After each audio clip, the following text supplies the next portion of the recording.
Hello, hello. Oh, Vim. My stream is so small I recognize everyone. You can just say one message and you'll already be recognized. I don't know if any folks watched Jonas Tyroller, but he is actually, I'll go ahead and link his channel. Let me do that. Jonas Tyroller. Oops, this trailer is going to autoplay. He's a game dev YouTuber. Fantastic game dev YouTuber. Fantastic game dev too, which of course make for the best game dev YouTubers. I'll go ahead and link his channel there. He made a really fun extension for Steam or for Chrome, for Google Chrome, the browser, that replaces review count with some buttons that show some random numbers that you can guess what the review count is. So basically, it's sort of a game that can help you hone your consumer eye, maybe your marketing eye or your game dev eye, whatever you want to call it. So you can, it will randomly, there's a button up here that will randomly pull a new Steam page, and then you try to guess the review count. So I was gonna do a little bit of it to warm up here on the stream as people arrive. Let's see, is anybody here? Restream does not show me how many people are here. Okay, so almost nobody's here. I might do a few just to get warmed up. Chris Z and Bite Me Games have made a video. Yes, I know. Yeah, they already made a video on it as well. I'm gonna play the game once some more people arrive. I'll start over and I'll actually. I have in mind to maybe like score myself and see. Nobody's done it live as far as I can see, but I don't think it makes much difference. I see a lot of some folks are like, well, how do we know that those people are, it's pre-recorded? How do we know they didn't cut out their failures? Come on, there's no way. First of all, there's no way they even give a shit enough to do that. Secondly, it's like, I don't know, like, I wouldn't do that. I mean, it defeats the purpose, right? It's like the whole point of the game is to sort of, either hone or test. You could look at it both ways. Your sort of eye for what sells on Steam. It's kind of like going on like a weight loss diet and like saying, well, you could cheat by like, sneaking food under the table. It's like, yeah, but who are you cheating? If you do that, you're cheating yourself. If the point is to lose weight or whatever, that's it's pretty silly. Hey, Allison, how's it going? Oh, interesting. Sign out of Steam so it doesn't show. Okay, yeah, that's a good. Here, one second.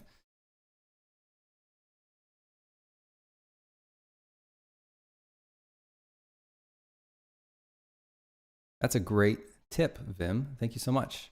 Yeah, when I play the game here, and I think I'll warm up a little before I start scoring myself. I'll wait for some people to arrive.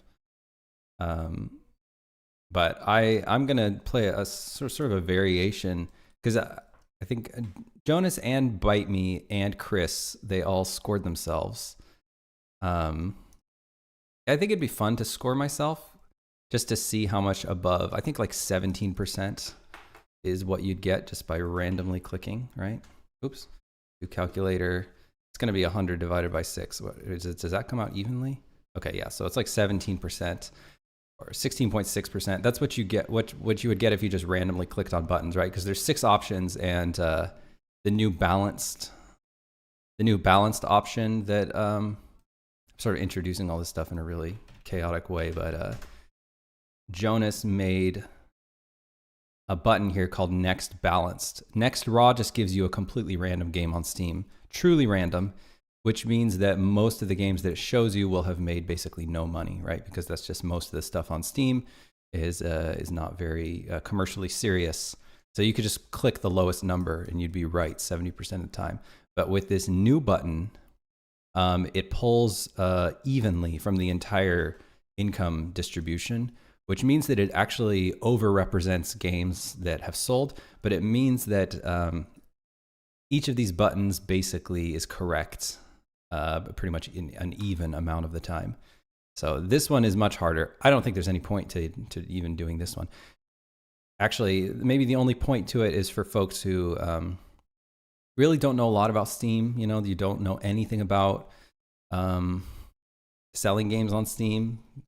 Then maybe you click on Next Raw a bunch of times. So you can sort of get a feel for what a, you know, bottom of the barrel game looks like on Steam.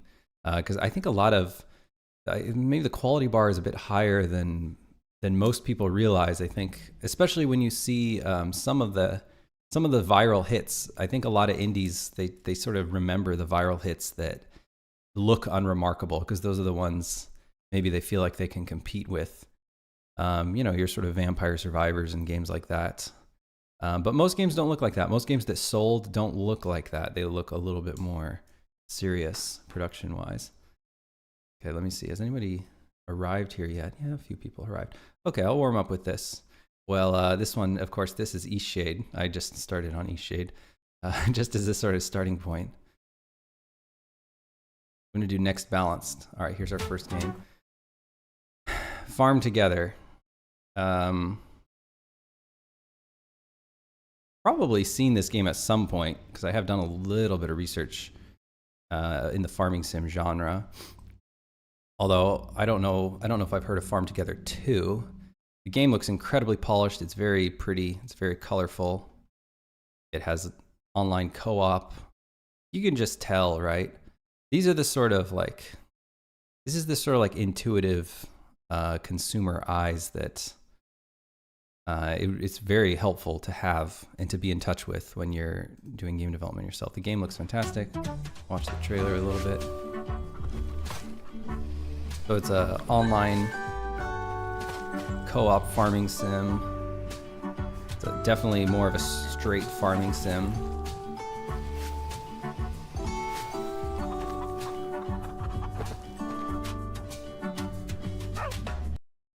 I will start scoring myself, and then I'll do another leg later on. Just we'll see. It's either going to be 3,500 or 17,000. The 700 is definitely too low. I'm pretty sure 90,000 is going to be too high. It's one of these. When I score myself, I'm going to give myself half a point if I get the closest option, which is going to vastly inflate my score. But if we think about what the point of this game is, first of all, it's kind of fun. Second of all, and more importantly, it hones your eye. It hones your eye for what's selling on Steam. And if we're talking about honing your eye, it's much better to be almost right, you know, and be, you know, just one order of magnitude off than like if I were to guess 90,000 and it turned out this game only sold 700. That's, you know, that's much less close. It's very polished. It also came out somewhat recently. This seems like it'd be a little high, but looking at the price, it is $25. I'm gonna guess 3,500. Okay, I was correct. So I'm gonna write down.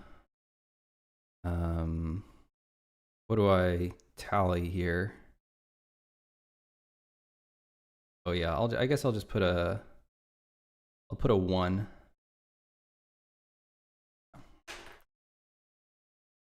Okay, that one took forever. They're not all going to take that long. I can already tell this game is much lower production value.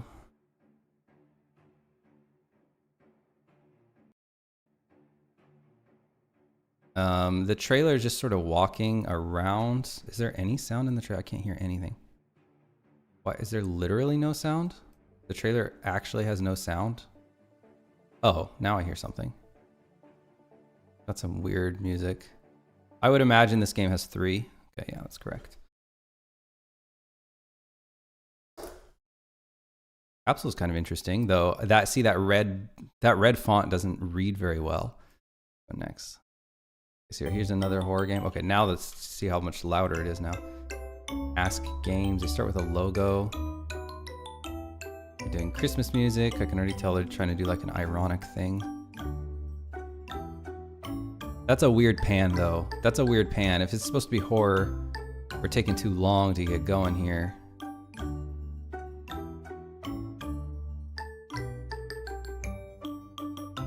I mean, there's gonna be a jump scare somewhere, right? They're just showing the house for way too long. This could be an ArcViz game, right? At some point, the horror is going to start. The horror never starts. Lonely Christmas. I'm going to guess the lowest. Okay, so I was off. And typically when I'm off, I'm always low. I guess I'm like a harder judge than a lot of Steam is. Give myself a half point because I was the closest degree. But this is sort of ticky-tacky, right? It's 16 reviews or 80 reviews is like, I mean, it either made no money or it made almost no money. Pretty similar. Okay, so this is a furry game.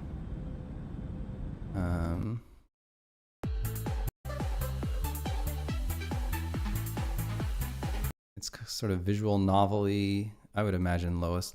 Whoa, look at that. Oh my gosh. So I wasn't even one off. I was like really off. I underestimating the furry market.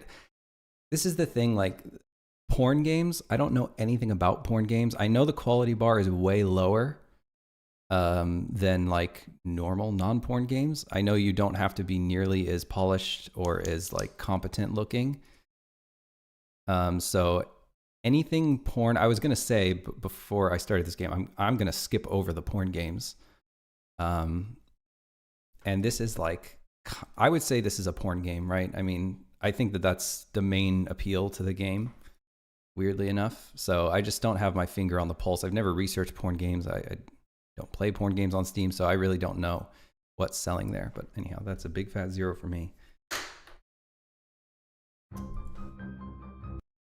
Bim says, I think a lot of YouTube channels cover games with surprising sales, but the product doesn't reflect it. Not really reproducible. A lot of YouTube channels cover games with surprising sales. Yeah, I definitely think to your greater point, for sure. I think that there's just a lot of games that sell better than you think that they would. And if you just look at those games, then it's easy to sort of misunderstand what kind of quality benchmark.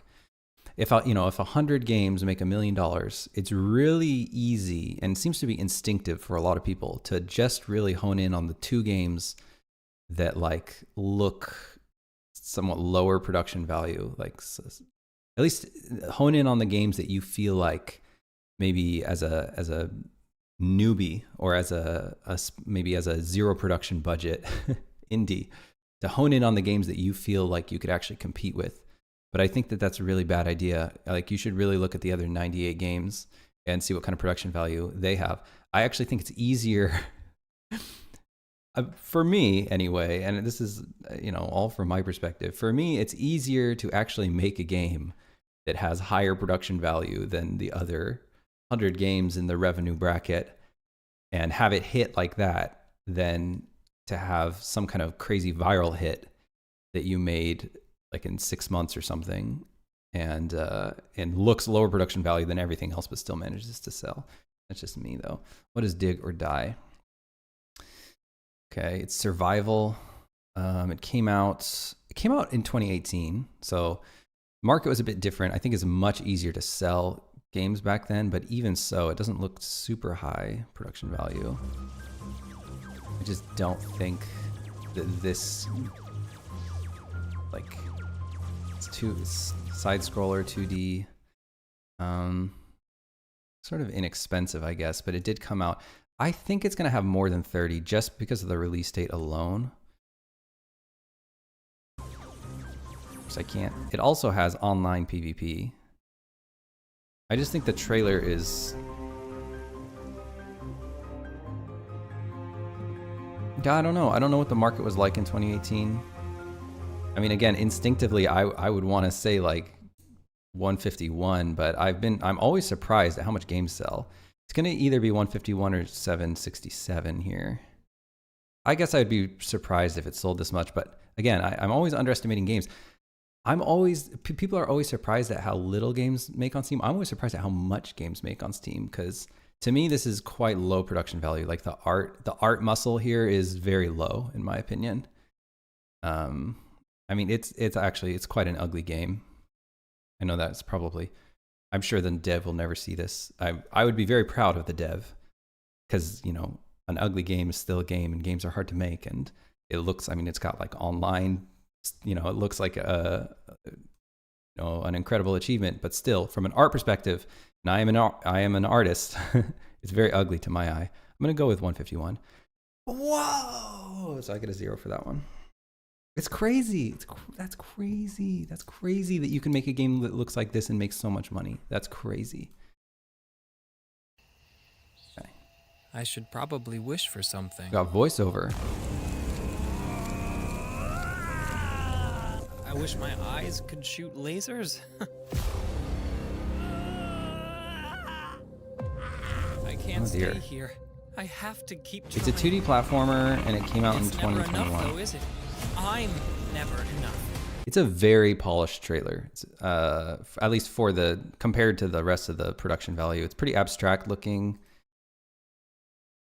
I mean, again, I wouldn't be surprised if it got like 6 reviews because I think it just maybe the laser beaming with your eyes look like it's really focused on this one mechanic, which I think was smart for the genre.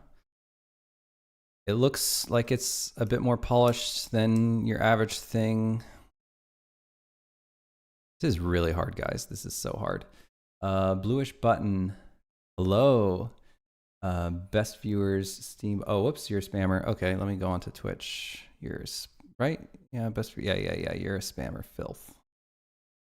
I hope you don't add anything to this planet. I always forget how to mod. It's so annoying. Like, just super ban. Why is this so hard for me to remember? There's a block. Warn? No. We're banning. Goodbye. Sorry about that, guys.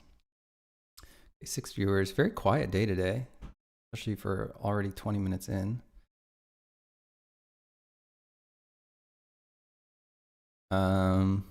Right, so my eyes. This one's really hard. It is the platformer genre. I think it's a really hard genre.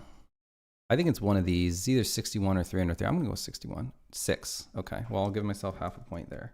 Again, I wasn't going to be surprised if it was 6 because it is a very hard genre. This is another horror game. I like this little warble effect. It's pretty cool.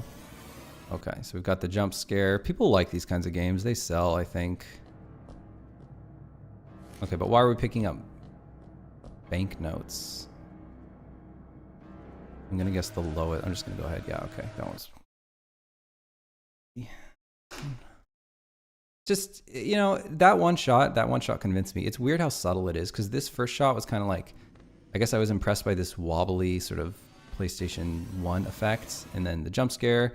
But then we start picking up banknotes. I just feel like somebody with a polished eye would not be putting this shot in the trailer. That was the first thing that made me think, okay, lowest.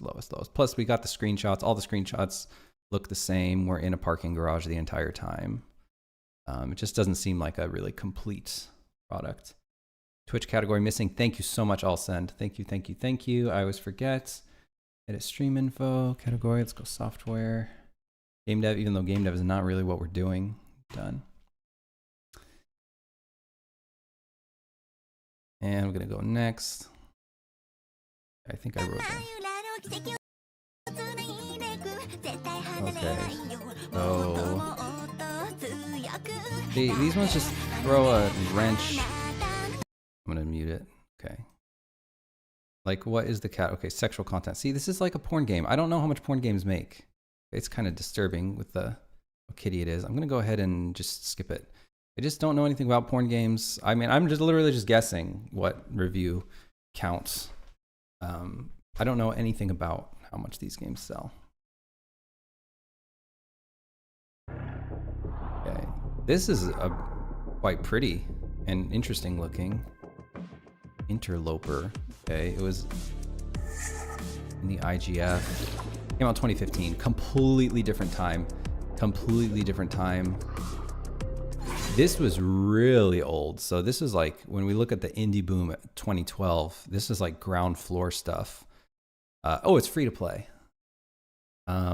I'm just gonna guess. Maybe it would be good to learn about free to play games. I also don't know anything about free to play games. I don't know. I've never researched into them. I'm gonna guess this game got a lot. Oh no, okay. But I really don't know about free to play, so I would skip all those games too. Let's see. Carol, hello. Since your game is somewhat open world, do you use some kind of streaming of different areas, or does all load the whole world at once? We do stream in parts of the different areas. So a lot of the game is in one scene. That's like the terrain and the skybox and the ocean and a lot of stuff. But then a lot of the individual parts, especially like the architecture and stuff, we have the world broken up into different scenes, and then we use load additive async in Unity to stream in the different parts. But it wasn't that far off from fitting in memory. I mean, the whole game almost fit into memory pretty reasonably.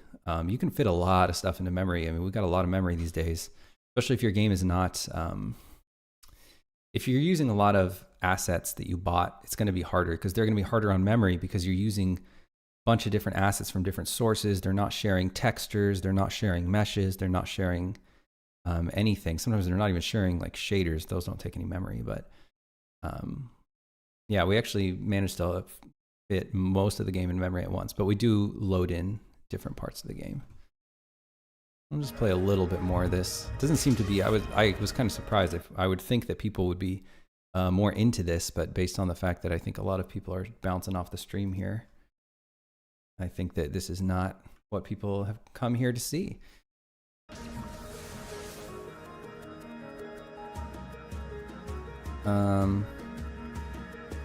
I would think in 2022, a game like this, it's just, the art is just not, looks polished.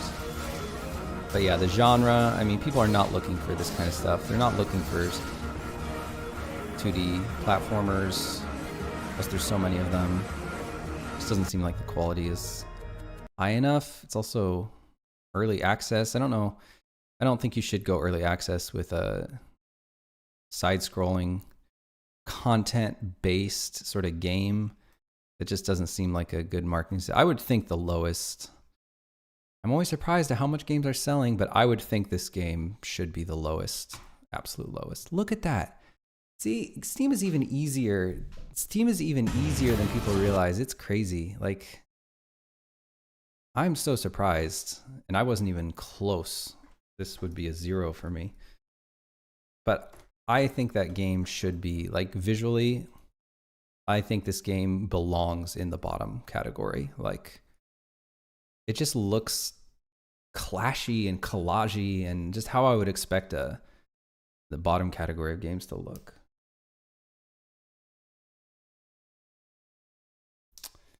Carol says, I guess eShade also used some streaming since it was in 3D. 3D, to my mind, 3D is actually smaller memory footprint than 2D, because meshes are much less memory than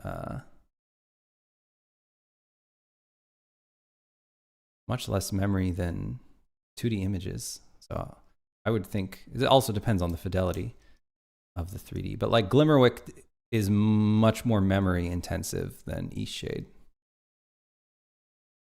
I'll just do, should I even do one more? Maybe I'll pick this up again later once more folks come in. Okay, well that was fun anyway. I didn't do too many games here, but let me count up. Yeah, 1, 2, 2.5, 3, 4. We'll give myself 4 points out of 1, 2, 3, 4, 5, 6, 7, 8. So I got a 50% batting average here. That's including the, I would be even a little lower than that if I didn't give myself the half points for being one off. It's pretty low batting average. I did have one porn game in there, which if I was thinking a little clearly, I should have known, okay, this is a furry porn game. Not only do I not know anything about the world of furries, but I also don't know anything about the world of Steam explicit games. Skip that one. Oh, you got to be at least 60% to beat Chris Z. I would expect Chris Z to to beat just about everyone, right? That's sort of his full-time job, is like that stuff. So I would expect his batting average to be higher than just about everyone's. But I think I'm in the best based on that performance just now. I think I'd be in the bottom category, especially if you exclude the ones that I didn't hit. I'd probably be even more like 40% if I exclude my half pointers. But anyhow, it's fun. It's a fun game, and I think it's really good. I think it's really good for folks who want to know a little bit more about what sells on Steam. Good stuff. Okay, but let's do some work here.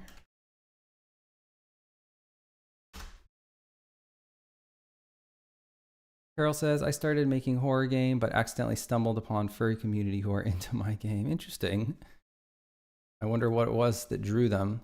Eastshade has a furry community as well, because of course we have anthropomorphic animals. I didn't even know about the furry community when I was making Eastshade. I like woodland fantasy. In general, I like stuff like Secret of Nim and even like Winnie the Pooh and Frog and Toad. I really liked all that stuff as a kid. And of course, Oblivion is my favorite game, and I like the fantasy races. I've always liked Elder Scrolls because I felt like the fantasy races were just a little bit different. I mean, they have orcs and elves as well, but I liked that, the Khajiit and the Argonians felt a little different. I wanted to make a fantasy world that had there were no orcs and elves. It was just all different fantasy races. And for some reason, I like the idea of a high fantasy world not even having humans in it. I don't know why, but the humans is like, makes it more a Lion Witch in the Wardrobe situation for me when it like sort of connects it to our world a little bit. I like my fantasy to be maybe even more fantasy, but yeah, definitely was not thinking about the furry community. Okay, so we've sunk. Go ahead and minimize this. So I'm going to keep working on our cave.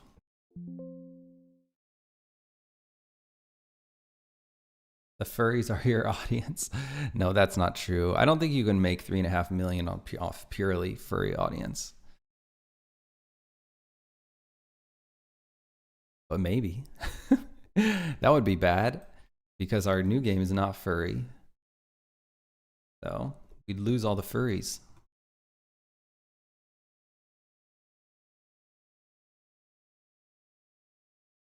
Okay. I'll play the Steam guessing game a little bit later once more people arrive. I don't know if it's just random happenstance, but as soon as I alt-tab to Unity, I immediately doubled the viewer count.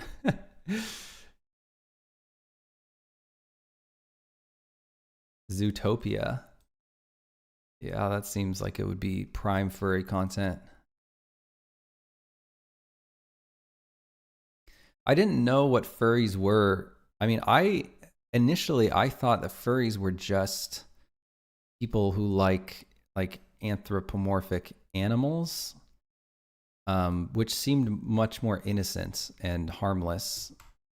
I guess not that real furries aren't harmless. I guess it's harmless. It's just kind of weirder than I knew once I realized that like it was so sexual. I did not know that before. I couldn't even wrap my head around it really. Like I never would have guessed it because it was so far outside the world that I knew. But it just seems so strange to me that that's actually what most of what furry fandom is. It's like 70% of it or something. That one really caught me off guard. Okay, so I'm going to place my avatar over by our cave, and we're just going to start knocking out the cave. I'm going to make sure the entry points to our interior.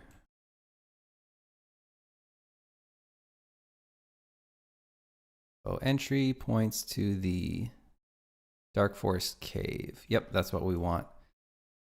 And I just want to make sure to check out our stuff here. So we need to check out Dark Forest Cave. And then, oh, I just opened it. That's fine. Let's check it out. All right. Oh dear. Oh, well, I'm sorry I had to go through that. So I did a bunch of work on the cave. Actually, I have an embarrassing story. A lot of people were saying that the stalagmites were too high poly, and I was sort of dismissing everyone, just like, no, it's going to be fine. It's top down. Well, for whatever reason, my try count is pretty high in this cave, higher than I'd like it. It keeps creeping up the more of these I add. I don't really know why they should be culling, but I guess I'm going to have to do a performance test. Again, I don't think that these things are a problem because there's only ever like 3 to 6 on screen at once, or maybe even 8 or something, and that should be fine. But for whatever reason, as I walk through the cave, the try count is pretty stable and it's a little bit high. I don't really want to make them lower poly because the sort of smooth look I think fits better with the illustrated look. So we'll walk through the cave a little bit more.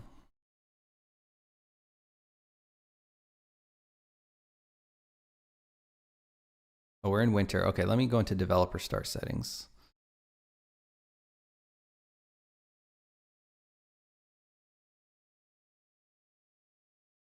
Ziggy girl, hello, welcome.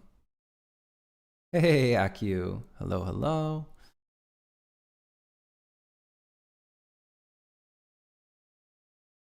These potions are sick.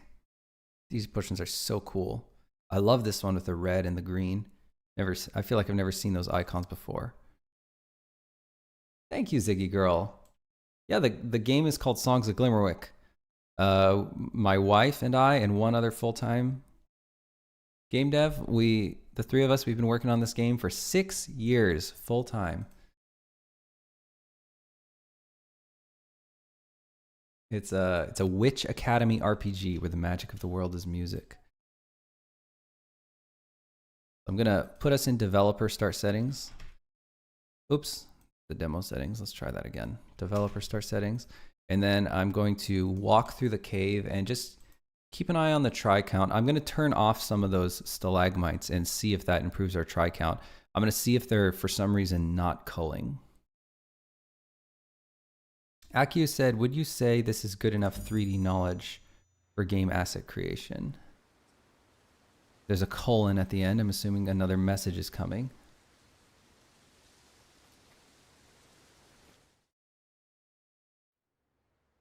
Oops. Oh, we have got the viz cam on. Let me turn the viz cam off so that we can actually walk through here.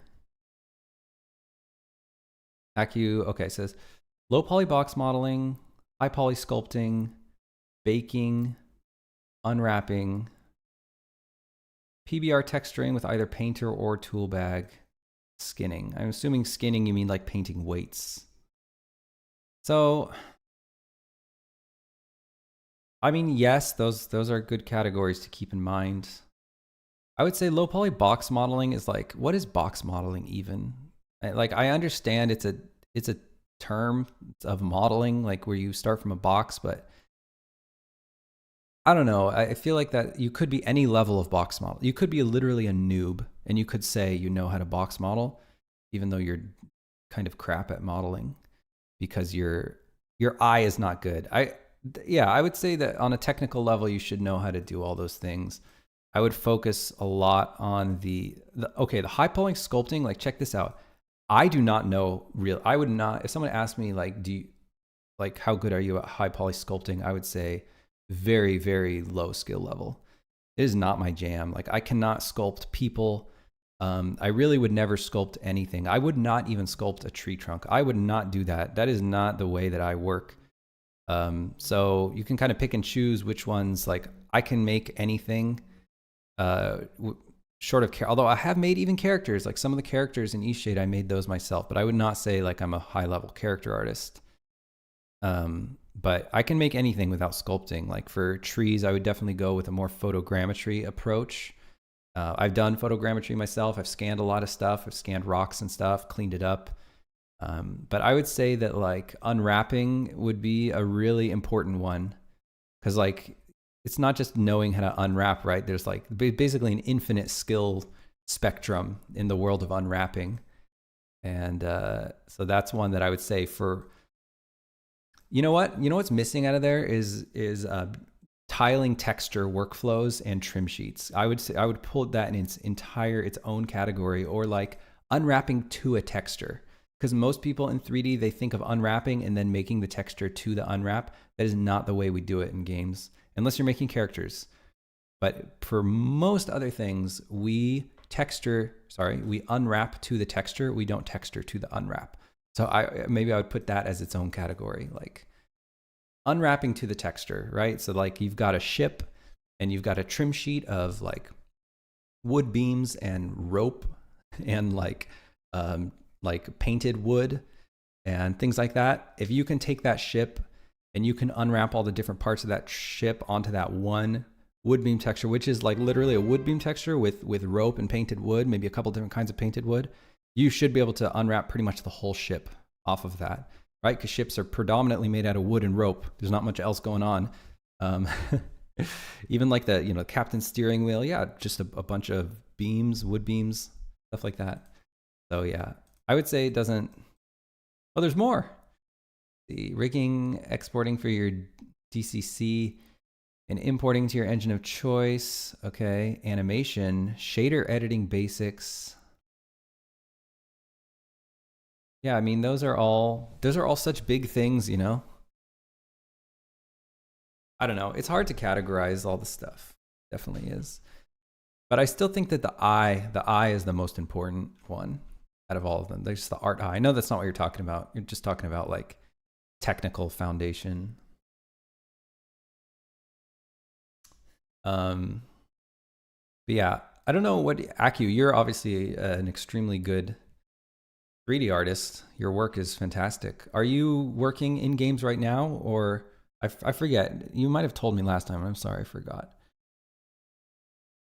Are you talking? You're probably talking about like what to tell other people. Like people probably ask you, right? What you need to get into games modeling. Is that? I wonder if that's why you're asking about this. You seem like you're a pretty high level 3D artist. Ziggy Girl, oh, rock on. Thank you. Okay, well, thanks for playing our games. Appreciate that. Blizzard Technical Artist mentioned this. Who made the characters? So we actually we had a contract character artist for East Shade. His name is Daniel Merticariu. He's from Romania. Yeah, I made a few of them, and he made most of them, especially their outfits. Seems like my camera is a little bit low.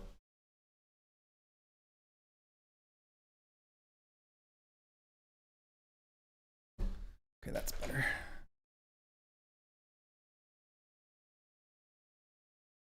Rootbin says, I suck at making graphics. Well, that's all right. We all have our skills. Jerv Norsks, thank you. Appreciate that. I didn't paint all this stuff. My wife is the lead artist, the art director on this game. He says, basically, I was trying to find a way to just, learn what I need to make game assets. You got me confused with the other Accu. Oh, that's really confusing. Wait. How many Accus are there? Oh, so who is the one that showed me the really beautiful... Too many Accus. Okay, so you are not the one that had the amazing bathroom scene.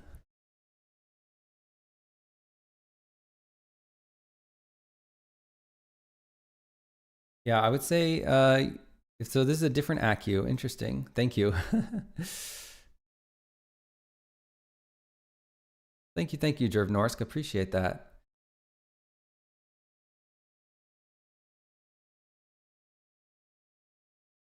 I know who you were talking about. Oh, gotcha. Okay. Okay, that was very confusing. All right, thank you for clarifying that. Gotcha. Yeah, so for game art, I would just, I would focus on one thing, because you got a lot of things in there. You've got like skinning and animation. Like, if you want to be an environment artist, I don't know, what is your do you want to be an animator? Do you want to be a character artist? Do you want to be an environment artist? I would pick one of those specializations, because if you want to be a character artist, you might need to know skinning, but I don't think you need to know animation, and you don't even need to know skinning in some studios. I would actually think that basically no one is looking. If you want to be a character artist, basically no one is looking at your rigging abilities or your skinning abilities. Nobody. That's not. They're not even gonna. Maybe they'll ask about it in the interview, but I doubt it. But they don't care about it. They're not even gonna look at that in your portfolio. So all you need if you want to be a character artist is banger characters in your portfolio. That's what you need. Amazing, beautiful characters. If you pose them, fine. That makes your character look better. But you only need to be able to, like, you know, ZBrush has all these posing tools now, and I don't even think you need to know how to rig really do them. So I would pick your specialization. For environment art, no way you need to know how to do skinning or animation. You don't need to know any of that stuff. And just like I said, I don't know high poly sculpting. I just don't. I never use it. And obviously I was, you know, AAA environment artist for a number of years. So I don't think you need to know how to sculpt either. But if that's your thing, if you like sculpting, that can be part of your portfolio. You know, if that's, you know, that's your specialty. That's like, some people really like hard surface modeling. So their portfolio is full of hard surface models. They've got like all kinds of crazy satellites and spaceships and guns, like really, really high fidelity guns. Lots of guns out there. People love guns, man. It's crazy how much people love guns. But yeah, you could fill your whole portfolio with that. If you wanted to be a hard surface modeler, or if you really love sculpting, you could probably fill a whole portfolio with hero props, like just really ornate fountains and all kinds of 1/1 UV wraps. That's not what I would look for as someone hiring an environment artist. I would actually very much steer away from that kind of person, but every studio is different. There might be some studios out there who are looking for exactly that. Whatever you specialize in, you just want to take it to a really, really, really high level.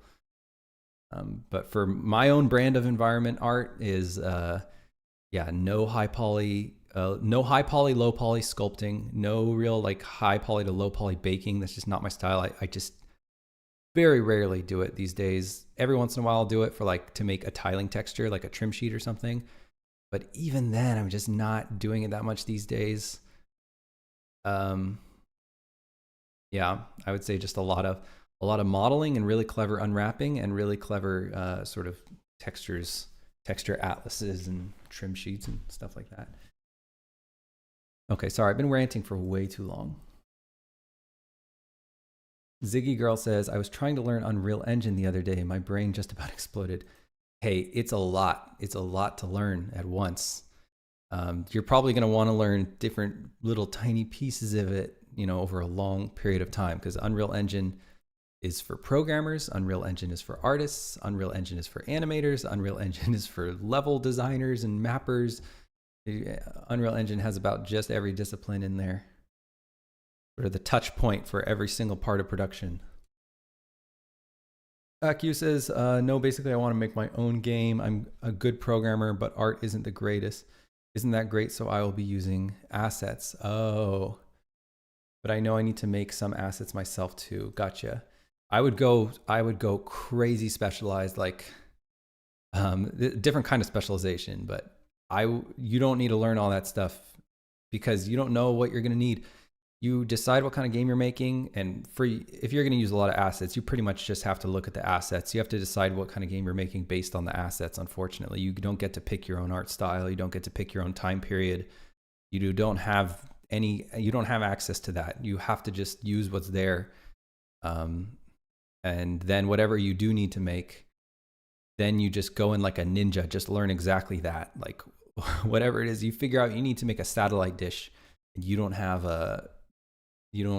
any satellite dish asset or whatever, then, you know, you just learn exactly what you need to learn to figure out how to make that. That's how I would do it. Just like task-oriented, strike team mindset, and just figure out exactly what you need to figure out. I think it's way too much to try to set yourself on some kind of art voyage to become a real artist. That's going to be really hard. Hey, I never set myself on a programming voyage. I was never like, I'm going to learn how to be a programmer now. I'm going to go like buy books about architecture philosophy or whatever it is. I never did programming 101.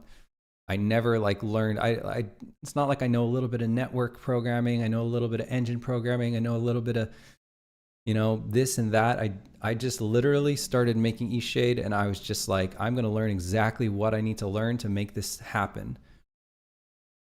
And that's sort of how I did it. I think that's probably a good approach for you as well. Okay. All the terms were breaking me. Isn't that the worst? Just like proprietary language. It's just like, oh my gosh, what are you even talking about? It's so hard, isn't it? Acu says, I think I should know how to make a missing asset if needed. Gotcha. TV, table, something like that. Gotcha. Ask your potential. Hello.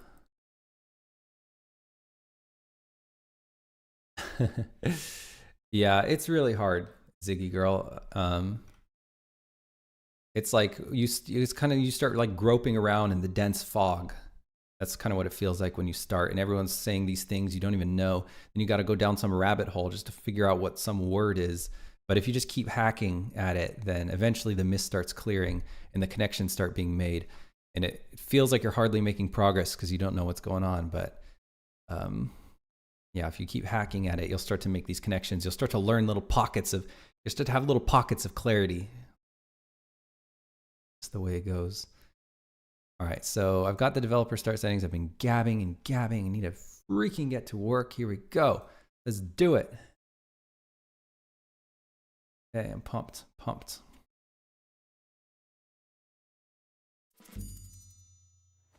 I'm just gonna turn on the stats. So, I forgot the viz cam. That's fine. I'm not gonna jump. I just didn't even turn off the viz cam. Okay, here, let's turn off the viz cam. There we go. Here we go. Oh, we got another camera. Let's fix all this. Turn off the viz cam and set the camera priority correctly. Acu says, do you find these streams distracting? Most of the time, no. Most of the time I find it's the opposite. I find it helps me focus. But sometimes I'm just chatting with people in the chat. But I wouldn't take it away for anything. I'm happy when people ask questions. Let's go into the dark forest cave. That's what it's a two-way street. I think it'd be really stupid if I just streamed and I never responded to anyone. Not really streaming, is it? So it kind of goes both ways. I like it because it helps keep me focused. But then also, people want to talk to me, interact with me. That's why they want to come to the stream, and I'm just grateful that that anybody's interested in my work enough to even come and hang out with me. So got no problem with the questions, even though sometimes sometimes it can be I guess distracting, but not in a bad way. What I'm here for. So for the priority of this camera, I'm going to set it to 5. I don't actually remember what the priority is supposed to be. So let me just I'm going to go to this other camera.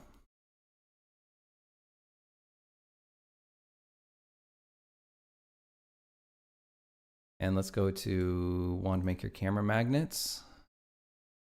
And let's just take a look at the priority of this camera. It is 5. That is what it's supposed to be. So there we go, Dark Forest Cave. So now we've got that one set. And then I'm going to turn off the viz cam. And then we're going to walk through this cave and we're going to check out the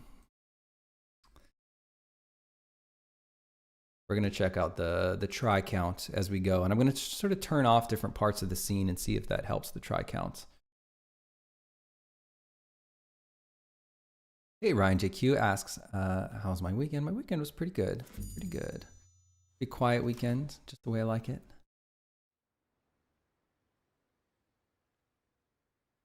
All right, rock on. Well, appreciate that, Vim. Thank you. Glad you dig the stream. Sans asks, is the art mostly hand-painted? I would say yes, mostly hand-painted. Mostly hand-painted by Jacqueline, 80 to 90% of it. I mean, we do have a lot of tiling textures, especially for the ground. but most of the individual assets are hand painted. However, this cave is mostly modeled, so we do have some pockets of different stuff. But like this rock right here is hand painted. Ryan JQ asks if I have any thoughts on Valve's new console. Not really. I haven't really thought about it much, but I think it's cool. I like that they keep trying the hardware thing. I don't know what it is about Valve that seem. Do they succeed with the hardware? I don't know, because they keep making new hardware. Is it losing money or is it making money? I don't really know the answer to that.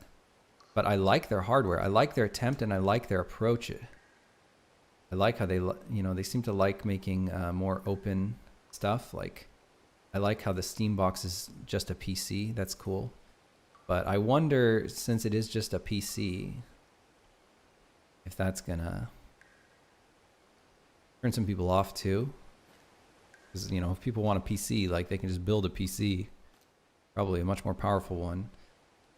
So walking through this cave, we've got 1.2 million triangles. And as I approach the center of the cave, 1.3, 1.1, 1.2. I'm going to go to the end of the cave where we sort of have the camera magnet right here. Oh, okay. We got to just tighten the camera magnet area. Sort of pulls away too quickly, but that looks pretty cool. I like that.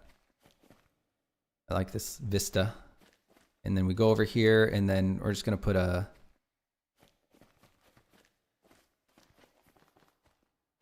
like an exit portal right there.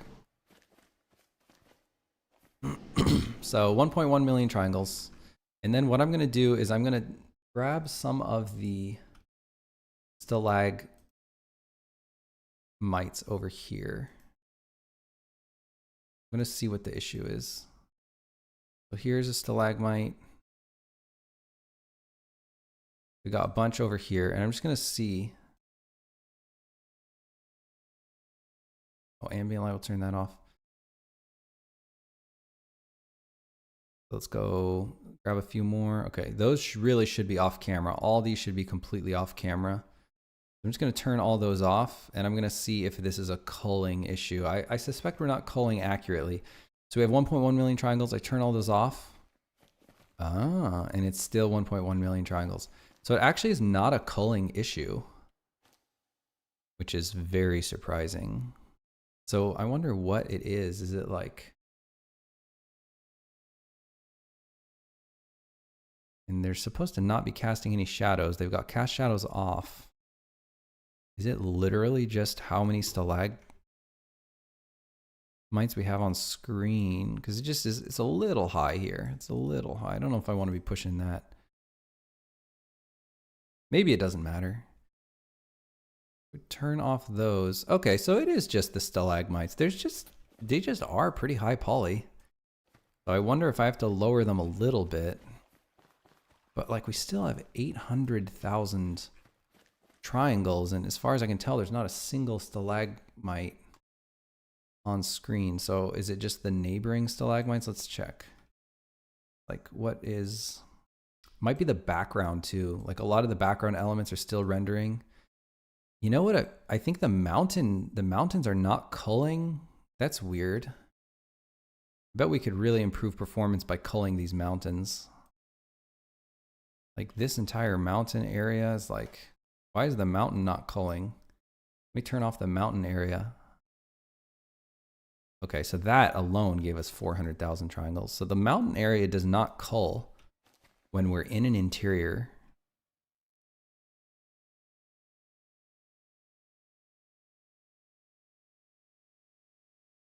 That is crazy. But here's, I turn it on. Look, and the try count doesn't go back up. So what's up with that? How come the try count? Let me turn off. Let's get really crazy here. So let me just grab all of exterior world and turn it all off. So all of exterior world is literally less than 100,000 triangles. So that's really not too big of a deal. I probably don't want to bother too much with that.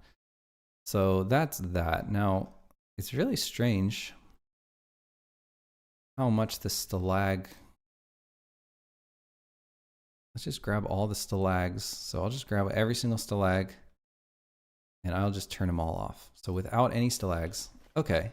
So we still have 720,000 triangles. So seriously, what is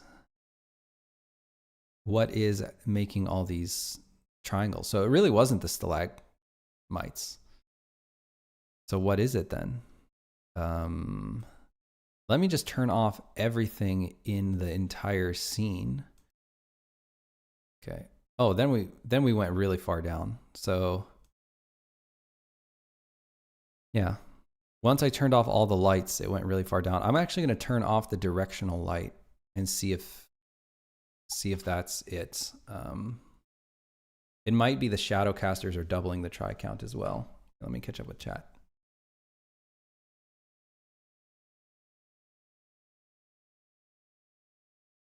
Hey, One Bakba, welcome, welcome. SteamOS makes it feel not like a PC. Yeah, that's true. That's true. Girl says the hardware profit is not their main goal. Their strategy is to bring and connect more people into Steam ecosystem. Gotcha, gotcha. So that's why they can keep making hardware, even though it doesn't seem like it's selling very much. No stalagnates. I don't even know what that is.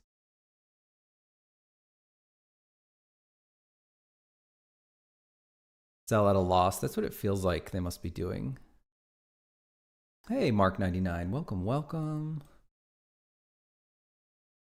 In real life, the outside world is also less than 100,000 triangles. Good to know. Okay, so let's hop back into the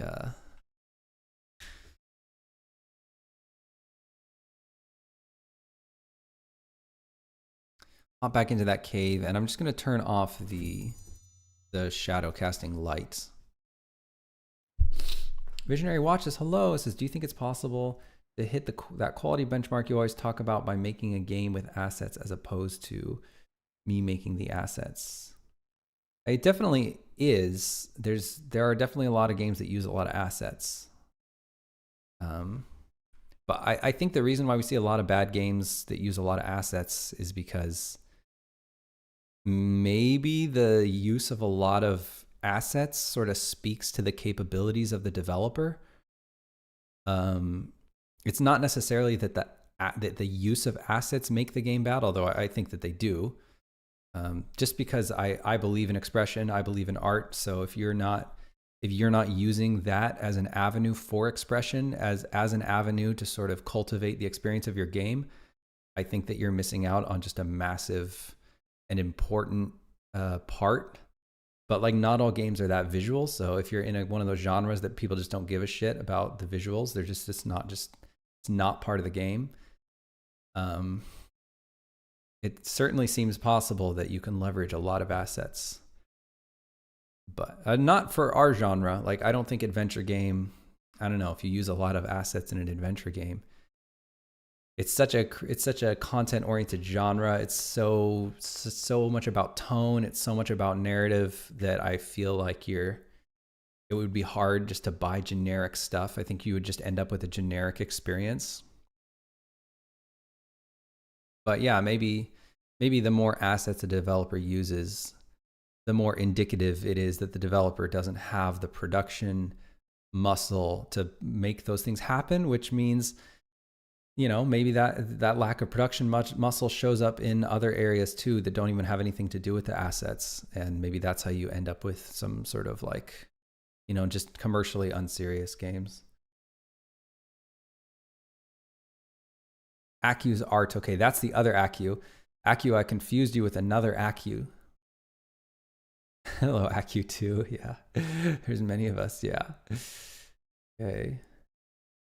Got a German and a Finn. Very good. Okay, so I was gonna check out if the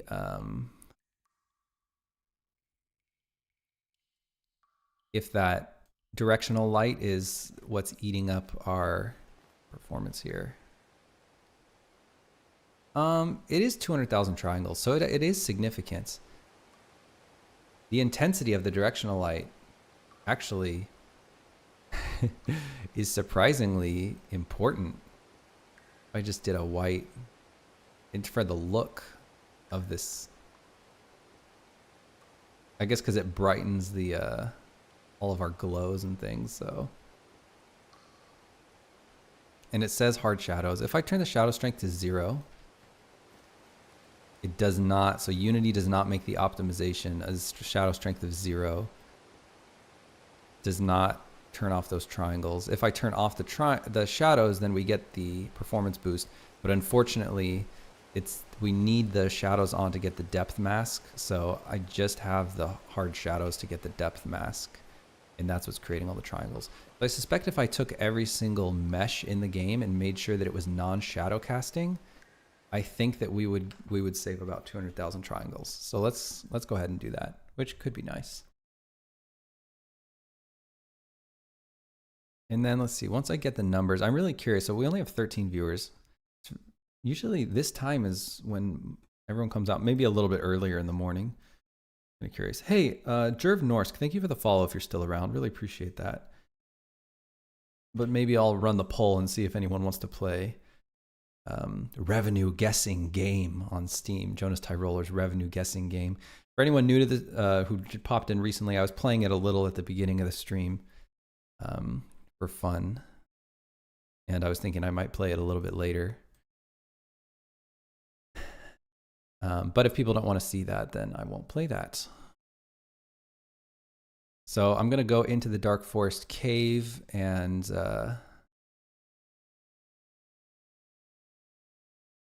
I'm going to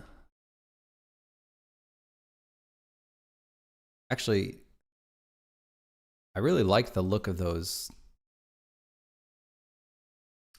fake volumetric light cards. I wonder if I should increase the intensity a little bit on those, but I'll worry about that in a second. First, I just want to take every single mesh in this entire cave. So let me click on one mesh. It's going to be mesh render.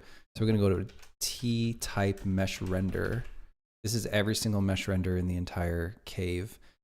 And I'm going to grab every single one and just make sure that it is not casting shadows. So no casting of shadows, and that should save us about 200,000 triangles, which is great. Because we're gonna have to add a lot more stalagmites here. So I just wanna make sure we've got the budget for that. Gonna add a lot more stuff. Happens when a German and a Finn go to a bar.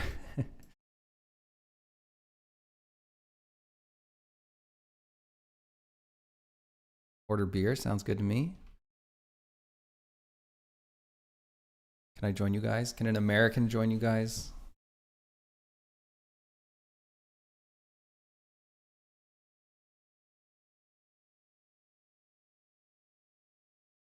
Okay.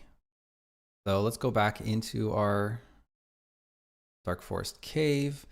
And one thing I noticed about the camera magnet over here is it looked really nice. I really liked the look of it, but it seemed like it was just pulling a little too quickly away from our character. So I'm going to well, I don't want to lower it because I do want to see the cool waterfall above. I'm just going to lower the radius, I guess. And then maybe lower the outer radius, and that will just have the camera pulling a little bit later. Okay, and then I'm going to go ahead and turn off our transparent effects just so we don't accidentally select them. Seems like we do have all these floating cards that I want to make transparent effects as well. Yep, change children, just so we don't actually accidentally select them while we're working. And we have a lot more stalactites and stalagmites to make. This whole area is really close. It already looks really good. Once we add like a whole cluster of mushrooms here, we've got a glowy mushroom. Oh, those are all the glowy mushrooms. Let's make a little pack. I'm going to create an empty, and we'll just call it like glowy mushroom pack. And I'll just set the scale to 1. And then I'm just going to grab all the mushrooms kind of nearby. Oh boy. Actually really hard to select. I'm going to try to select them like this. How's that? Okay. I think we got them all. Yes. I want to turn off the fireflies. Perfect. Let's put all those mushrooms in our glowy mushroom pack. Now we've got a little glowy mushroom pack.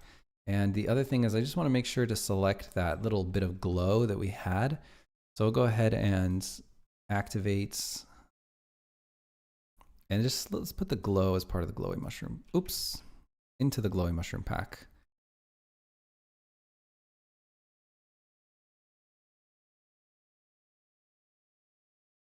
Into the glowy mushroom pack. There we go. Now we've got a little pack that we should be able to sort of reuse. One orders a beer with military precision, the other orders in complete silence. Both are perfectly happy. Interesting. The Realm of Legends, hello. What was the last game you played? I've been playing Thronefall.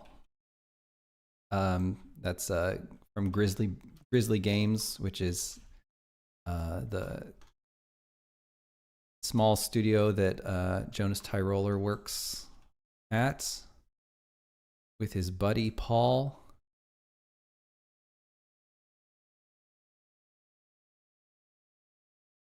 I think it's really, I mean, I really have never played a tower defense game, I think, so it might be extra fun for me, but I've been really enjoying Thronefall.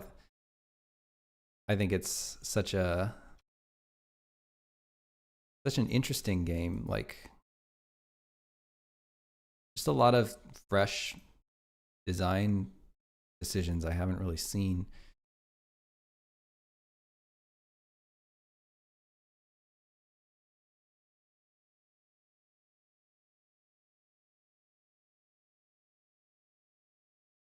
Yeah, Jonas and his friend Paul.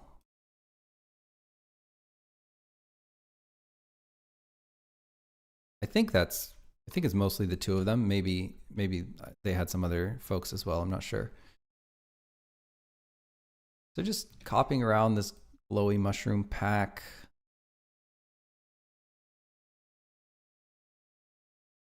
And I definitely want to sort of change the shape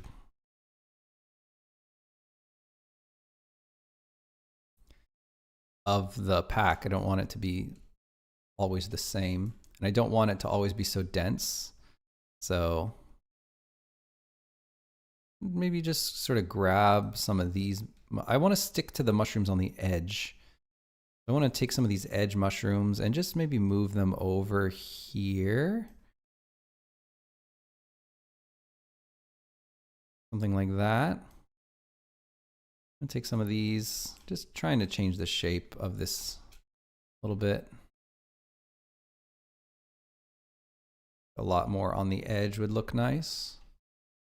Maybe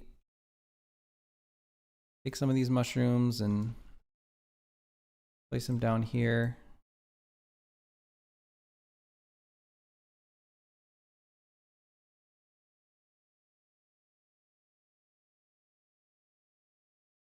For whatever reason, I feel like putting them on the water might look nice. Just like, I might move this over a little bit, and then I'll just turn off the transparent effects layer just so I can more easily select these mushrooms.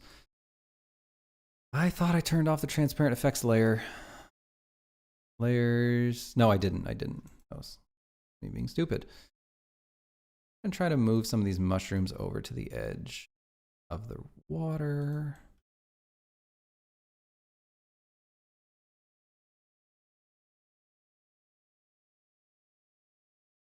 I'm going to do a volumetric light pass. Yeah, these have the exact same sort of arrangement. So let me just place these mushrooms. They're just really hard to move. Really hard to select.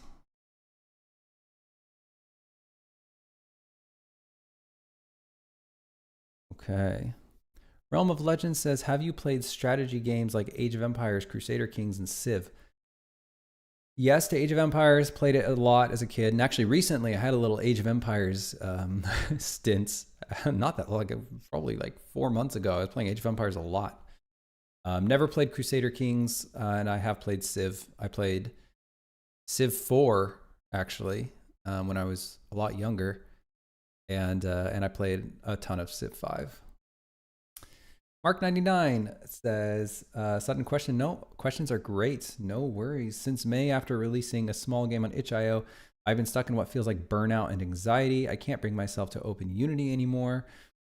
Even when I have ideas, it's the first time this has happened, and it's been going on until now. Basically, after May, all seemed to go bad for me in Unity and in life. Do you think it's better if I step away from Unity a while and focus on other things? No, that's all good. So I think, I mean, it sounds like what you're going through is just burnout. I mean, that's all it is. And it's really common. It's really, really common. And so many people have experienced it. So, and I don't think it really is that different, probably from any creative industry. I'm sure you could find stories from people who have been through burnout, and maybe read their stories. The general consensus does seem to be, if you're feeling burned out, you definitely want to step away from whatever it is you're burned out on. You said maybe you should do more drawing. If drawing doesn't tickle your burnout, like if you feel like drawing is maybe too close and you just sort of getting that same feeling of unmotivation from thinking about drawing, then I would steer clear of even drawing. If there's something completely different from game dev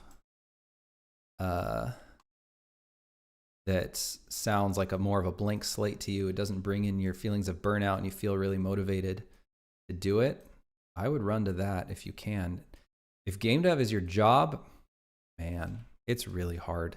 If you're dealing with burnout and the thing you're burned out on is your work, the literal thing you do for money in the world, it's really hard. I'm very fortunate. I've never dealt with burnout. I think part of the reason is because I'm my own boss.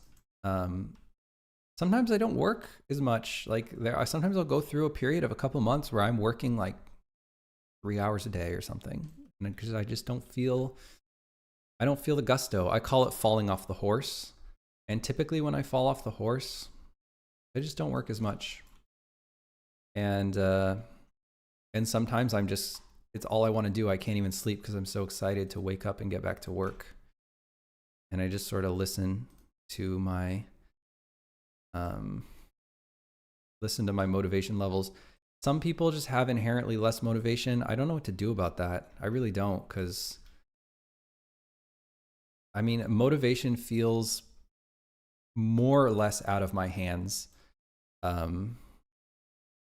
Like sometimes I just sit myself down to work, but honestly, most of my best work comes when I'm feeling really motivated and excited by what I'm working on. I noticed that playing games, particular kinds of games, so like the more narrative the game, the more that tickles my motivation for game dev. I don't know why, but like Madden, horrible for motivation for my work. Final Fantasy IX, best thing ever. I don't know what it is for me. Just the more adventure-y the game, the more like tone the game has, the more sort of narrative the game has. For me, it's like that rekindles my fire. Whereas a more arcadey style game, that does not inspire my motivation at all.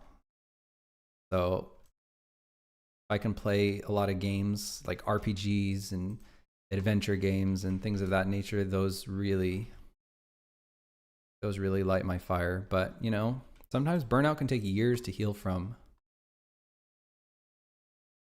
But it definitely seems like the comment, and maybe some folks in chat have more experience with it than I do, but The general advice for burnout: don't just power through it. You're not going to heal your burnout by working more, unfortunately. So yeah, but sorry about that. That's a real bummer. I wish I had more experience with it to help you. Stepping away for a bit. Yeah, that's what I've heard as well. Realm of Legends speaks the truth. Tuckmuck says, if burnout and you can, I would try the gym. Oh yeah, definitely. Exercise helps. Realm of Legends says, have you seen the game Ethra? It's by Stone Lab Studios, 2 dudes. Game looks insane and it's made in Unity. I have not seen Ethra. Carol says, watching GameDev stream motivates me. All right, rock on. Motivates me too, actually. That's a good one. Watching GameDev streams or like GameDev related stuff. Like there's this series by Machinima, I think, on YouTube about like the history of different game studios. And for whatever reason, watching that motivates me. I don't know why, especially the one about Valve. I watched that one probably 3 times. That one really pumps me up. I don't know why.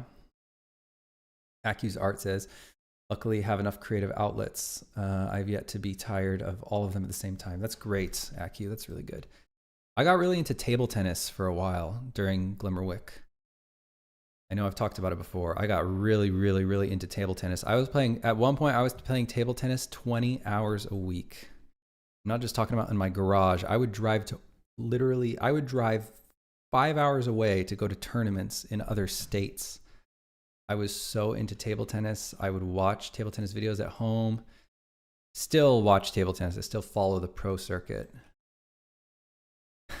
I would love to go play, but I think 4 months ago I decided that it was really time to knuckle down on the home stretch and stop playing table tennis. But I don't know, maybe that helps with my burnout too. Maybe that helped along the way. Playing more table tennis maybe sort of kept me fresher for my game dev stuff. I'm not sure. I have to imagine it probably did, because I think there was a time in Glimmerwick where I was feeling it wasn't strong enough to be called burnout, because every time I didn't work for a day or two, I always wanted to work again. But you know, just a natural waning of inspiration. You can't be burning so hot all the time.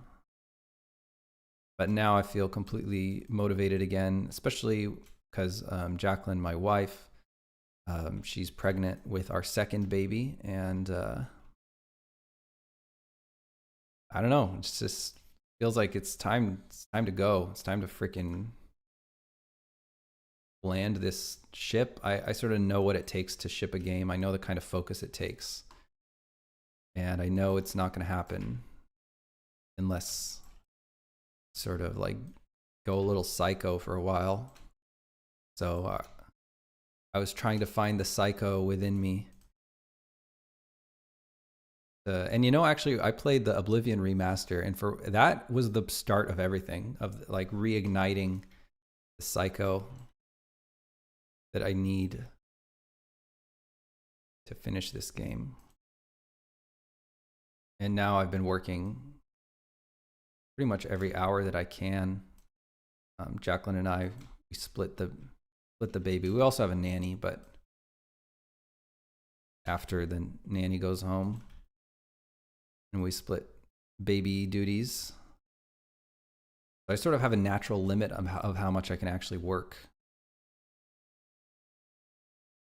And he's not old enough to really be able to do anything while he's awake. He's 2 years and 4 months old. He's always talking about work. He's like, want to go to work? Which to him means that I come to my computer and sit him on my lap, and then he like points to things and directs me on what to do. Like, want to play racing? Want to watch Miss Katie? Want to watch garbage trucks? Like, he just like has different ideas for what he wants to do on the computer. Very beautiful idea of work that he has.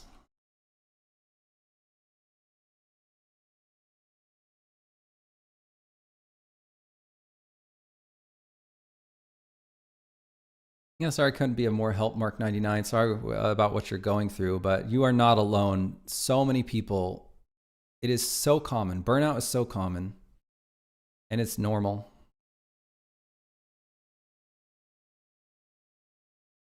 For now, I can't, so I'm just searching for jobs and all the works I did and published as a hobby. Now it seems that I hit the wall very hard. Well, I'm sorry about that. Thank you, Carol.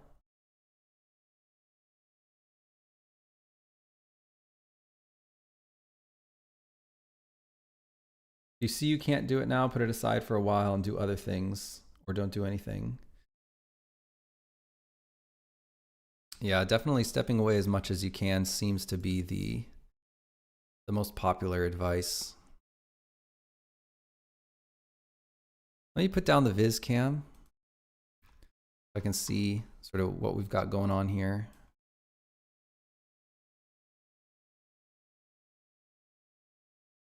$15 viewers. Wait a little bit more. Let's get some work done. And I'll turn on the cave. Dang it. Dark forest cave. Turn on the cave in the main scene so we can see what we're doing. So here we've got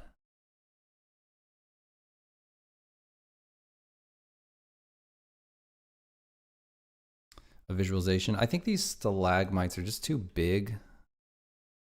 Seems like we should maybe scale them down, although that is going to make them,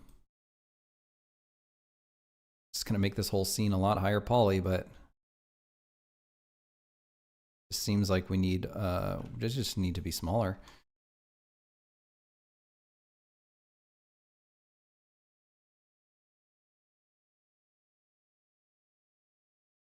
There, we got away with scaling them down, only adding one. Let's save that, take a look.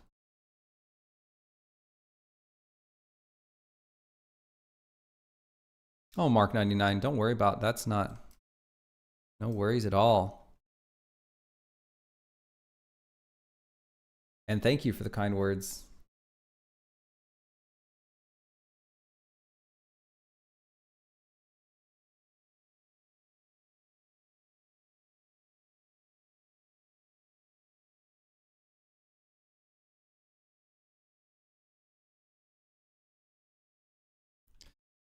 But, okay. Just looking under here, got some nastiness down there. I don't know, maybe it looks different actually in the game. I wonder if we need so many right here. Maybe we don't want that many right there.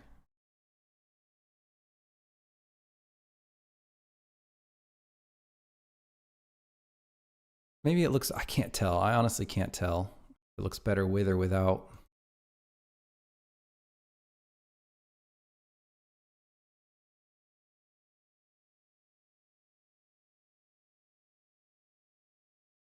Let me move the Viz cam around a little.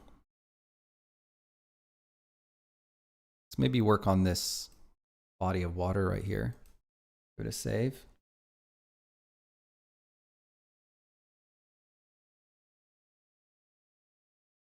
So this edge is really ugly. We need to cover up or obfuscate that edge a little bit. Yeah, probably just, I would say just cover it up. So let's go into Perforce and let's open up the models and let's get Giant Cave.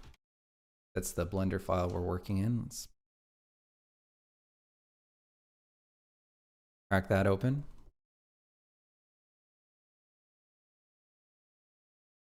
And I'll go ahead and mark everything to not export. And then we'll just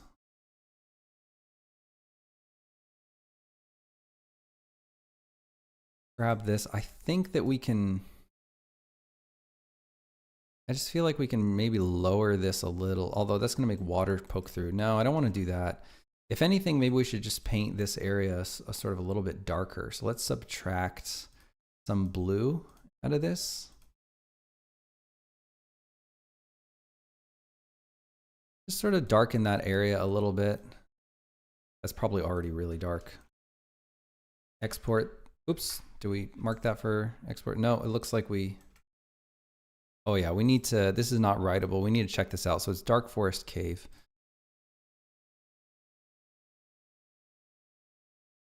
Dark Forest Cave. I got to check out this actual prop. And then head over back to Blender. Exports.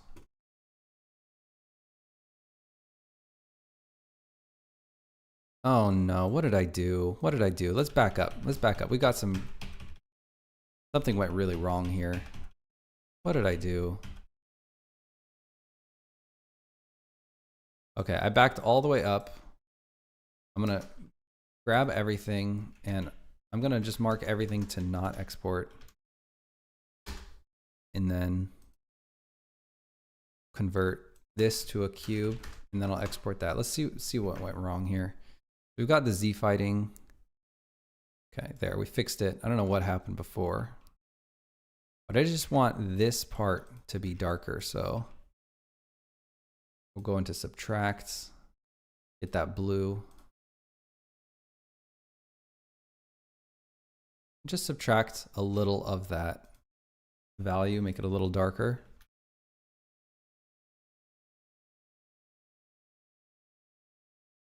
I didn't see any visual change, which is sort of weird. Maybe it just wasn't enough. Let's darken this area right here. Try it again. Okay, it's actually barely darker. Sort of surprising. You would think it would get much darker. Let's add another cut. And actually, we can use that cut to define a little bit more randomness there. And let's totally darken this area. I'm just kind of surprised. There we go. Well, now it's super dark, which is what we wanted. And I just want to cover up this entire area, just make it a little bit more ambiguous what's going on over here. Maybe we'll make these stalagmites a little bit smaller.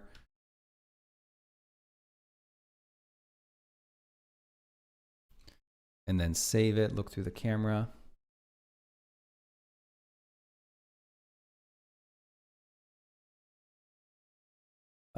Realm of Legends, I know those dudes. Wait, which dudes are we talking about? Is it Stone Lab Studios? Ethra? Let's see. What is Ethra? Ethra. Ethra on Steam. Cool. I like the capsule. Action adventure RPG. See what the trailer is doing. Well, that's nice. Very beautiful big read.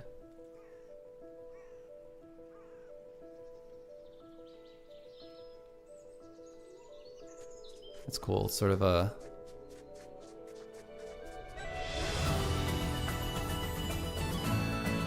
Octopath Traveler sort of style. The pixelated 3D.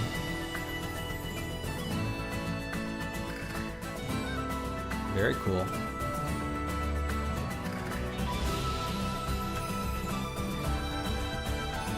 I like that little, I like the bells in the song.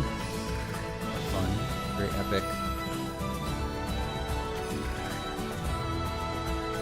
Very cool. Very open looking. Wow, the key art is stunning. Yeah, it looks great. Looks fantastic.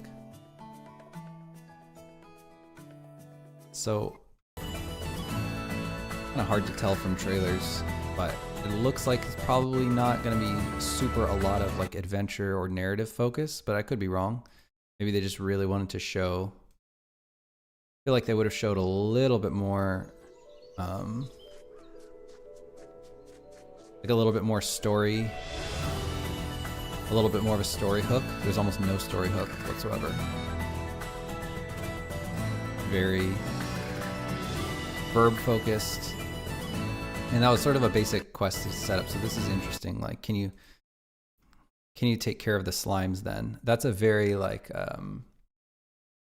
template quest setup, but it's also just very hard to find narrative chunks that work in an encapsulated way in a trailer.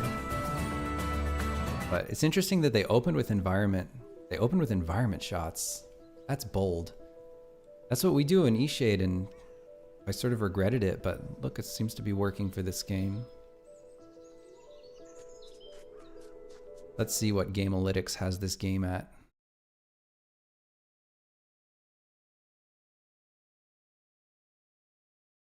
Ethra.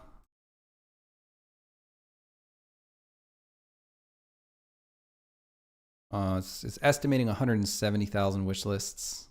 It's fantastic. Yeah, it's really good. Very cool. Very cool. Thanks for showing me that, folks.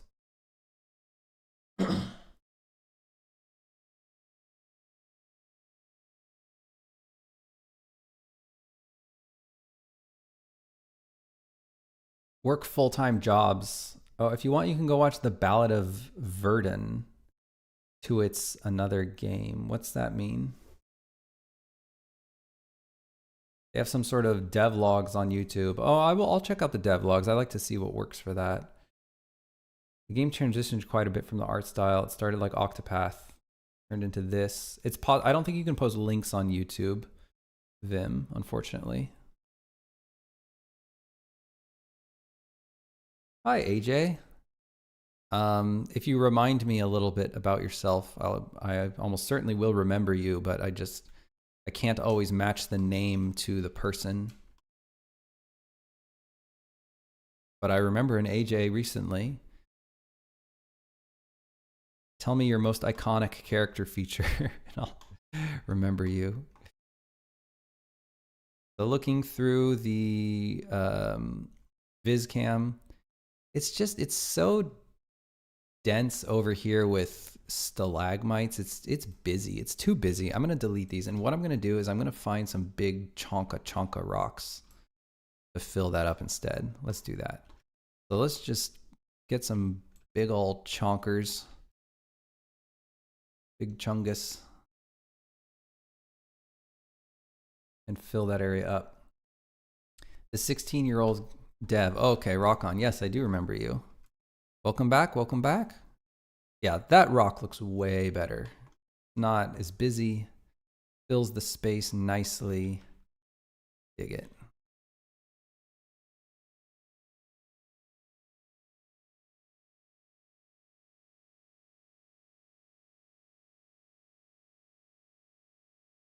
Okay, save that.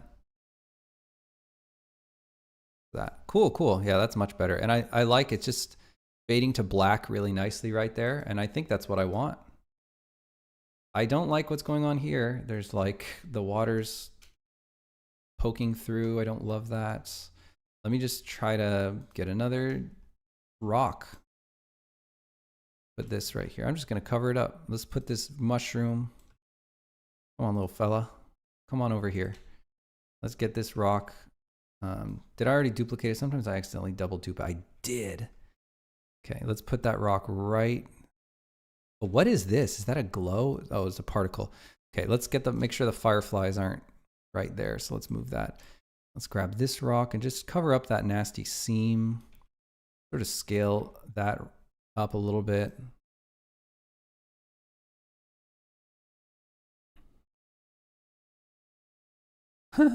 Aki says, I can't unsee the phallus now. The rocks look too similar. Well, that's all right. Nothing wrong. Nothing wrong with a little phallus. Okay. It's a shape. It's a real shape in the world. And it's allowed to be a shape. Mark says, the 2.5D game made in GameMaker, and it's inspired by the early Legend of Zelda's game. Oh, okay. Is that the game? Is that maybe a game that the two guys you're talking about, is that their last title or something?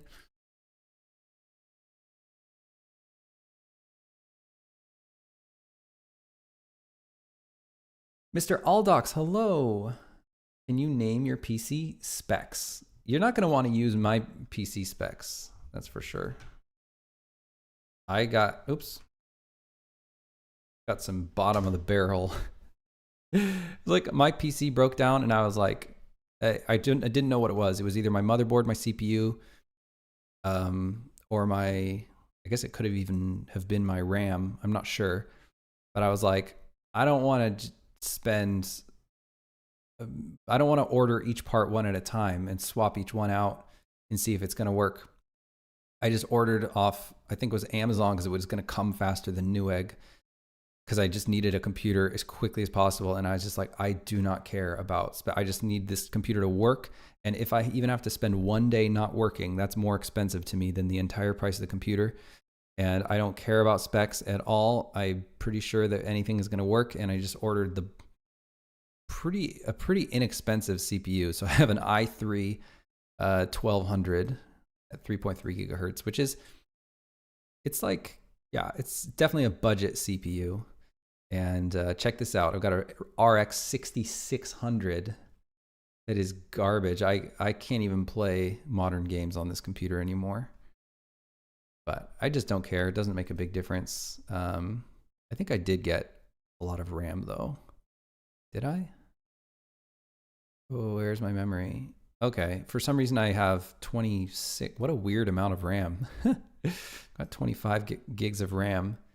I must have like a 16 gig and a 16 gig duo and another 8 gig duo. Must be how it's working. Yeah, I really don't care about the PC. I would just go to, I think Tom's Hardware puts out like a best CPU for the money. And I just go like the $200 one, which is going to be pretty dang good and pretty much play everything. And then once you know your CPU, then you know your socket type. And once you know your socket type, then you pick your motherboard. I always just pick the least expensive one, just because I don't like mess around with overclocking or anything. Then you could do the same thing for the video card. There's like a best video card for the money. Video cards are disgustingly expensive now. Like it's so crazy. If you want to play modern games, you got to drop like $500 on a video card. It's sickening. But anyhow, that's how I would do it.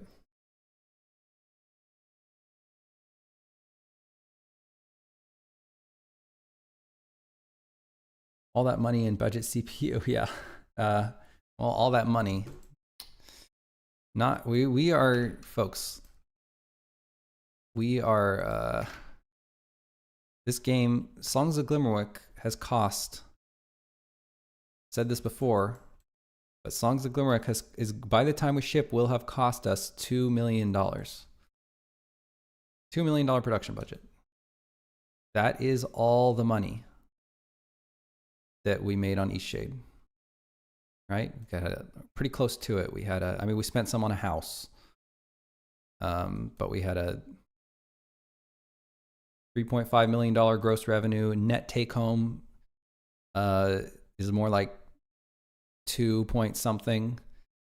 Spent some on a house. Actually, we lost a bit of money because we bought a house and then we had to move because we decided we wanted a baby. We didn't know that we wanted a baby, but that's fine.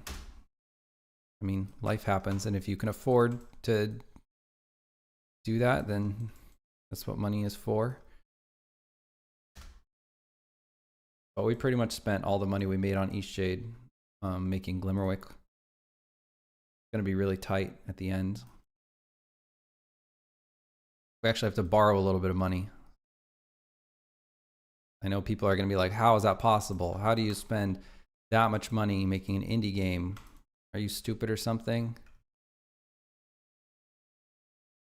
But the way the math works out, you know, about 100 grand per head. And then if you work on a game, we got 15 person years between all of us. I mean, we've been working on this game for 6 years now. I'm going to round out this little coast. So that pretty much, yeah, there we go. That looks a little bit better. Pretty much takes care of it right there. There's $1.5 million just in 3 people for 15 person years.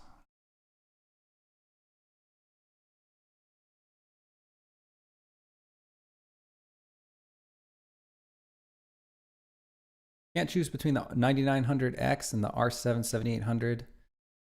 Yeah, I don't know. Well, I just built actually, I just built 2 new PCs, one for Jacqueline because her computer was getting so slow, and then one for our media center downstairs. And I think I went with the 90s, I went with the AM5 socket. So the new Ryzen's 9600X is what I went with.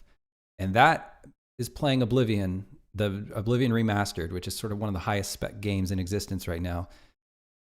Flawlessly. It looks so beautiful. It runs so smooth. Like, I couldn't even believe how well it run with that CPU. So the 9600X is treating us good. Seems good enough to play everything. I don't know the R7 7800. I get all confused. That might be less than the new Ryzen chips. I'm not sure. Vim says you have set aside other money for your safety, right? No. I mean, yes, kind of. I mean, we live on cash, so we have a lot of cash, and we have health insurance, if that was what you're asking about.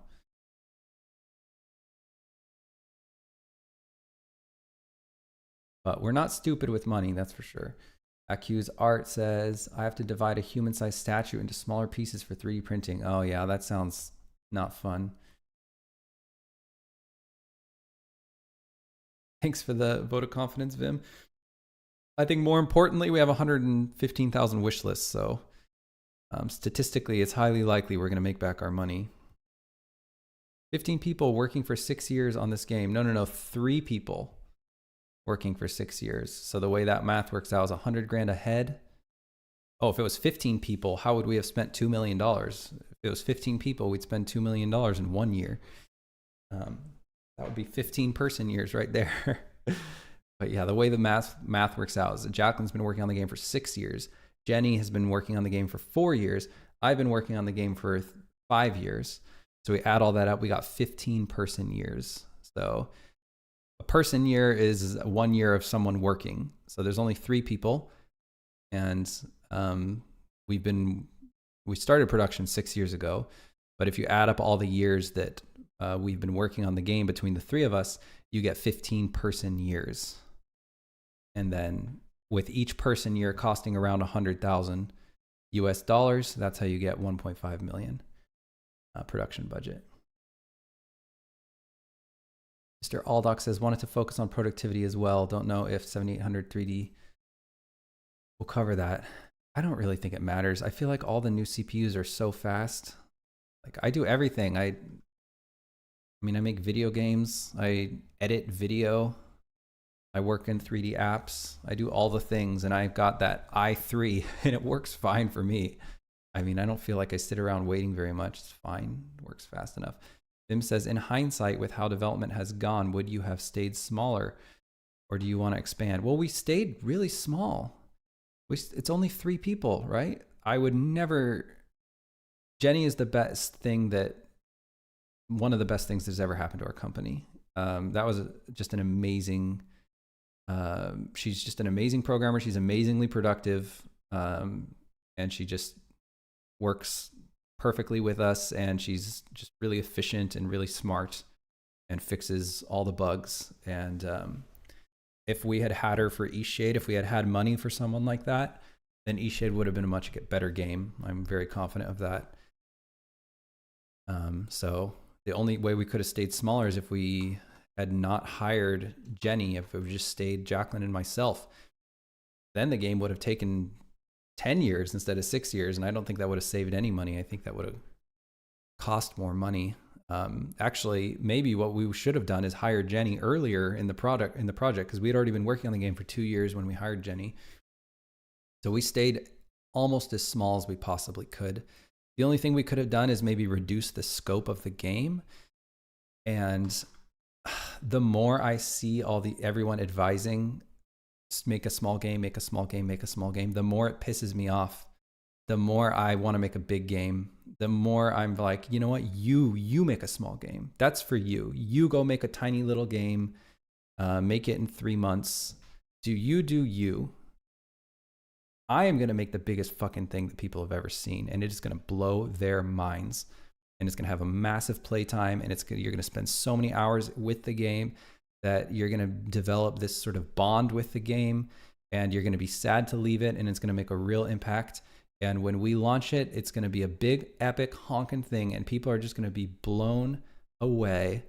That is what I want to do. So I am not interested in making small games anymore. I want to make big games.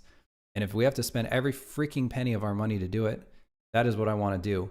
And that's what I want to come to people with. I don't want to come to people with a game that were like, well, we made a small game because it was too risky to make a big game. I want to come to people with the biggest honking thing that we could possibly make because we love it so much that we couldn't help ourselves but to spend every single penny that we have on it. And we poured every single, hour that we could possibly buy for ourselves into the game. And we present you with that. And that's what the gamer has to decide, if they want to buy that or if they want to buy, something else on Steam that was smaller and more efficient. I guess that's where I'm feeling right now. All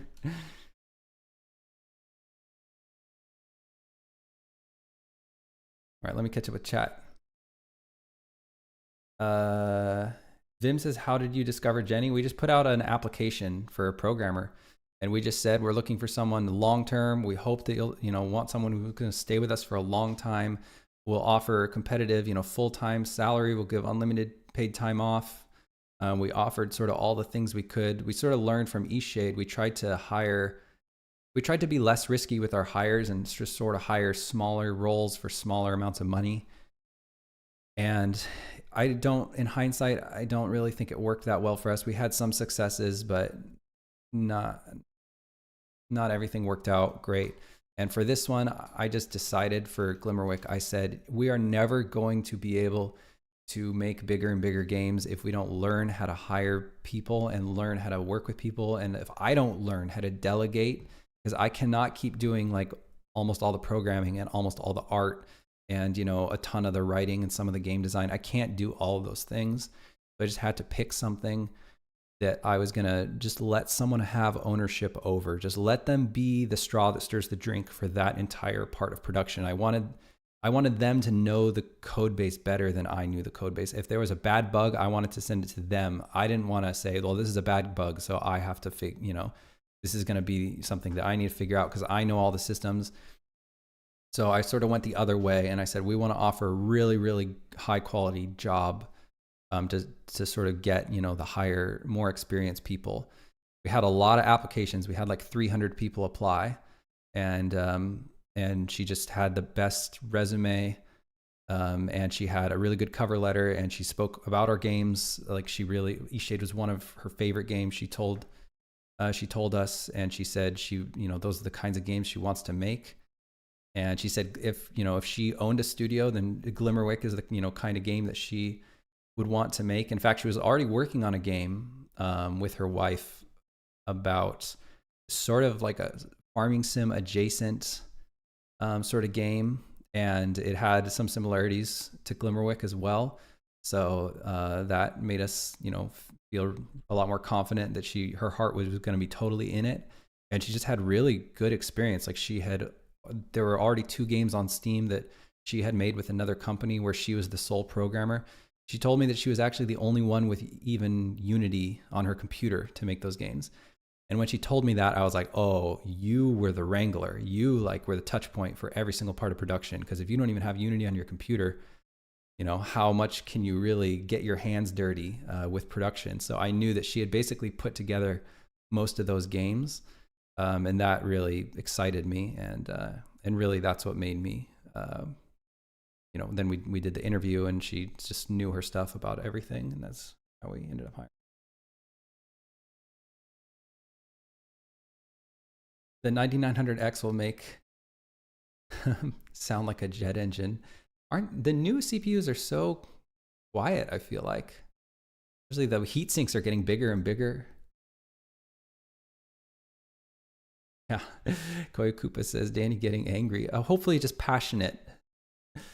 Just passionate. Realm of Legend says, I want to make my vision of my game. I always hated people saying make smaller games. It's my dream game. I'm motivated to work on it. Yeah, I feel that. Absolutely. Yeah, I never did that thing that everyone says you got to make 7,000 pongs before you make anything that anyone would actually want to play. I think it's perfectly reasonable advice. I really do. But not for me. That's the thing about advice. Seems like it doesn't do anything because some people just don't follow it. Some people just completely ignore all the conventional wisdom in the world and they just manage to figure it out anyway. It seems like advice is pretty pointless. That's why I personally feel quite stupid sometimes, even giving advice, because I just know that the right person is going to figure it out no matter what. And I guess some people, unfortunately, some people aren't going to figure it out no matter what. Like some people, you could give them all the advice in the world. And some people, you could give all the worst advice in the world and they would still figure it out.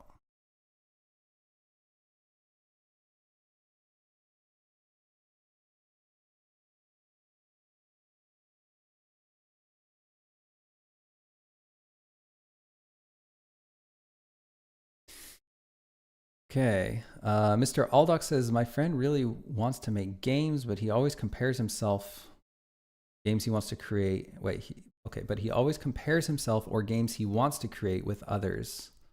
I think that's fine. I mean, I do that. I'm kind of competitive, so I'm always comparing our games with other games, and I always try to see what a game did really well, what a game did better than what I think I could do, and try to figure out how to do that at the level that they're doing that, and try to unpack exactly what they're doing that makes them so high level. Yeah, I don't think comparison's too bad. I don't know, it kind of motivates me, but I guess some people are not motivated by comparison. Some people they're not competitive. I guess they sort of shut down. Fortunately for me, I'm really competitive about game dev. I'm not very competitive in any other part of my life, but once I call something my career and I say this is the thing that I do and this is who I am and this is my identity, once I pick that, it seems that I'm very competitive about it. I don't know why. Would you be willing to take on an apprentice, no pay, but will work on the game for free? No, definitely not. I think that would be a massive distraction for me and potentially anyone else on the team who's helping. We don't take interns. We don't take apprentices. We don't even hire beginners anymore. Just too hard. We don't have the numbers. We don't have the money to burn on that. Like if we had, if we were a much bigger company, we could just eat a loss like that. But we cannot afford to take time from our ninjas to help somebody who is not supposed to be contributing to the project, right? Because an unpaid intern legally should not be contributing to the project. If they are, you should be paying them. You're a teensy tiny man in a teensy tiny little bubble. Howard, wait. You know why I didn't make the game? Because it's too small. I don't care about it. It's nothing to me. Yeah, exactly.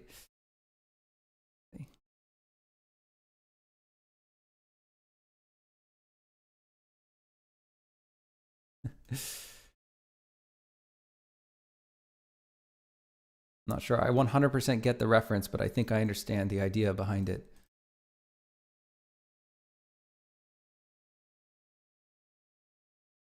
Awesome. That's cool.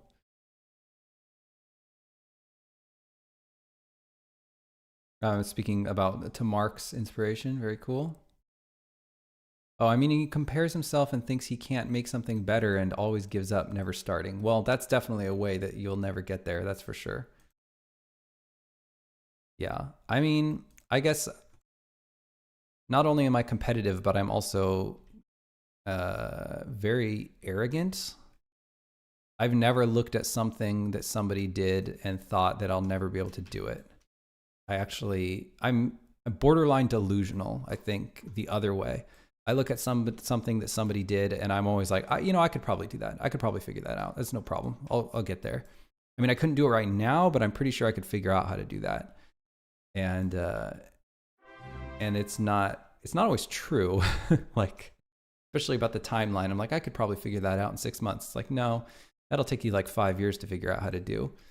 And maybe you won't even do it as good as them. But something about the delusion, I don't know, seems to help. Got to be a little delusional, I feel like. You can't be too practical about everything, because then, like your friend, you'll never get started. Oh, this is a firefly light. I actually don't want. I want like a bigger light, like this light. Let me see. Keith Zero, thank you very much for the follow. Also, Jog of Ale, I appreciate that follow very much. I Quit to Run, I really appreciate the follow. Sorry, I missed all these follows, folks. I don't know. Doesn't notify me. Realm of Legends says, can you talk a little bit about competitive spirit with making indie games? I think I might have fulfilled your wish just now. I don't know if you asked that before or after I just went on that rant about competitive delusion.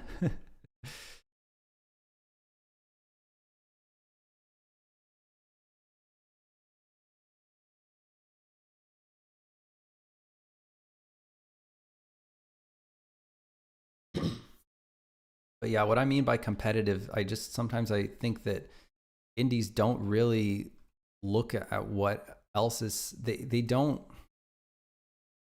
I don't know how to explain it. They're just not competitive about their own product. They're not like scouring Steam and like sizing everyone up and being like, oh, how good does that look? How good did their trailer look? How good do their screenshots look? They're just not doing that. They just sort of make their game, and they don't really keep track of their sort of inner consumer at all. So they just don't. Yeah, they're not trying to make the best thing ever. That's maybe they just make something they can make. They're like, what can I make? And then they try to make that. They're not like, they don't come at it like, let me try to make the best thing ever. I'm going to make something that's going to blow people away. They don't come at it like that. Which just feels like they're just not competitive. They don't want to compete like that. And I think that when gamers are looking for games to buy on Steam, I don't think that they're looking for something that they just can play. Like, I'm looking for something that's playable that I can play. They're like looking for something that speaks to them, that like excites them, blows their mind. They want their minds to be blown. This isn't mobile. Mobile is a completely different world. Mobile's like you're looking for something that will kill time while you're doing something that is boring, like sitting on the bus or something. But Steam shoppers are not there to kill time. They are there because they love games, and they have free time, and they want to spend it playing games because they love games so much, and they want to be excited, and they want to feel awe. That's, I would say, most gamers, they want to feel awe in the traditional sense of awe.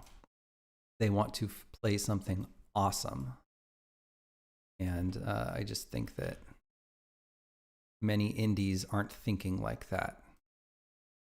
They're not trying to fill people with awe.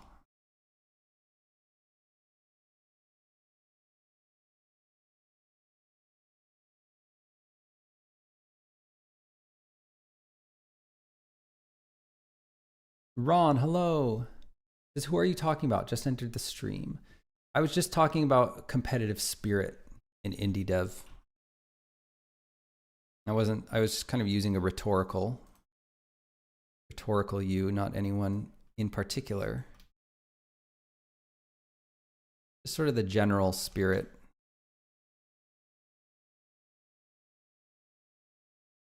of competition.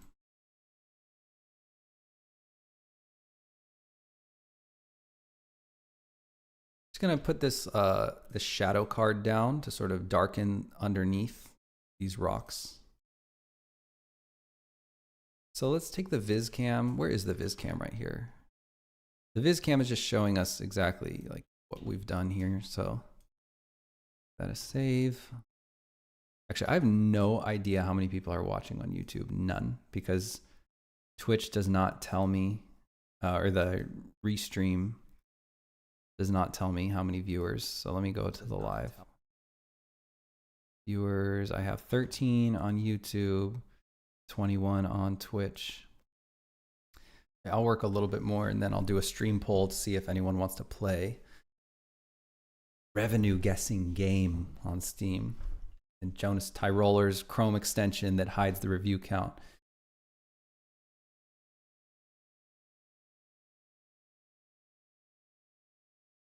Actually, I'm curious if the audience will be interested in that, because when I first started streaming, it seemed like folks were probably not going to be interested in that. Okay, this is interesting. This, you can see the fake volumetric light right there, kind of in a weird spot. We might have to mess with that. Okay, so we filled out this whole area. Let me save, take a peek. I think it looks all right. It's coming along. I think we need more mushrooms in general. And more pebbles. The pebbles are sort of ticky-tacky, but I do think they make a difference. I'm just gonna place all the pebbles. Let's just place some more pebbles around. They just something to break up the ground, because the ground is just so monotonous and flat. I just want something that will sort of add a little bit of little pockets of detail to catch the eye here. Especially like on this is pretty flat. I'm gonna sort of leave that flat, and I'm just gonna put a bunch of, I think, mushrooms up there. And I might even find some other mushroom, some other kind of mushroom. But let me go get that little pack of mushrooms here. So I just made a little glowy mushroom pack. I'm just gonna copy that and stick it on here. And I don't wanna, we've got all these mushrooms that are sort of floating off and underneath the rocks. We don't want those. I'm just gonna stick all of those mushrooms. Oh, this going on here. I think we need to re-unwrap that one, because that's very low texel density. Let's take a look at that. Take a look at this right here. Why is this so low? Oh, it's just literally just very low texel density. Let's scale it up. See if it matches a little bit better now.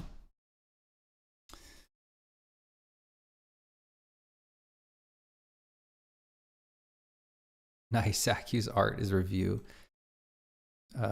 Playing Jonas Tyroller's game.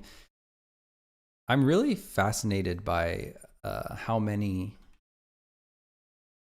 folks seem to say they're pretty good at that game, because for anyone who has not heard of Jonas Tyroller's review guessing game, it's basically just a Chrome extension that when you go to a game Steam page, it hides the review count, and it puts some little buttons there so you can guess how many reviews the game has. Basically, it sort of is a good tool for honing your eye for what sells on Steam.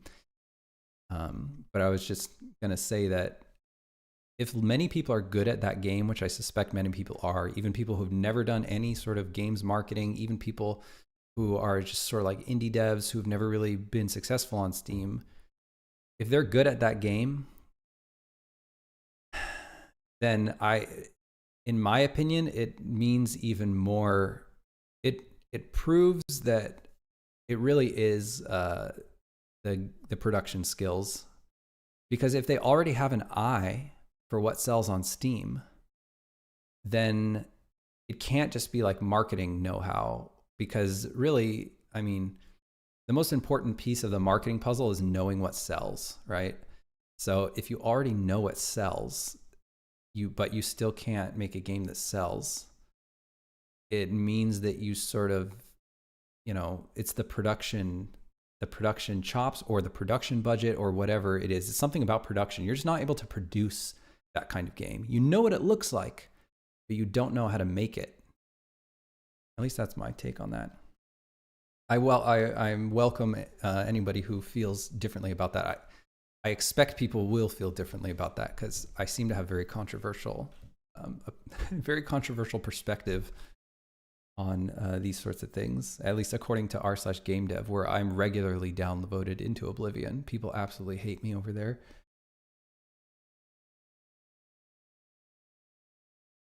One Bakba, your game looks so peaceful. Was that something you seek? Yeah. That's something you seek for during making it. Like you feel like in my life, I would say we just like peaceful games. Both Jacqueline and I, we just like peaceful places. I just want to make peaceful places. Not that I feel unpeaceful in my life, but I don't know. It's like happy, peaceful things, and I feel like there's not enough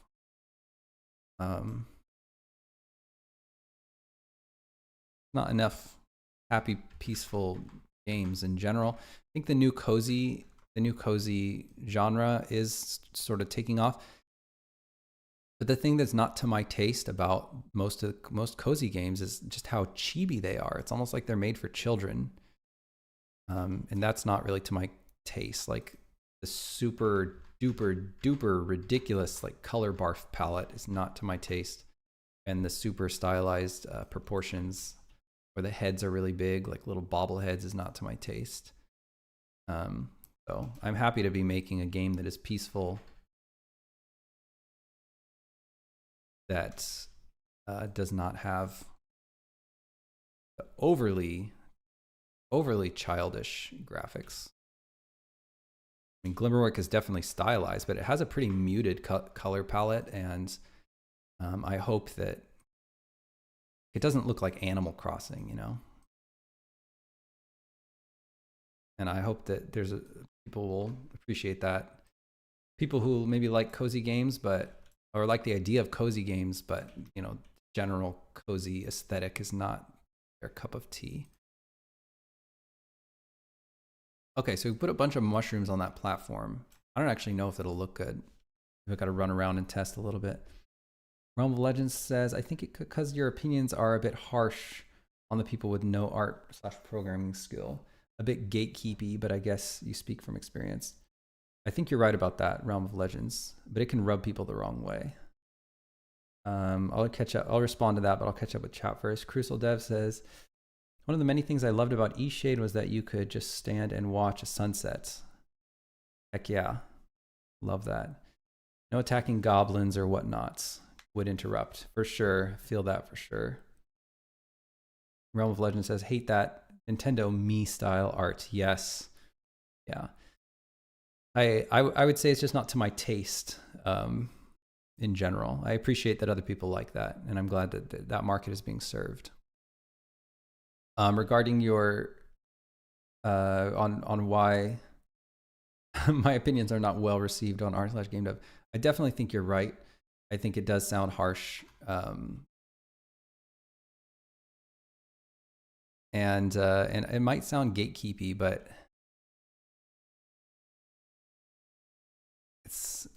it's not gatekeepy. Like, I don't know, what do people want? Like,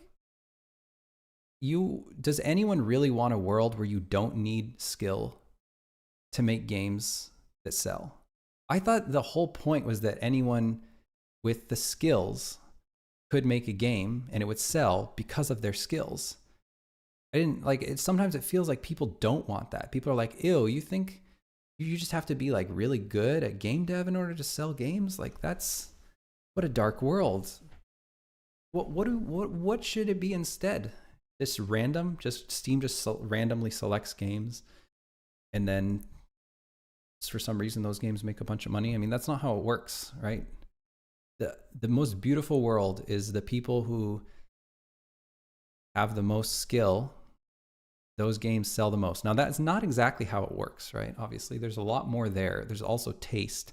Some people have taste that is very broadly appeal, and those folks with that kind of taste are going to sell a lot more copies of their game. Also, you know, the market has certain taste, and some people do market research and sort of try to pick a game that aligns with those tastes.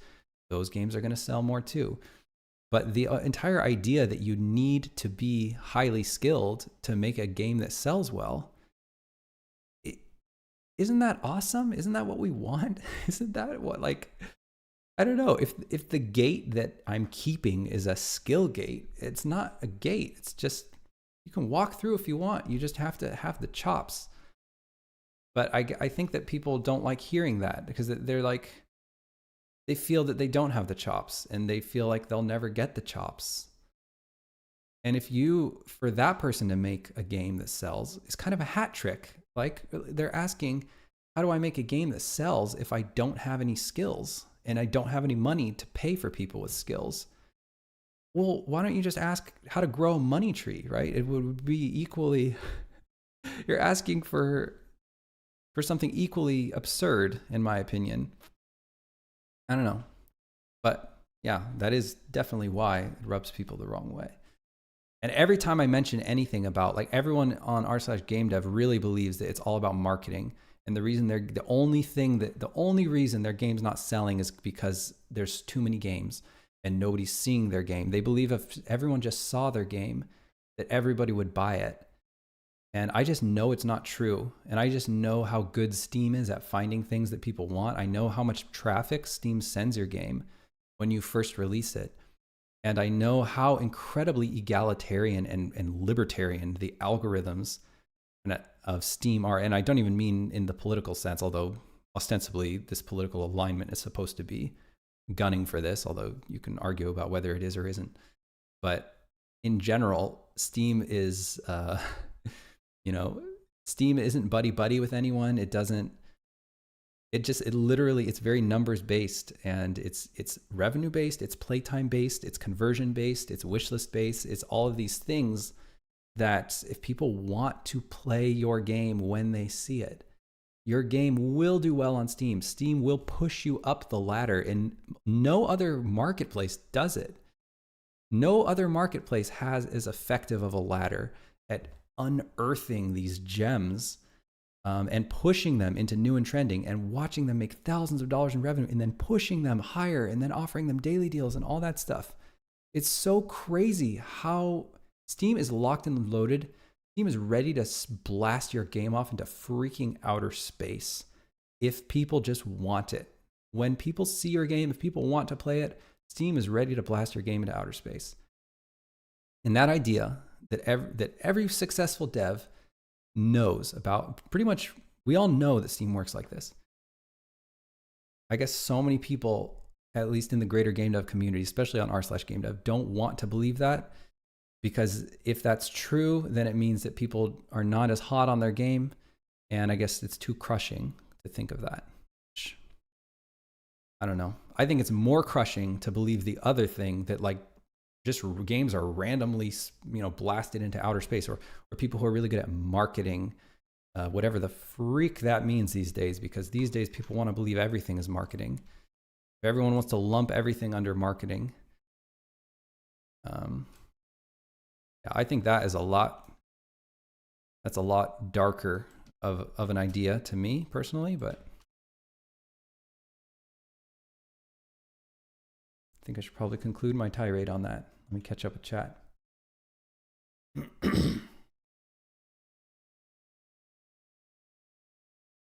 Realm of Legends says, not that your opinion is wrong, it just hits their insecurity.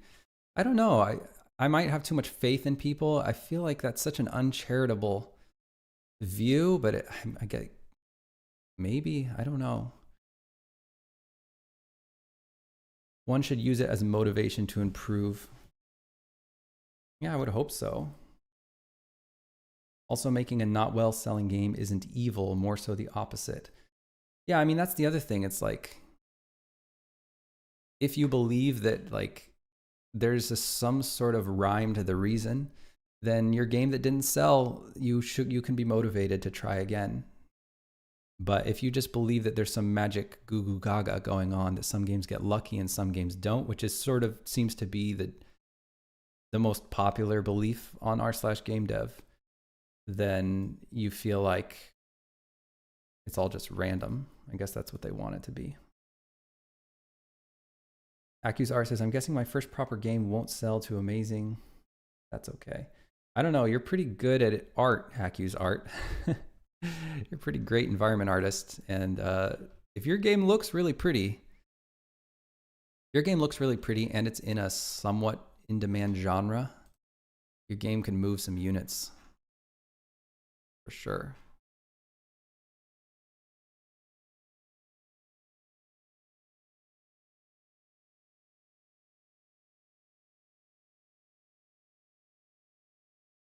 A few more little rocks here. A few more rocks just sort of supporting this area.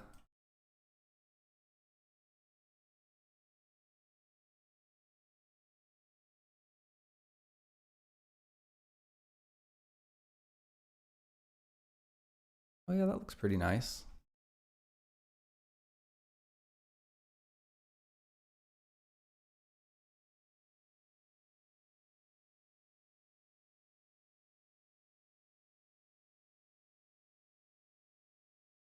I really want those rocks to be sort of more almost touching the water. So I'm just going to rotate them and save. Table 21 viewers.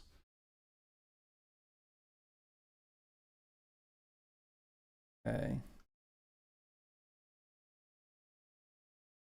Guys want to play the review guessing game now? Let's see. I'll launch a poll. Unfortunately, folks on YouTube cannot get in on this poll. Actually, we'll see if I can just get a quick poll. I'll use this poll maker. Question is, what should we do?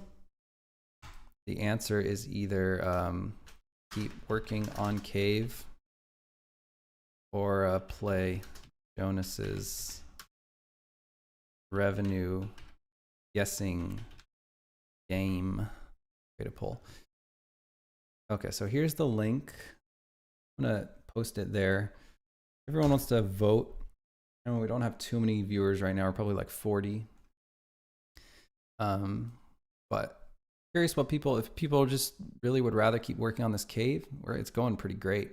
Be very happy to keep working on the cave. Also, I did want to try out that review count, the review guesser live. I thought would be kind of fun.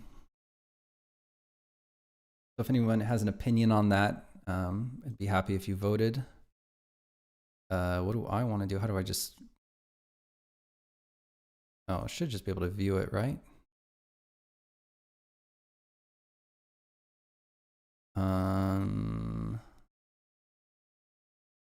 Gotta be a button.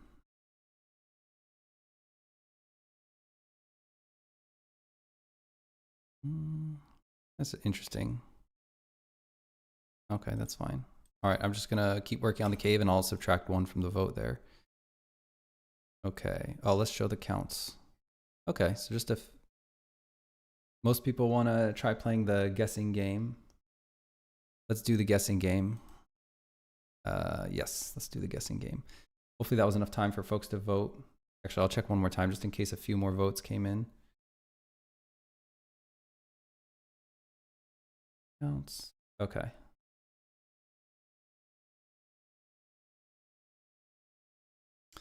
Let's try it. So I'll give a quick overview. Sort of eShade. Go to Steam.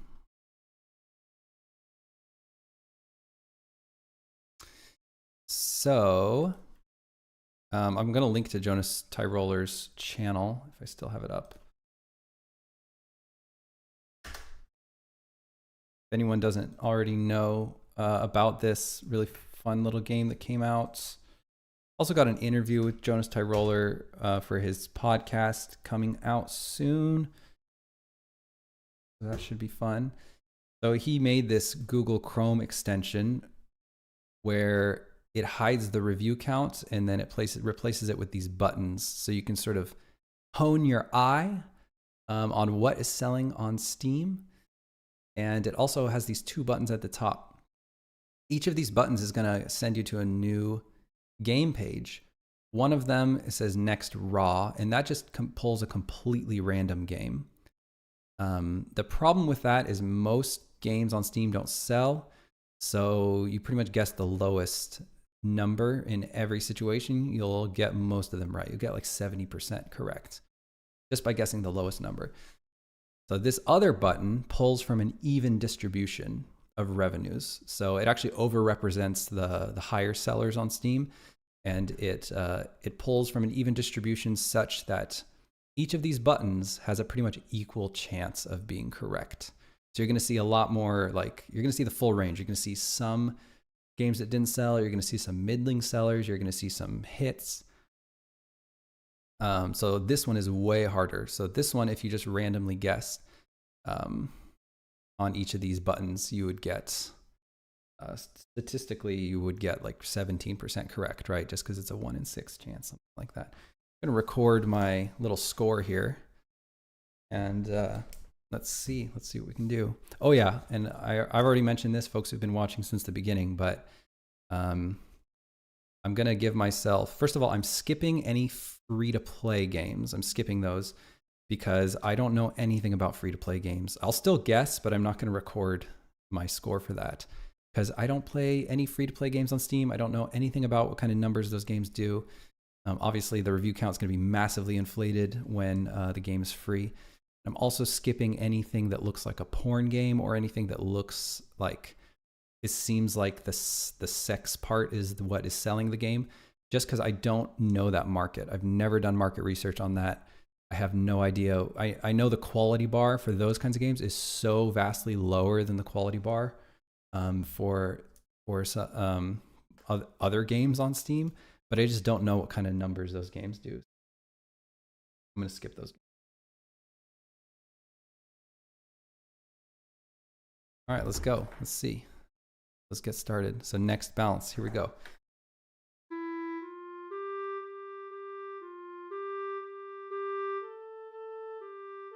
Pretty cinematic intro to the trailer. Very sort of minimalist. Solve the mystery with your friend, partner, and family. It is online co-op. Very, very, very, very, very, very low production budget.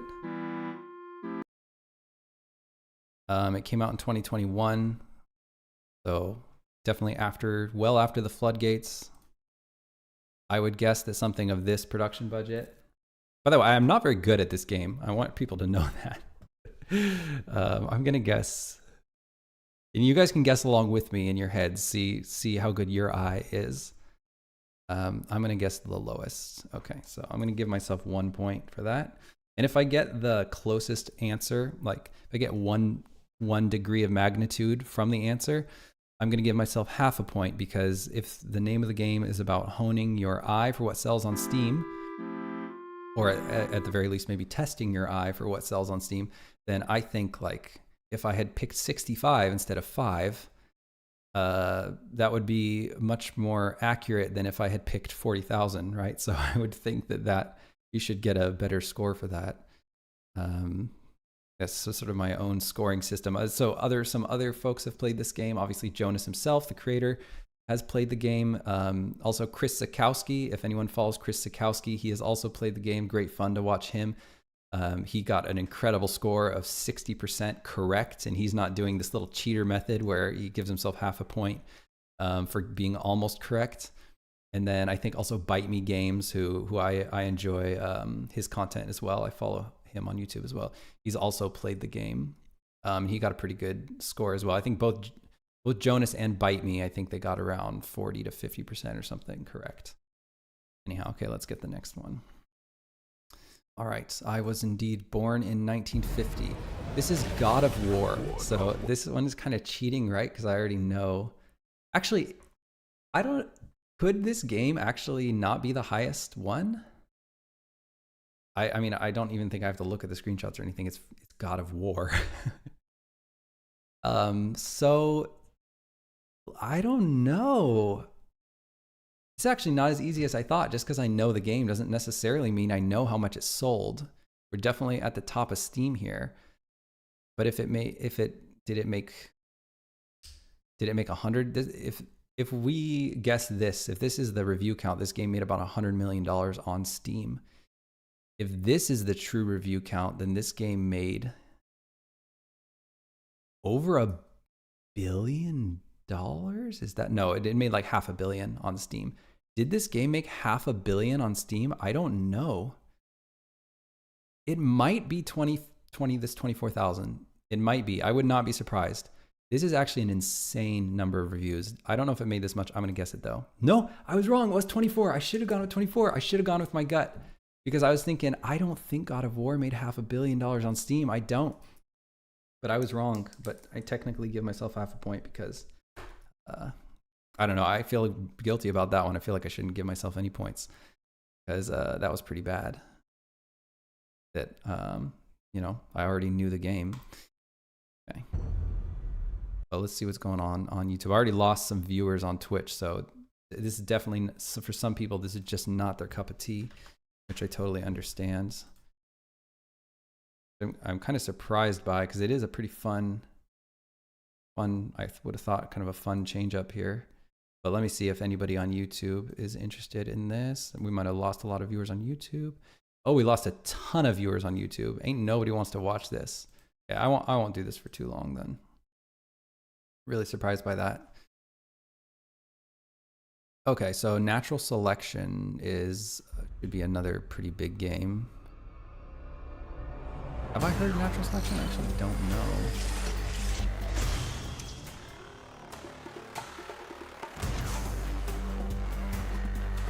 Okay, it's a multiplayer strategy. Looks very polished. There's an alien.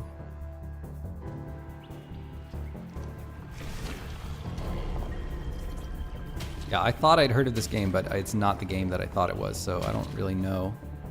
Looks pretty cool. You get to be an alien. The game itself looks really polished.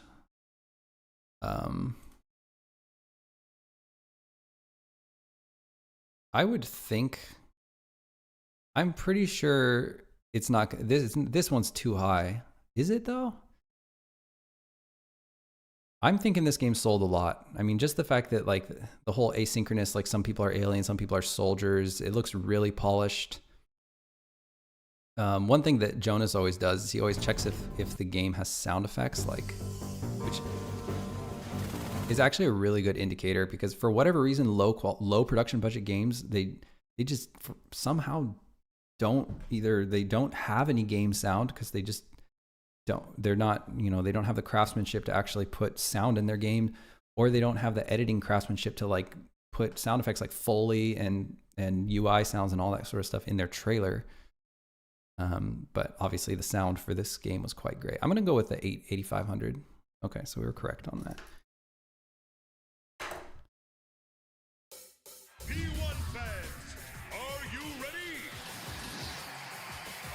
So we've got some anime cinematic stuff going on.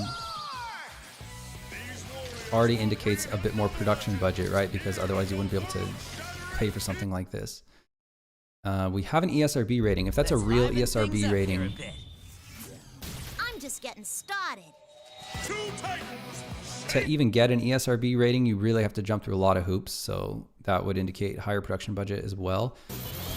I'm not seeing any of the actual game here. Oh, here we go. Oh yeah, it's really slick looking. I just don't know if a game like this sells that well on Steam. It has online PvP. I mean, the screenshots look very high quality.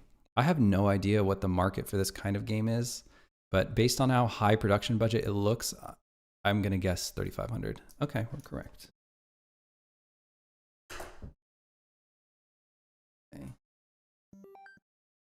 Catch up with chat here.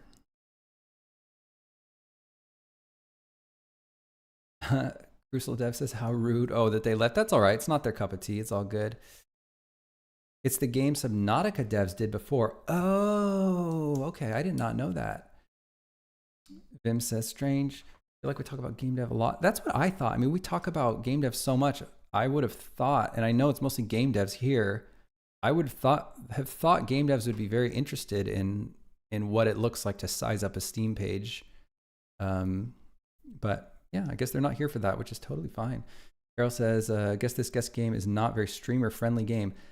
I guess not. I would have thought it would be the most streamer-friendly. One of the biggest criticisms I saw to the YouTube videos of the other sort of game dev guru folks who've played this game is that everyone's like, well, we don't know if it's fake. Like, you could just be, you know, omitting in the edit all of your misses, which I think is kind of funny because I just don't think that those folks would do that. I don't think they have any reason to do that. It's just kind of a silly, fun game.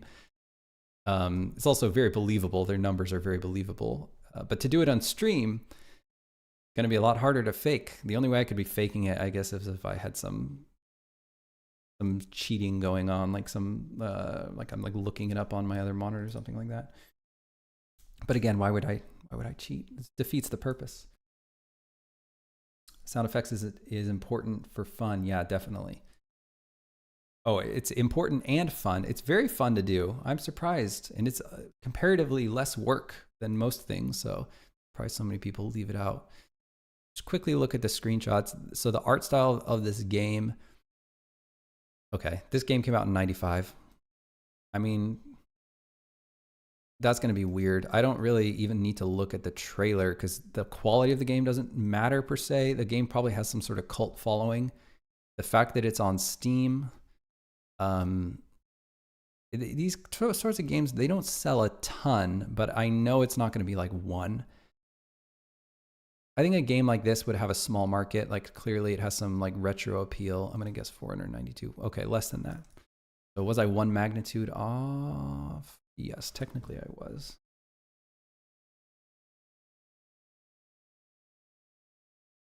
Okay. Let's see. So this is a free to play. I will guess. Very high production value. Trailer.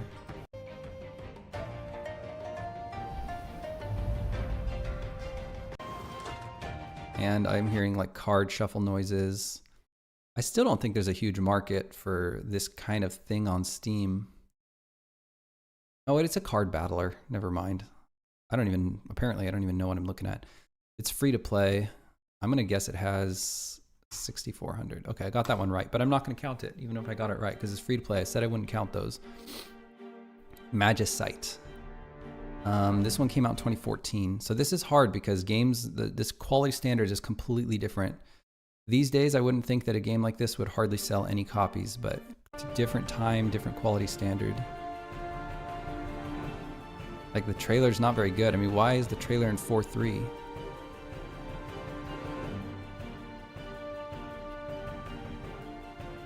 I still don't think this game could have sold that much. I'm pretty sure I'm gonna be really surprised though. I'm gonna say 1,100 just based on release date alone, but watch me click 1,100, even though it's way more than I think this game would make today. Sorry, one second. Sorry, I had to sneeze. I still am always surprised at these games that came out back in that golden age. Yep, 5,800. I should have gone with my gut. I'm just too scared. I'm too scared to humiliate myself if I click 5,800 and then it was like 5 reviews. People are gonna be like, "Oh, see, it's not about quality." I guess that's the voice in my head. That's the voice in my head right now. Let's do a couple more here.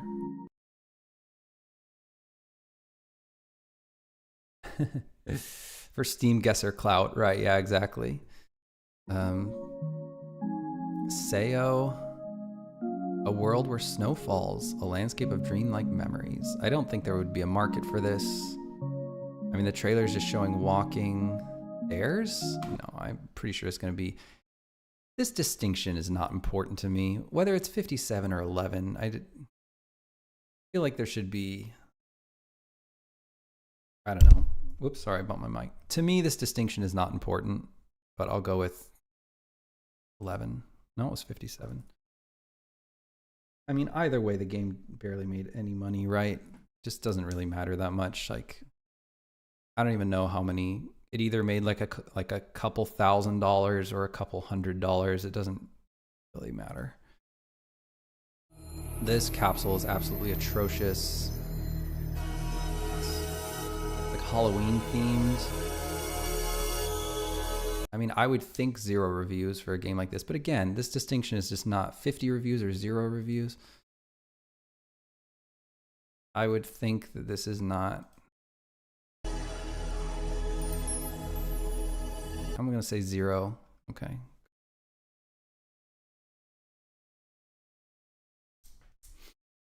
Oops. Why is it? Oh. Okay. The racing game. So that with a blurry, that text is too long. I don't think any professional trailer editor would put that much text. It's like a whole sentence. But maybe people like drifting. This is a casual. And there's no, is there sound? Yeah, there's a little bit of sound. It's mixed pretty low though. The capsule is decent though. Also online.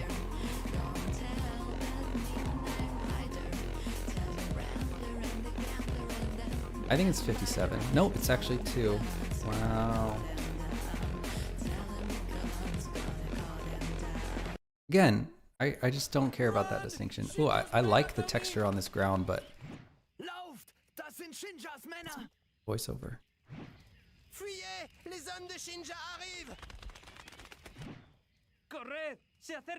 Okay, there's clearly some jokes going on, but it's not localized.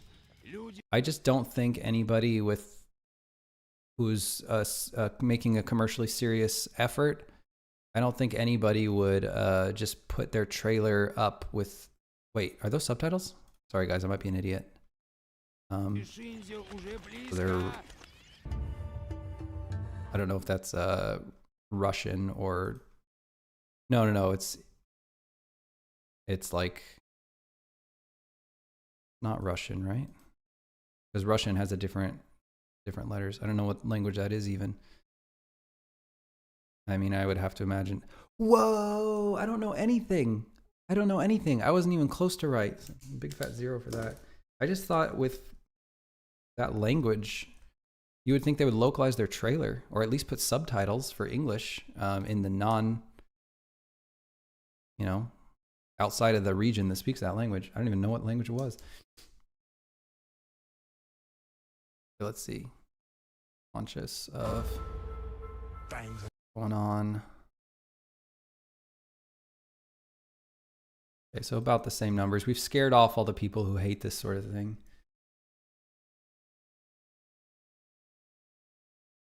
I think it was showing every available language. Oh. Well, I just missed that. I just don't understand what the game was, I think. Accuse Art says maybe this is later on added. We added subtitles update trailer. Oh. Yeah. Okay. So I was just missing the point. Why would you put that in your trailer in your number 1 slot? That's what I don't get. You would. Very strange. I mean, Steam lets you order the trailers how you want. I don't know why you'd make a localization update in your number 1 slot. It's kind of strange. But you guys are definitely right. That's why the language, I was like, at first I saw Russian and then I saw the different text that was using Latin characters and I was really confused. So, yep, should have clicked on the second trailer. Definitely. Okay, so Dead Island is obviously a really big game, which I've heard of. I don't need to watch the trailer. zombie game. It came out in 2016. I think this is going to be really high. I think it's 22,000. Yeah, that one.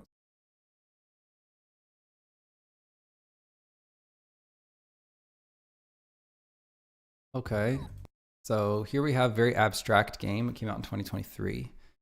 Guess I will. Okay, I mean, again, 41 versus 0 is basically just guessing like how many family members this person has, right? Like you could definitely get 40 people to review your game, and if you had a lot of friends and family, you could definitely get this. So this distinction to me is completely unimportant, but I would say this is a 0 game. Okay, I got that one right. Just don't think 40 reviews is anything. So wow, this is a VR only game. It came out in 2020. I just don't think that there's that many people with VR headsets, even though it's obviously clearly very high polish. But it came out early enough to where there probably wasn't a lot going on, and it's got the Medal of Honor IP. I wonder if I'd be a fool for clicking 500. I just don't think enough people have VR headsets to drive these kinds of numbers. But then again, I could be really wrong here, because it might have been one of those games that came out pretty early in the VR life cycle when everyone with a VR headset would buy this game. But I'm going to go with 477. Nope, it was 2,400. A few more here. Into the Gloom. Okay, thanks for dropping by, Vim. I'll catch you later. All right. So, just based on screenshots, I don't think we're going to be in the high revenue brackets. When you are into the gloom, or the candle here. I'm actually think this is going to be my last game.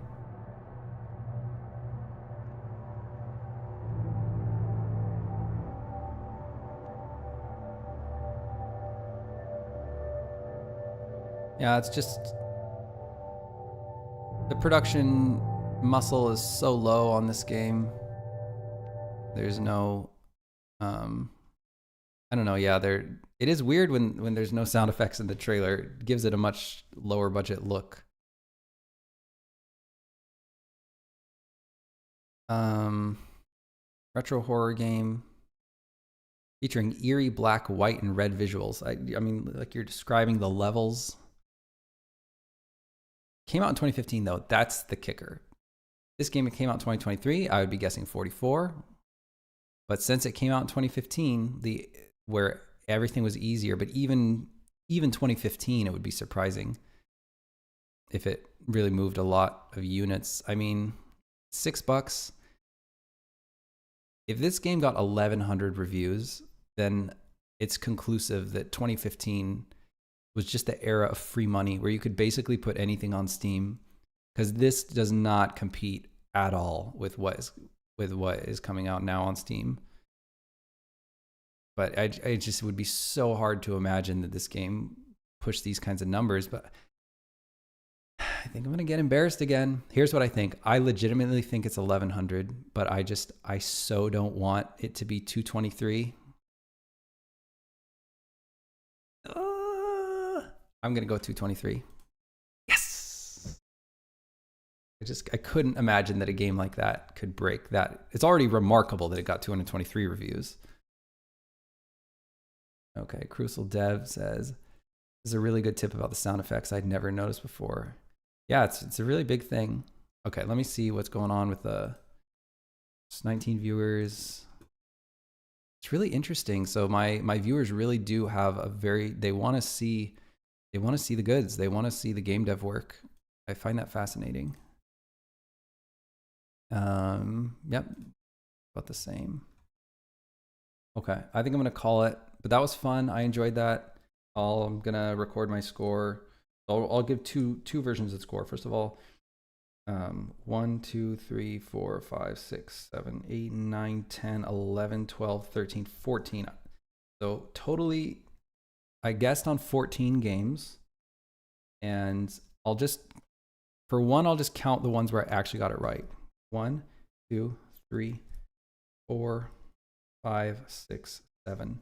So I got 7 out of 14. So I got a perfect 50% for the ones I actually got right. And if I include the half points, then I get 7.5, 8, 8.5, 9, 9.5, and then I get 10 out of 14, which is what? There's not even a purpose to do percentage. So 10 out of 14. There were only 4 games that I was more than 1 degree off, that I was just like kind of tragically off. But yeah, if you guessed randomly, you'd get about 17%. So there is some rhyme and reason here. You really can look at a Steam page and judge it based on, of course, you're judging it based on some marketing things too, like price, and then also era, right? When it came out back in the day in 2015, it was a lot easier to make money on Steam. There were just so few games. But mostly, let's be serious here. Let's be real. Mostly we're judging the game off of production value, or at least we're judging the game on how serious of an effort we think it is, just based on the trailer and the screenshots and what we're seeing of the game and what we can kind of see of the scope. So yeah, it's not. I posted Jonas's video on Reddit, and I said, if people can guess the game just by looking at a few screenshots, people can guess the revenue. It means marketing is not the hardest part of game dev. It's actually making the game. And basically, like I would say 75% of people were in complete disagreement with that. They said, actually, when you look at a Steam page, you are judging the marketing, that this is marketing. What we're looking at is marketing. The fact that this screenshot, is just a pure environment, and everything about the screenshot is marketing. I just roll my eyes at this, because like, I'm looking at the game's environments, right? And you could argue, of course, that the selection of the screenshot, which screenshot they chose to put up there, is a marketing decision, because they are trying to show off what the game is. And showing off what the game is in a way that appeals to people, you can classify that as marketing. But let's not pretend that if this was Cyberpunk 2077 and they just showed random screenshots of the game that were not even carefully selected, let's not pretend that it wouldn't, that we wouldn't be seeing the game make, millions or hundreds of millions of dollars. Like, it's so laughable to think that marketing is the biggest part here. I can't even wrap my little brain around it. Anyhow, I think that's concludes our game guessing game. I had a lot of fun, but maybe I'll do this more off stream, since not everyone seems to really like it. Keith G, hello, welcome to the stream, says, do you ever take suggestions for this game?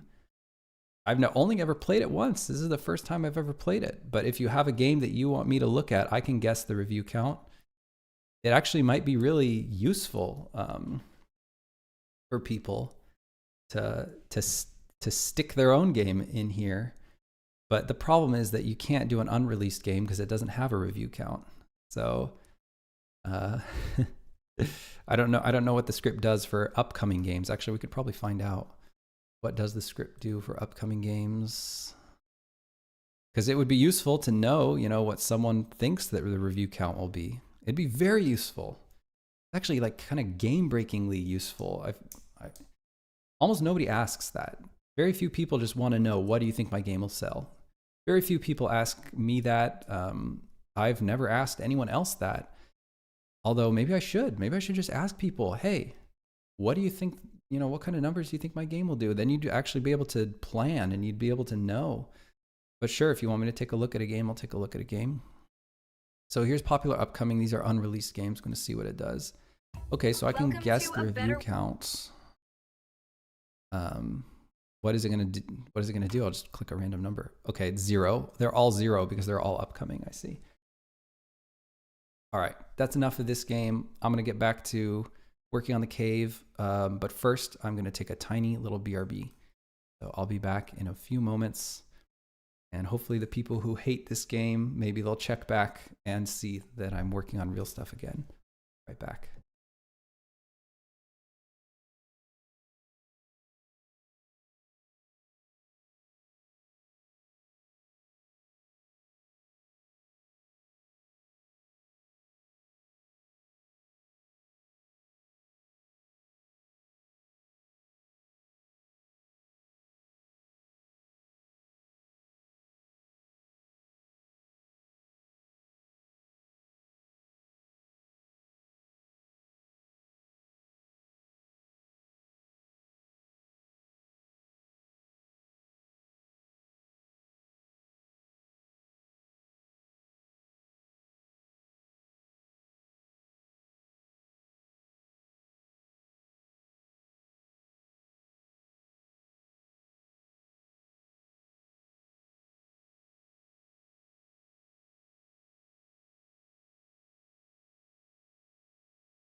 Okay, back in business.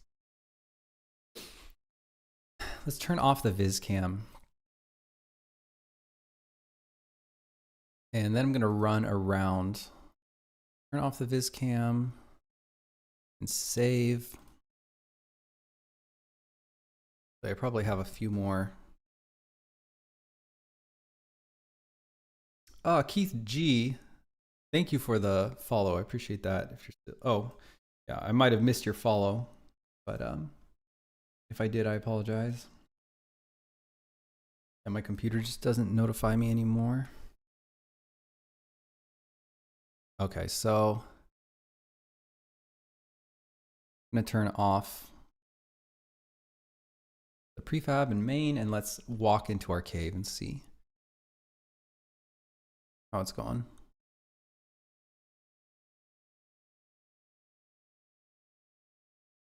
Oh, okay, good, good, good. Somehow my head has been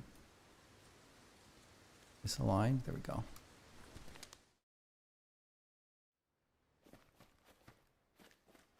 so we got 1.3. This is a lot of triangles. So here's, I think these stalactites look pretty good, and it's filling up the screen nicely. Stalagmites, sorry. Collision is groovy. I think we can maybe break up this edge a little bit. Make it a little craggier. It's maybe gonna look nice.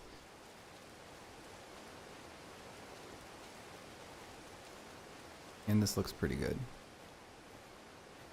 Okay. This does look good with all the mushrooms, I think. I think it works pretty well. Maybe too many mushrooms, actually. And then let's walk down this path. I want to see how it's going with all these mushrooms. Oh, we got to put the waterfall sound right there. Yeah, I don't think we want to... I might have gone too far with this mushroom shtick. Maybe if I scale some of these mushrooms different sizes, they're a little bit monotonous right now. I do think I want to scale them a little bit.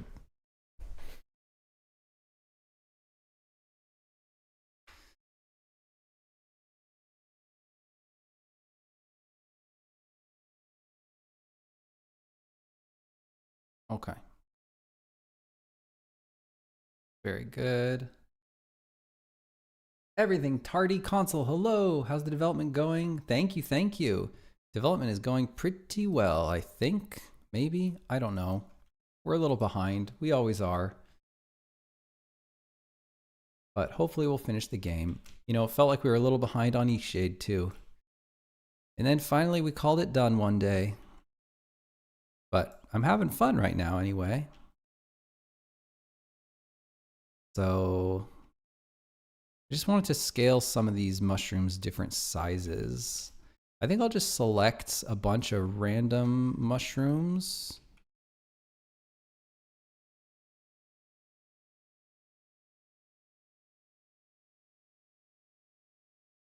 And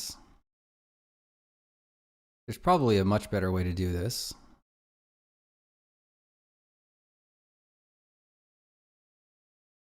But I'm just gonna, some of them should be really small. So I'll just scale them down.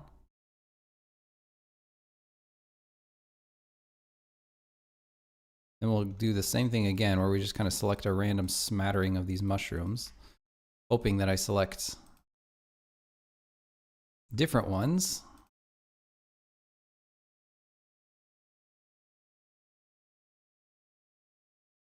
We don't want too many, because these are going to be kind of like the accent mushrooms that are like bigger than all the others. So just going to grab a couple smatterings, and then I just want to scale these ones up significantly. That already looks, I think, a lot better now that they have sort of varied scales. Some of them are a lot bigger and some of them are a lot smaller. I like that.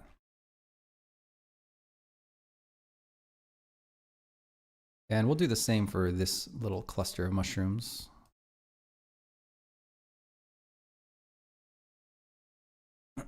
Gosh, I wanted to play that review guessing game on stream so that I could record it put it on my YouTube channel, but I keep forgetting to hit the record button. So now I'm gonna have to download the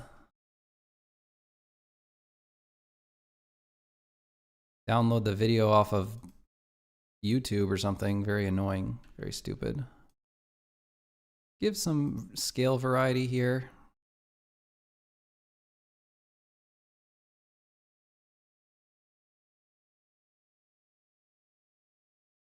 These should probably have scale variety as well. Get a random smattering and scale them. I'll scale these ones up just because they're kind of toward the interior. Try to get a different random smattering. Scale them down.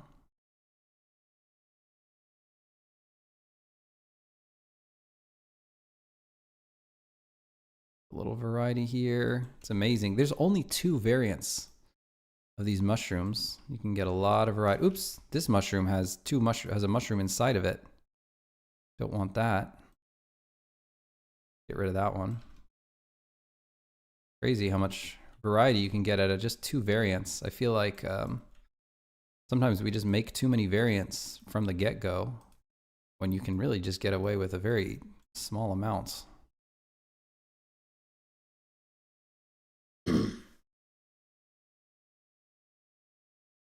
Isaac says, nice stream to watch while doing cardio at the gym. Rock on. I was running like the little witch in the cave. Okay. It's nice that you have 4G or 5G that is good enough to watch a stream. This mushroom for some reason is floating. Don't know how it got quite so high. And I think it's time to layer in. Well, okay, let's get this. I think we could make this edge look a heck of a lot better just with some more cuts. And we could also probably throw a decimator on this. So let's remove the subsurf and just add some decimation.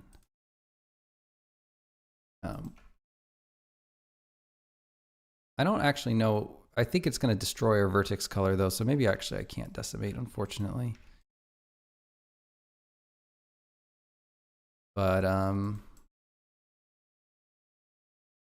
do I really want to add edge loop? It's going to add a lot of verts here, which I usually don't worry about verts, but it does seem to be, they seem to be compiling. We're going to have to do something here. Give this this one a little bit of a bevel.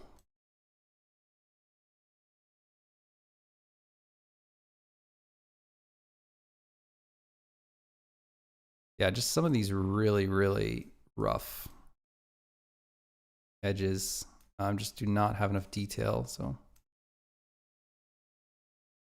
I think this one maybe could use a bevel, a little bit of a bevel as well.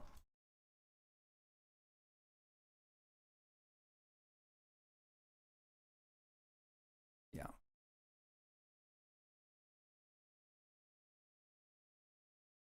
Don't want to have to.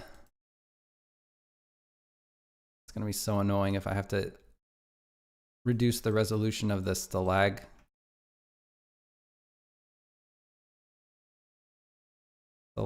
because they already look like, they do look a lot better.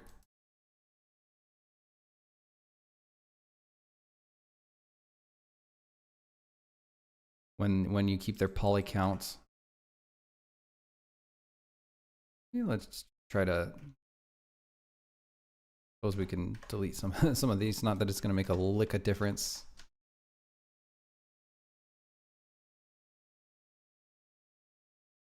Also delete a bunch over here. Actually, I can't go too far on this side because this side actually has, you need to keep in mind about the water.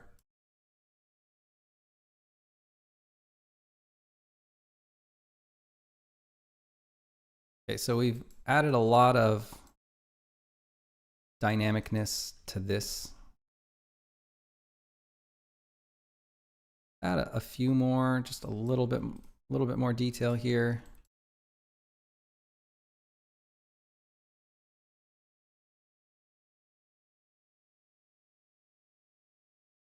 Ah, that's gross. Okay.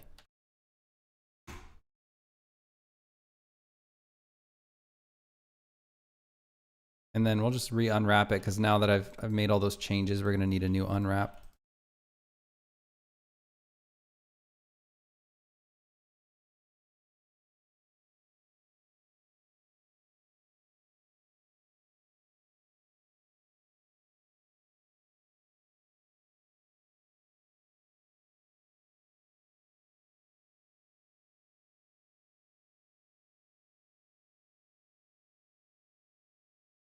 Just adding a little bit more detail, just a little bit more cragginess. Let's see how that edge looks.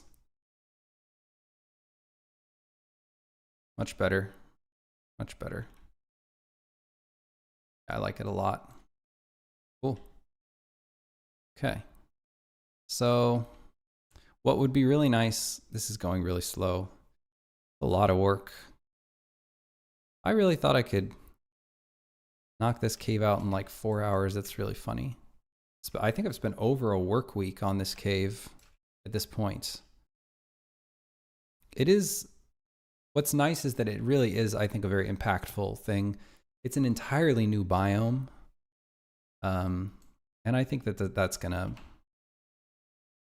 pull a lot of weight just because it is, you know, completely fresh, visually fresh. I think that makes a big difference. Goes a long way. Put this huge rock. I'm gonna try to art out an entire area with no stalagmites.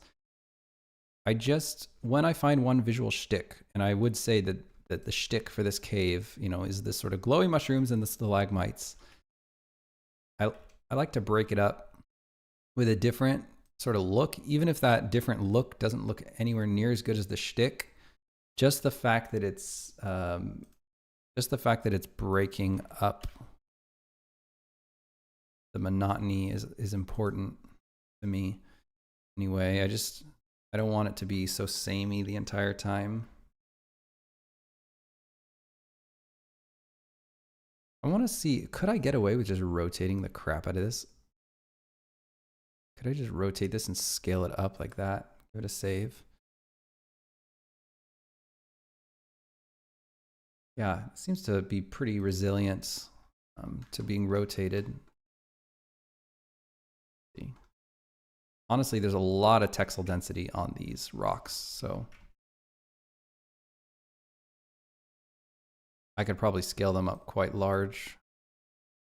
Especially the closer you get to over here, the more the camera's gonna be forced to zoom out because we have that camera magnet. Let me try to cover some of this stuff, some of this uglier stuff. Scale up this rock really significantly over this area. All right, rock on, Accu. I love that first snow, so exciting.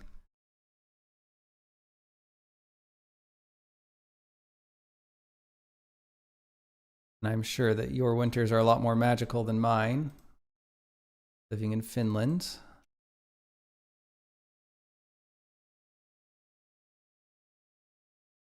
One of the Accus is German and one of them is Finnish. I'm pretty sure you're the Finnish one, right?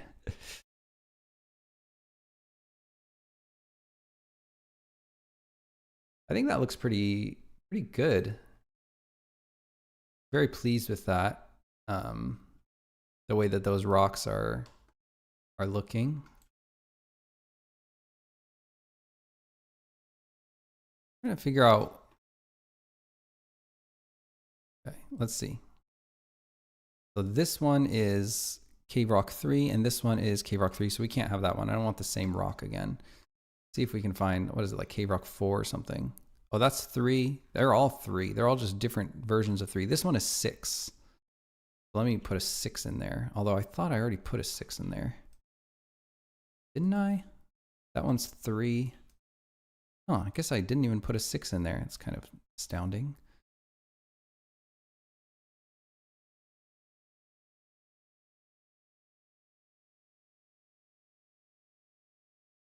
Okay. Now I just want some of that. The dark card. Just go right under all this stuff. Cool. And then do I even want stalags over there? No, let me just copy everything we just did. Copy everything we just did and put it over here to just try to cover up this entire real estate right here.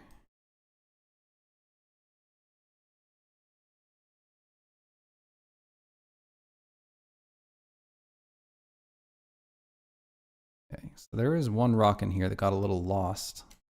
That one. Oh, I guess that one's pulling weight as well.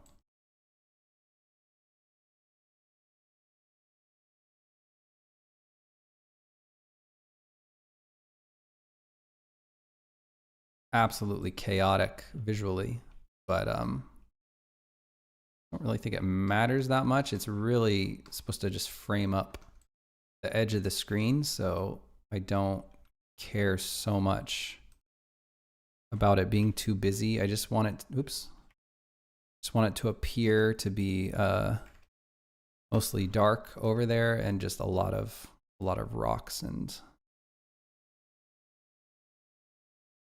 jumble mess going on.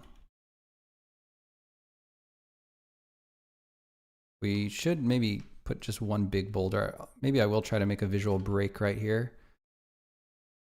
It's getting a little bit low in the textile density department. I don't know how far out the player can see. But I will put some kind of rock back here just in case the player can see all the way over there. Okay, let's see what a jumbled up mess we made. Moving the viz cam up, turn off and on.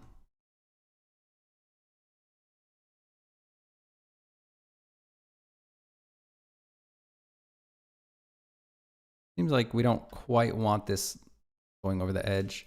And then I'll take this big, soft, dark shadow and just make sure to put it on the ground right here. And we'll even have it hanging off the edge so it even darkens off the edge a little, I think is going to be good.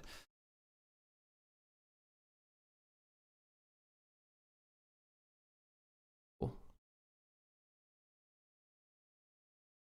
I think we could use a lot more. It's pretty low poly over here for this edge. I mean, we already have so many verts. Kind of crazy.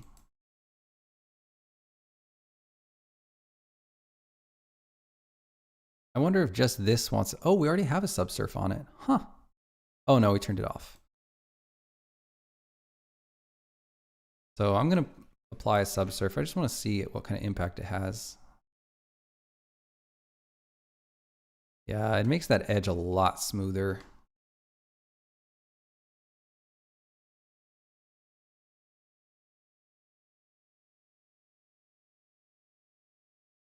I think we probably need it just for this river. It's going to make that river a lot smoother. Okay, but anyhow, what we wanted to do is paint with the vertex color. I want to add that green edge, so let's go full on green. The green adds that bit of rock breaking up.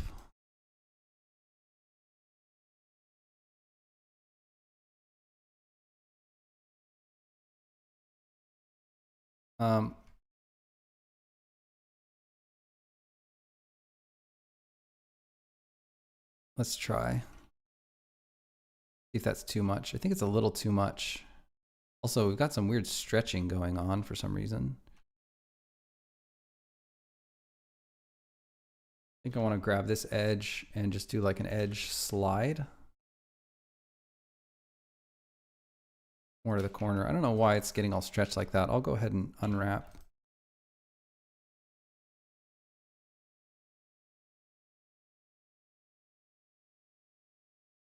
There we go. That looks better. Okay. So kind of hard to see. I'll turn off the smoothing just because it'll be easier to hit the vert right on the line. Right on the vert on the corner there. Oops, that's not where I want to do it. We'll leave that. Okay. Do the same thing. Ooh, we have a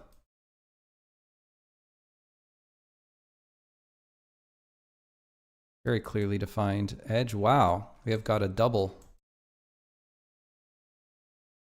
So I really just want right there, right there, right there, right there. Then I'll leave the other one sort of a little bit more ambiguous. That already has the edge.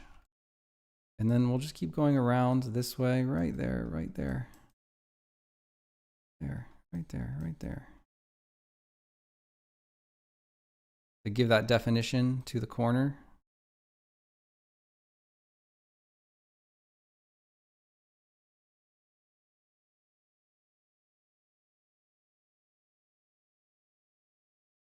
Export that.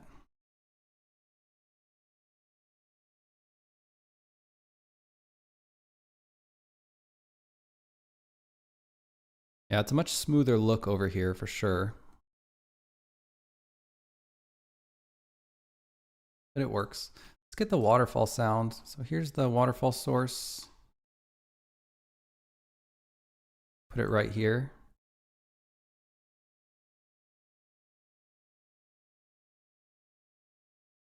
Very nice. Just about do it.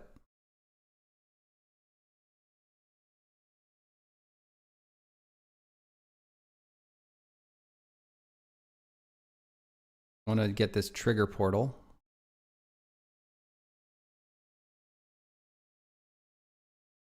Copy it. We'll call this trigger portal entrance. Call this trigger portal false exit 1 maybe. Then I just want to rotate it almost 180 degrees and place it right about here.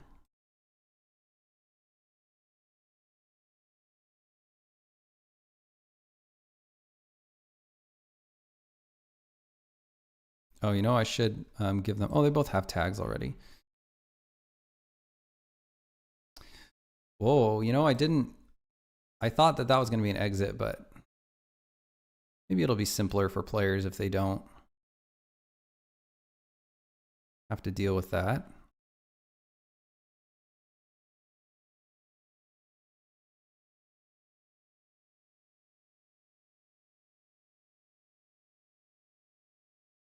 Yeah, that should keep it simpler for them so they don't waste so much time going through the different. I was thinking to make 3 exits, but now I'm thinking just to make 2 exits.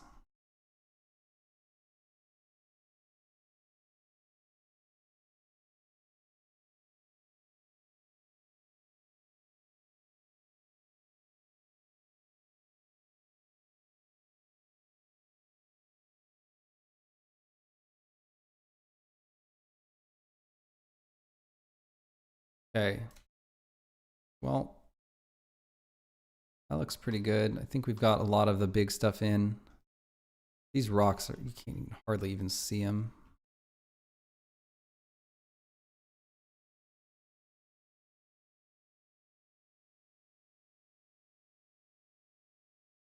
Add a few rocks here, add a few rocks over here, right up against the rocks. I think it's nice when they break up the silhouette. Actually, I'll probably put a big rock there, so maybe I shouldn't bother with that. Might be nice to put a few rocks up on this ledge right here.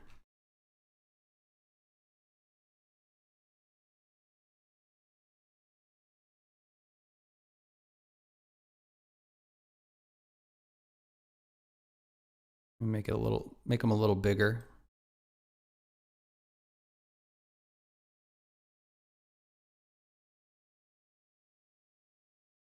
Flip this one.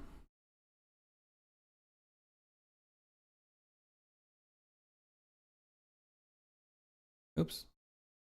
See if Twitch is hiding any notifications. No, okay.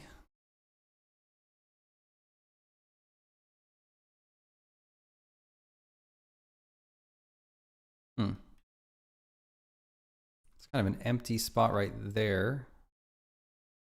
See if I can just get a real big old rock. Put it in there.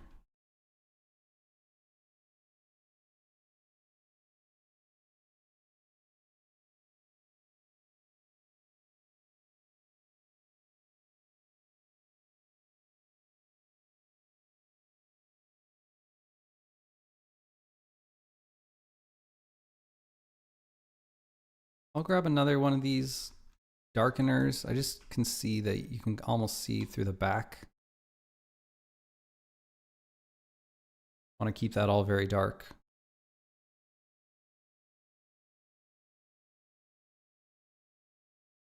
And now as for this, I would love to just find a little boulder, something like this. Just want to kind of break up. That silhouette is pretty ugly there. There we go. So that really supports that stalagmite a lot better. And if I could find some other small rocks to break up that would be good. Maybe something like Could try this, even though we've used it so much. Seems to be a pretty unassuming rock. And it doesn't seem to grate. It's a very durable asset.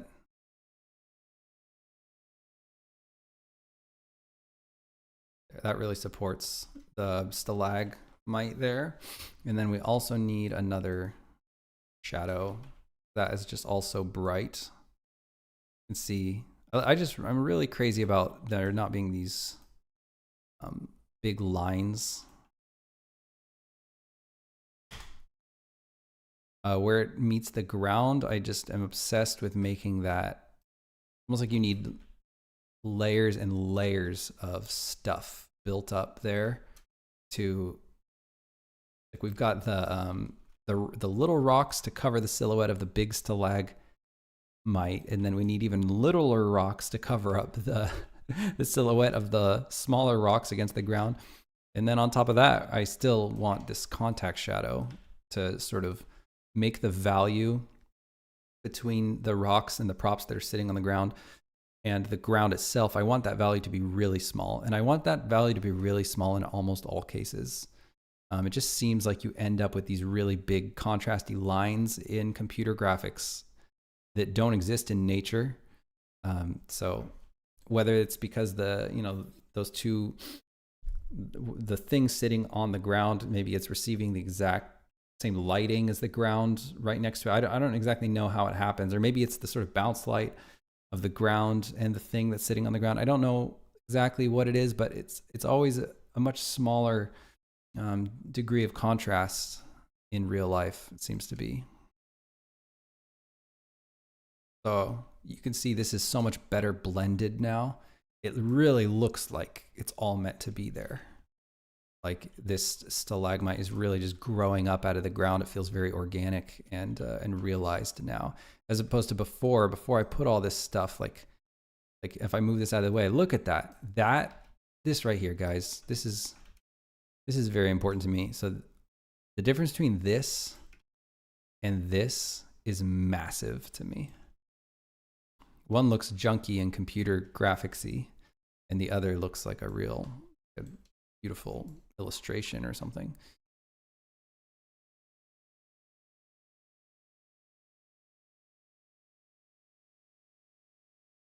Okay, so I think that entire area is pretty much good to go.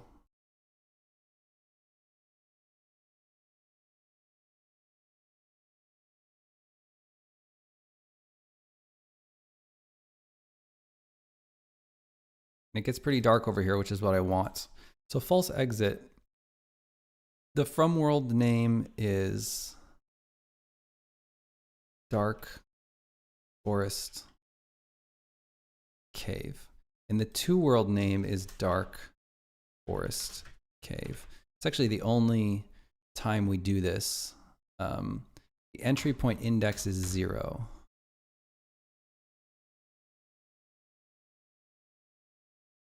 And we definitely don't want the sound of a door closing. So there's no sound here. The trigger portal, that's correct. I guess we need an interactive. And then I'll go to the entrance portal. So the entrance portal, we don't want the sound of a door closing either. I'm not going to put where it goes yet, just because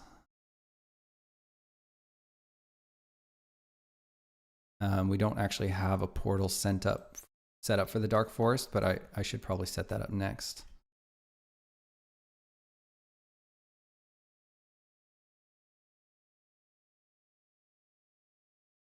Okay, give it a try. Let's see how it feels.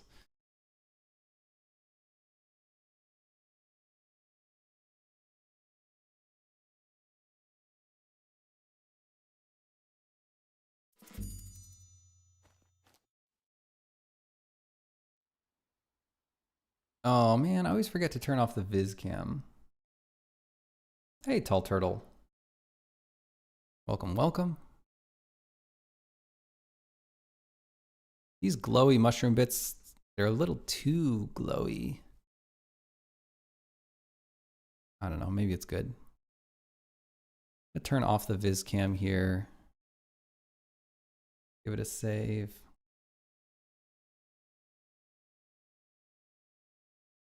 I should be able to get.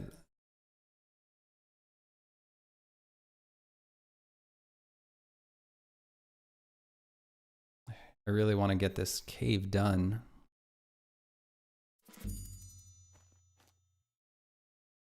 In we go.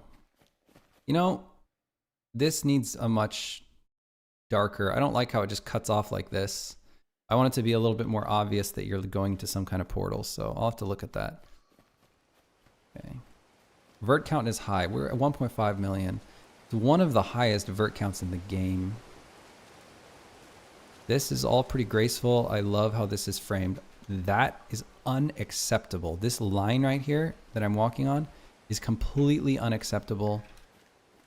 Let me see where it is in the, look at that. I didn't do anything to it. Look at that. It's a huge line. What's wrong with me? That's fine. We'll just bop that line up a little bit. I don't like this weird like hole right here. It seems to have nothing going on. This is a really bad silhouette. Laser beam. Laser beam. This is a silhouette of the rock against the ground. We need a contact shadow over there. Really happy with the fizz. Okay, this is a terrible contact shadow, or I'm just maybe needs a contact shadow.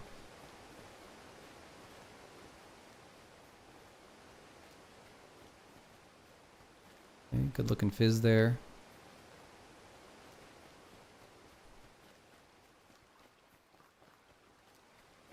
This is pretty good. This jumble of rocks is just pretty nar.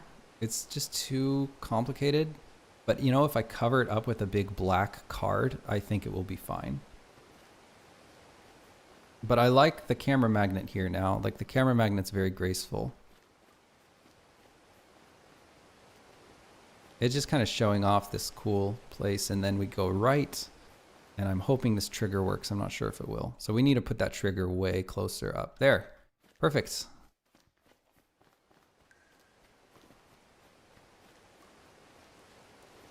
That's exactly what we want. We kind of start at the beginning of the cave.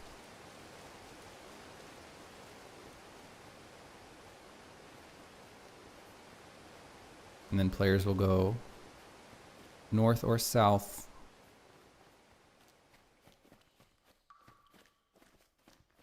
And we'll need another portal. I'm thinking like right here-ish. We don't want to make players walk too far. So we really don't have too much more to do. Yeah. I'm curious how long the players will spend trying to get through this cave.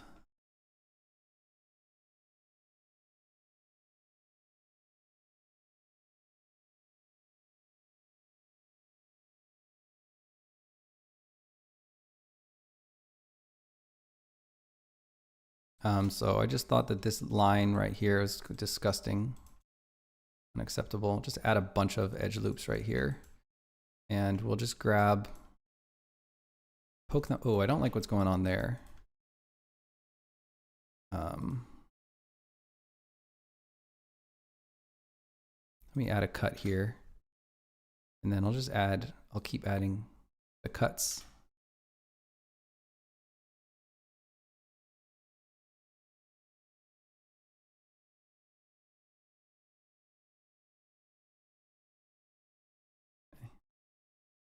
And then I just want to remove doubles. I don't really know. It says it removes 0 verts. So that's good. I want to take some of these and just move them a little bit like this. Shift them around. Just give some kind of form to it.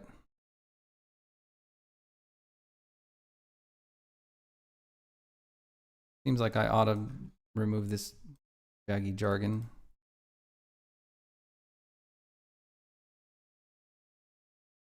All right, there we go.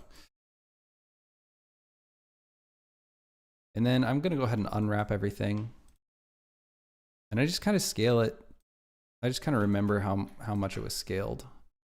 Let's see how that, much better, much better. Okay, so I had some like contact shadow problems. Seemed like this actually does have a contact shadow, which is crazy.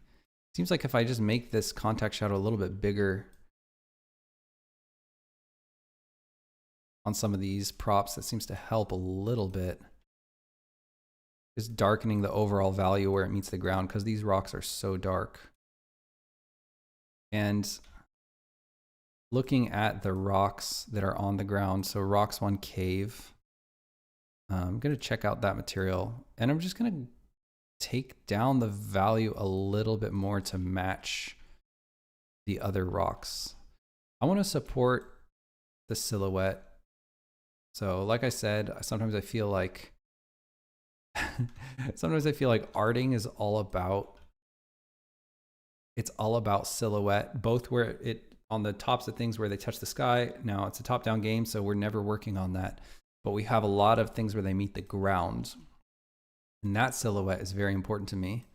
So I like to just cover up the silhouette with other detailed things to sort of break up the silhouette where it meets the ground. See that?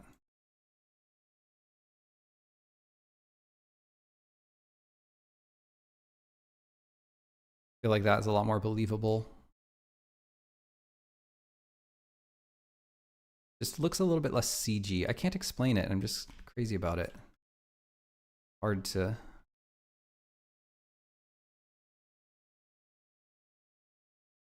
articulate why it's important to me yet. I don't know. It's just a visual thing that's very important to me. I just thought that that place is a little empty right there. Let me see if did I actually scoop that? No, I didn't. Okay. There we go. So I'm just going to put some dark. I tend to just darken areas that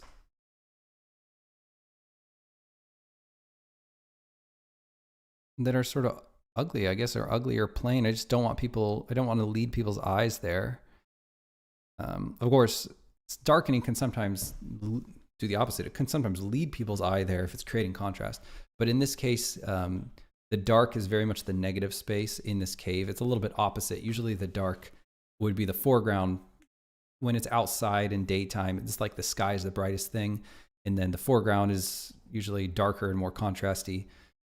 And then you sort of work your way out as you sort of like have atmospheric perspective. This cave is kind of the opposite because it's a very dark area and then the path is lit. And I'm feeling like right now the dark is the negative space and the light things are the positive space. At least that's the way I'm feeling about it. It just feels like it would look, this rock would look better if I just put another dark. Look at that. I mean, it definitely sits better. I don't know. I can't really explain it. I'll put a really dark decal right here, just sort of cover up the bottom there, make it more smooth.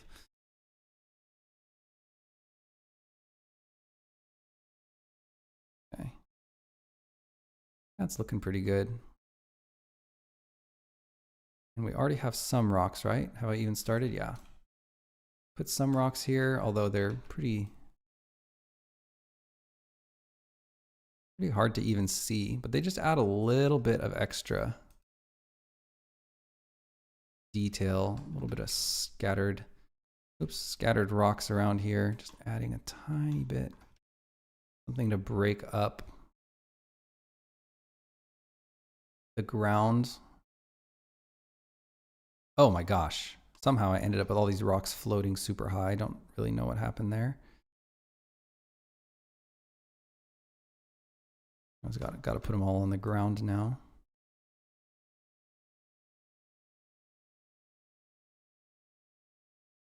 Okay, those ones are on the ground. At some point we ended up with floating rocks. I don't really know what that happened.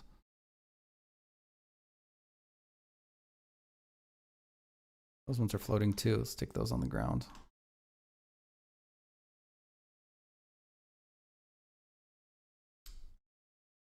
Isaac says, how do you avoid players getting stuck in puzzles? In eShade, I had to Google how to get the jewel from the sea. You just playtest, basically. But you're asking, well, you said, how do you avoid it? And then you say, I got stuck in eShade, so. Sounds like you don't think we do a good enough job avoiding that. But one thing that you learn when you're doing game design is if you want to make a quest or a mission or a piece of game that 0% of people get stuck on, that's basically AAA's goal most of the time. You are sort of beating all of the friction out of your game. You're sanding off all the rough edges, and you're basically making your game really, really, really easy. You're making your game impossible to fail at.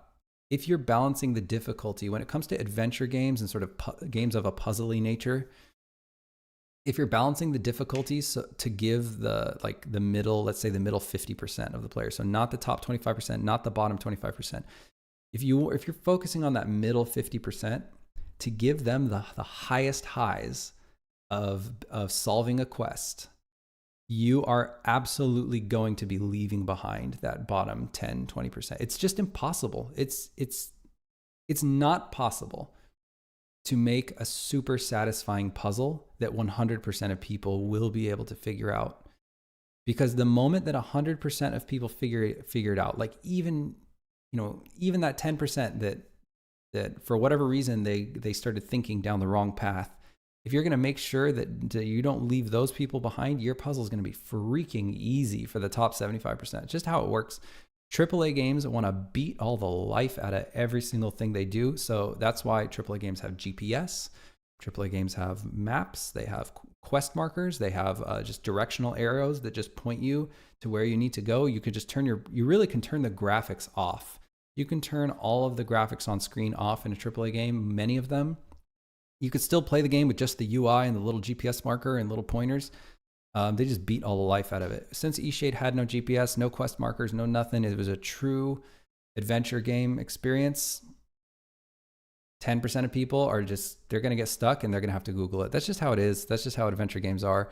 Now, 10% is a good number. If it's like 50% that are getting stuck, for me, that's too hard. If you're talking about like the best, maybe one of the best adventure games ever made, which is Outer Wilds, which is, this incredible masterpiece that many people cite as maybe one of the best games ever made. Tons of people are bouncing off that game. I am not smart enough for Outer Wilds. I couldn't get past even the first puzzly thing. I'm just too dumb. I'm just too dumb for that game. And that's fine. And that's beautiful. Even I can still see it's a masterpiece. But in order for me to get through Outer Wilds, I'd have to look up absolutely everything. They're just leaving me behind. And that's fine, because for the people who are smarter than me, the game is so much better for them because the difficulty is balanced. That's how I feel about it. Carol will remember the shadow, that one little shadow decal I put down. Robert Pattinson, hello. Is this entertainment stream? Maybe. Depends if you like watching video games get made. Isaac says Outer Wilds is my favorite game. Well, that's great. Yeah, a lot of people are going to get stuck on every single part of Outer Wilds. That's for sure. I would ask you this, Isaac. Did you get stuck at all in Outer Wilds, or were you able to complete the whole game without looking a single thing up?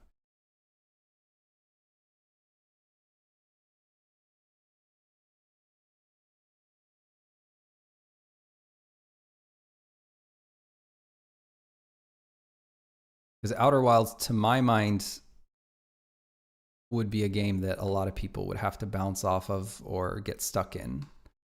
Because the level, the sort of puzzles in that game, the knowledge gates in that game are so mind-bending that it's just hard to imagine,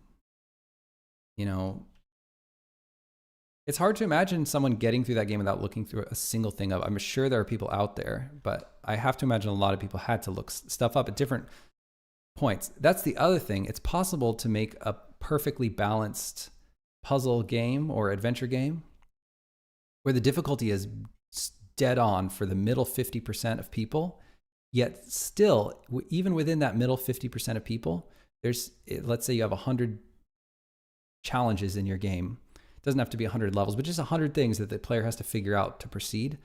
They might still get stuck on 5 of them, right?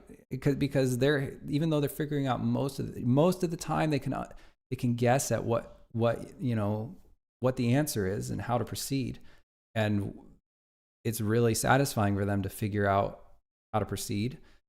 But they're still just sort of getting stuck looking down the wrong path sometimes, and they can't really break themselves out of it.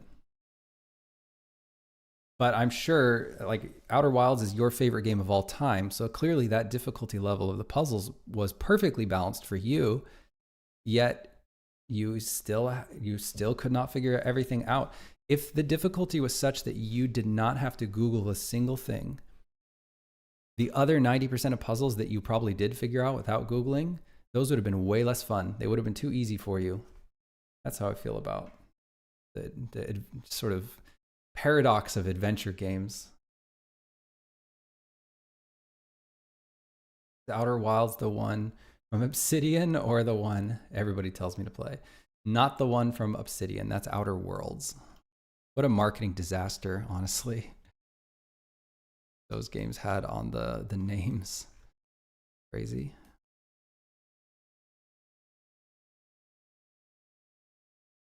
Okay, so I put some beautiful fireflies along this path, some blue fireflies. Let's go ahead and turn on the transparent effects.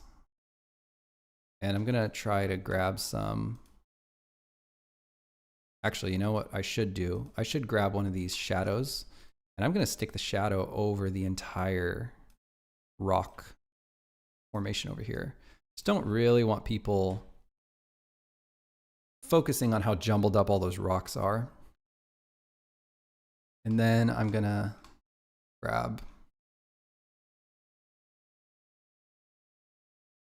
this blue light overlay and just sort of cover up some spots. Yeah, so the one you got stuck on, Isaac and Eastshade, with the cult, like finding the Mudwillow's finding the amulet using Mudwillow's tincture. A lot of people got stuck on that one, but the people who didn't get stuck on it, their minds were blown. They were just, so hard. Because it was such a cool, thing for people to figure out. It was almost too cool. Like we couldn't make it easier without making it significantly less cool for the people who did manage to figure it out. It's such a hard balance. It really is.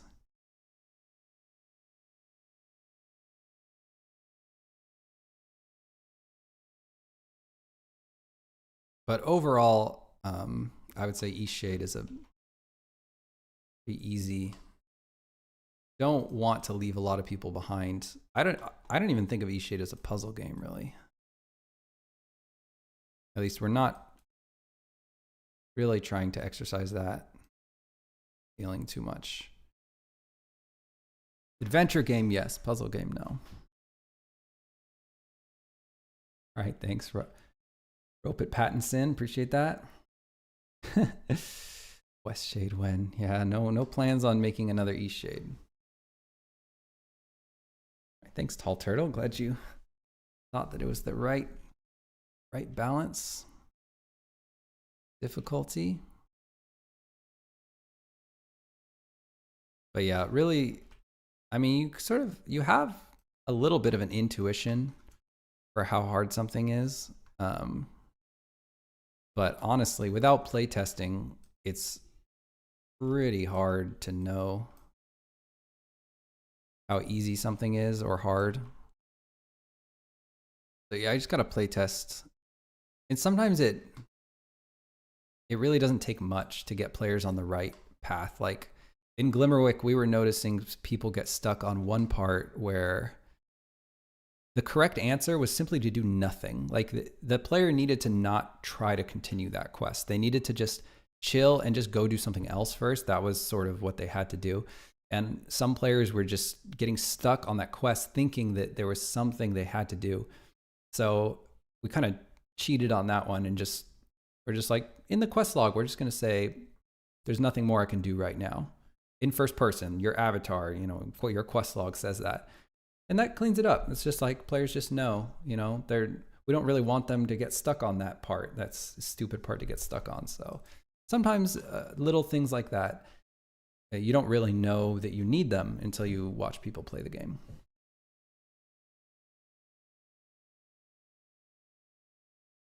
Isaac said, I think inspiration felt like a limited resource in Eastshade, so I never wanted to use the witch potion. Gotcha. I can see that. I can see why that would be hard.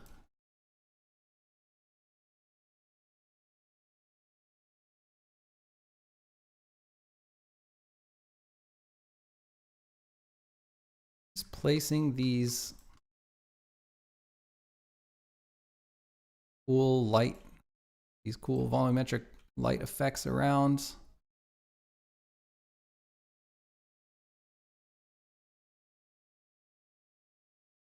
I don't really know. I'm contemplating what I'm going to do for the last leg of this cave.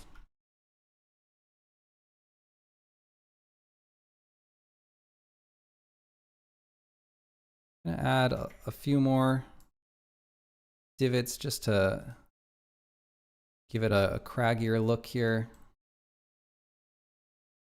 A little bit more dynamicness. Bevel that.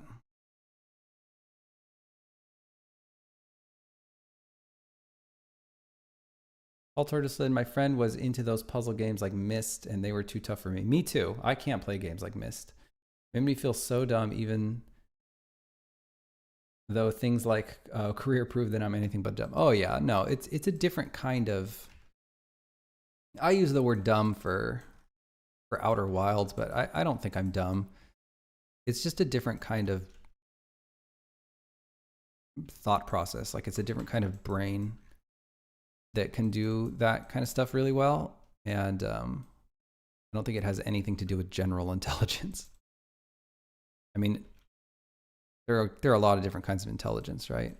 And yeah, it turns out those kinds of things are not my kind of intelligence, if I do possess any intelligence. I'm not good at finding patterns in things when I don't know sort of what to look for.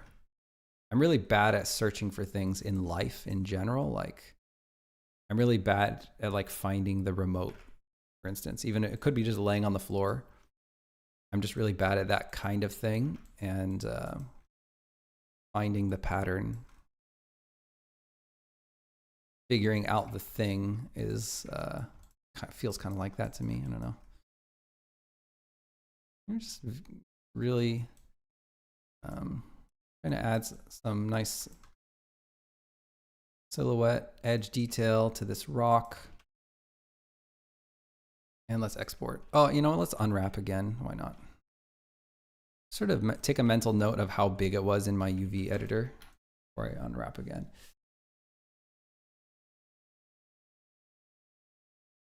Hello, this is not a regular gaming channel. Welcome, welcome. Crucial Dev says, I think Myst is a good example of what you were saying. Myst was super successful, so they doubled down on the puzzles for Riven and completely put off the general audience. Interesting. Interesting. Yeah, I guess some people like, I like the art direction of Myst, and I think that like the story is cool and stuff, but the puzzles were not what I am interested in at all. Which, you know, Eastshade is reflective of that. Like we didn't care about puzzles for for East Shade.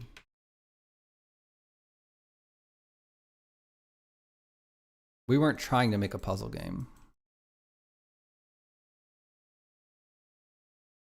We're trying to do everything else really well. Maybe there's something to that. Maybe sometimes people focus too much on, I almost want to say mechanics, but I think that that might be true. At least it doesn't seem to take much to interest people mechanically if all the other stuff in your game is at a really high level. Like, you know, the tone and the mood and the environments and the sense of place, and the sort of maybe the story. Seems like if you have all that other stuff done to a really, really, really, really high level, the mechanical sort of thread that you put through it, it can be sort of less is more situation. At least it feels true. I don't know if it is. Maybe that's not true, and we just happen to strike a perfect mechanical balance in East Shade that we don't even fully realize. Not that we didn't try. We certainly put a lot of thought into East Shade's painting mechanic and the inspiration mechanic and all that stuff we were really proud of. Finished Mist, but couldn't get anywhere in Riven. When they remastered it recently, they shaved off a lot of the sharp edges. Interesting. Nice, nice. Not a regular gaming channel said, what is the quality of a good game for you? Like most distinct? Is it how it looks? Actually, we were just playing the Jonas's review count guessing game. That would have been a great game for you to watch, regular gaming channel, if you're around when I did that, because I was just looking through Steam pages and trying to guess how much revenue they made just purely based off the screenshots. Jonas's script hides the review count, so you don't really know how much the game made. But when you say what is the quality of a good game, it depends on the genre. Like some genres are very I think art is a bigger sort of character in the game, and art is a more important facet. In some other genres, it's not so important. But there's a lot of ways to size up a game just by looking at the Steam page without even playing it. You can size up the sort of production, the effort of the production. It's almost like you can tell how many production hours and how many professionals went into the project just by looking at the Steam page, just by looking at the screenshots, looking at the UIs, looking at the sound design in the game, looking at the capsule art, looking at what they choose to show in the screenshots, looking at the variety in the screenshots, the sort of scope, you can size it up. You can look at the way that their trailers edited. It's really funny because really poorly edited trailers, or just really bad trailers in general, you could say that, oh, that's because they're bad at marketing. But for whatever reason, they seem to be inextricably linked. People who are great game designers who really care about the player experience, they tend to be too bummed out to put a bad trailer on Steam. They don't like people who really have their eye on the prize for the player experience. They tend to be pretty good at also having their eye on the prize for the consumer experience when they first see the game. Yeah, all these things matter. How you want to show the game, what kind of tone your trailer evokes and things. These are all sort of some sort of artistic or care or effort or something. When you see that effort, just drenched in effort, every single part of the game is high effort. Every single screenshot on Steam is effort. Even the selection of the screenshots they chose and the order they chose to put them is effort. And of course the trailer is effort, and then the sound design and all those things. Really, really a lot of things come together. There's so many things. When I look at a really, really low production value game on Steam, if you were to ask me like what would make this game better, it's usually too many things to even start. It's like overwhelming. The amount of things that need to be better is usually overwhelming. So overwhelming, it's almost like you could start, getting into each little one, but it would just take 1,000 years to cover. Great looking games, whether you're talking about great looking games based on like how good they look in terms of gameplay and or how good they look in terms of art. It's thousands of decisions, thousands of good decisions stacked on top of each other. And I guess bad looking games, either ugly games or games that don't look fun to play, it's the same thing. Thousands of bad decisions, or maybe even just the lack of making a decision at all. Just the fact that they did not, go that extra 500 miles that they would have needed to go to take it to the level where it was commercially competitive. Oh, nice. Had a notebook with a new language to decode. Nice, nice. Keith says, is there a demo yet for Glimmerwick? There's not a public demo, but there is there will be a demo. We will release a demo. But right now there's just a closed beta demo that folks have been playing. Accuse Art says adventure games are some sort of puzzle games. Are some of the puzzle games? Oh yes, for sure. Adventure and puzzle, they go together like peanut butter and jelly for sure. Yeah, absolutely. This is not a regular gaming channel. Says I'm working on an RPG right now. I know it's not a small game, but it's something I really want to do. But my art isn't great, trying low poly, but I'm looking at other RPGs and it doesn't really match that bench. Yeah, that's a problem. It's a problem if you want to sell. Maybe you don't want to sell. Maybe you just want to make your dream game. And that's so freaking beautiful. And I love that. And I'm really excited by that. But if you want your game to sell, then visuals, of course they're important. It's not, it's not superficial. Everything is important. You wouldn't just like give up on one part of design.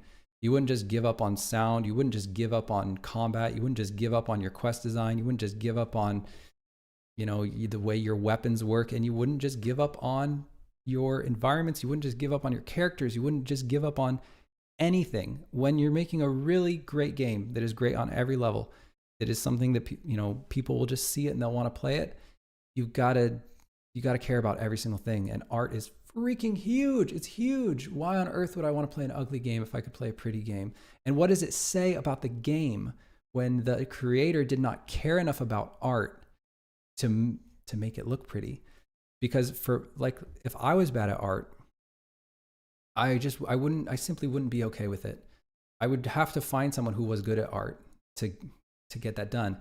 And if I didn't have any money to pay someone, then I would try to find money.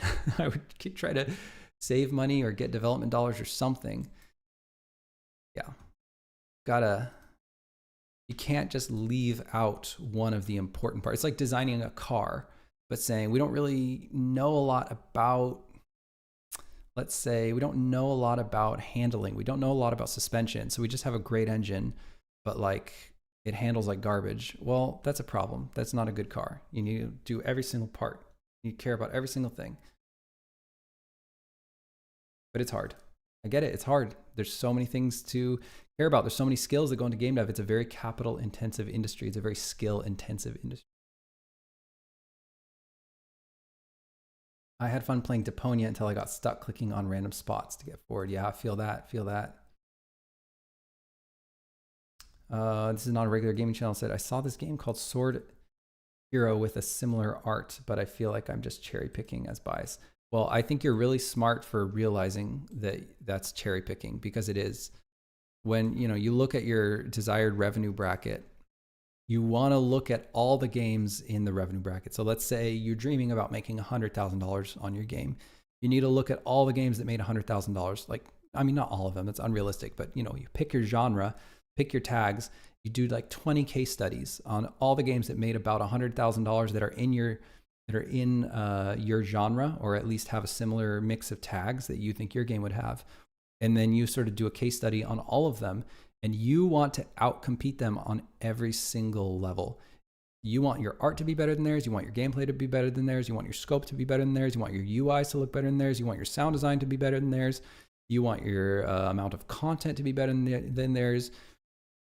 You want to do every single thing as good or better than them, and that is how you make $100,000.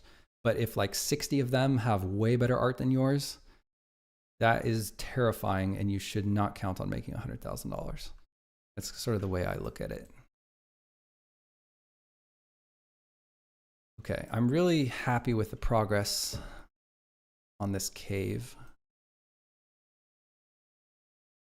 Oh, you know what I need to do? I need to check out the fizz on this cave. So let's go cave fizz. I need to check out this fizz, and we need to mark it for export, and then we need to export. So let's head over to our fizz, which we've modified, and then I'm going to mark it for export to cube.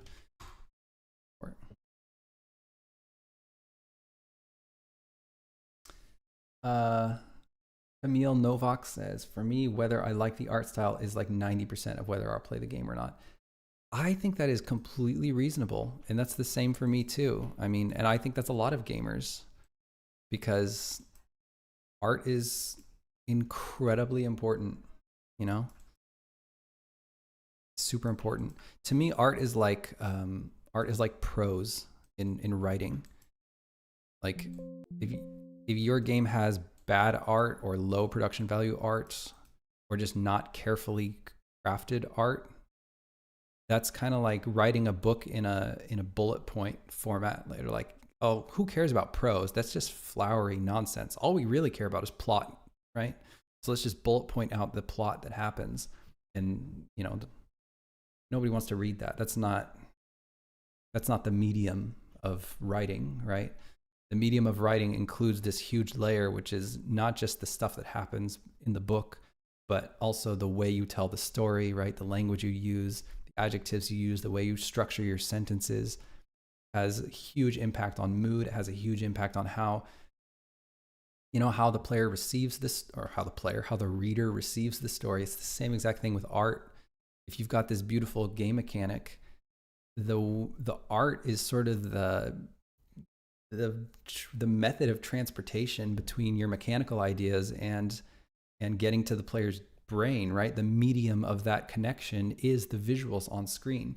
And if you're not using the visuals on screen to embellish or improve the player's experience in like a careful, thoughtful way, then you're just giving up on a huge, important facet of making video games. That's basically giving up on one of the most important tools that you have. I think the tiling is a little bit aggressive on the, because I'm seeing like the edge breakup was just a little bit too aggressive, the tiling there. Okay, here we go. I'm wondering if we can blur. So I'm seeing that in the vertex color, we've got this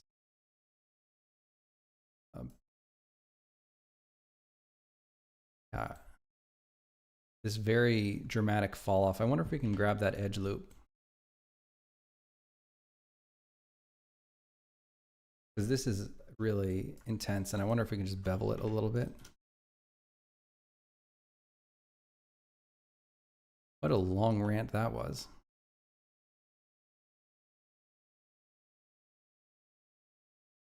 I mean, I enjoy ranting, but I don't enjoy being someone who enjoys ranting. If that makes sense. I would be much more impressed with myself if I could just shut up and not.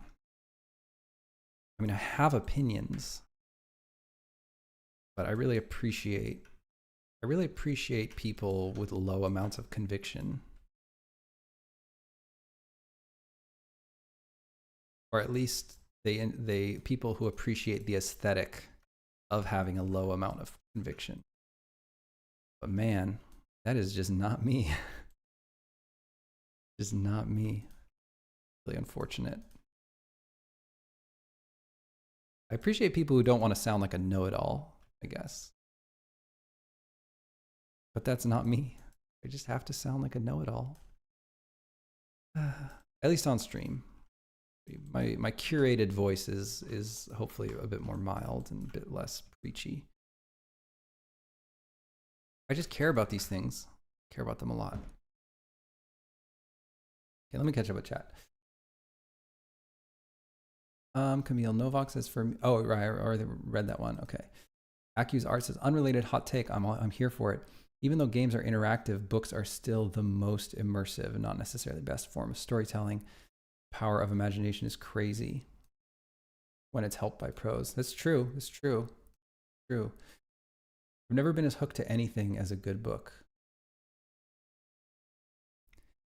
I don't know. I can't. That might be true for me too. I don't know. I think they're sort of on similar levels. Maybe. Old Turtle says, for me,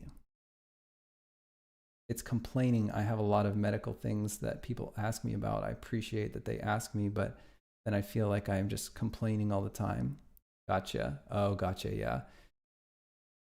I know that. Yeah, I know that feeling too. I really want to be someone who doesn't complain about things. I hope when I get old, or when I get older, hopefully I can manage to sort of try not to complain too much about those things. Not necessarily because I don't like people who complain, but it's not always fun to hear about those things. Emil Novak says, kind of agree, to be honest, and I think it's personal preference sometimes too with prose. Oh, totally, right? People have definitely preferences about prose, often very strong preferences, and it's exactly like game art. People have very strong preferences about sort of aesthetic, even though his books aren't the most aesthetic. Yeah, it does seem like he has a less flowery sort of voice than, like, Tolkien is someone who sounds like an Oxford professor, right? Which is what he is.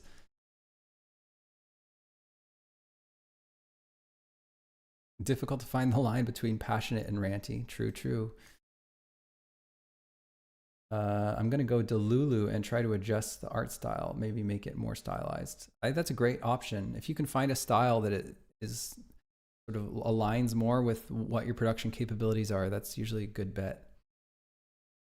All right, peace out, regular gaming channel. Thanks for dropping by, and good luck with your game.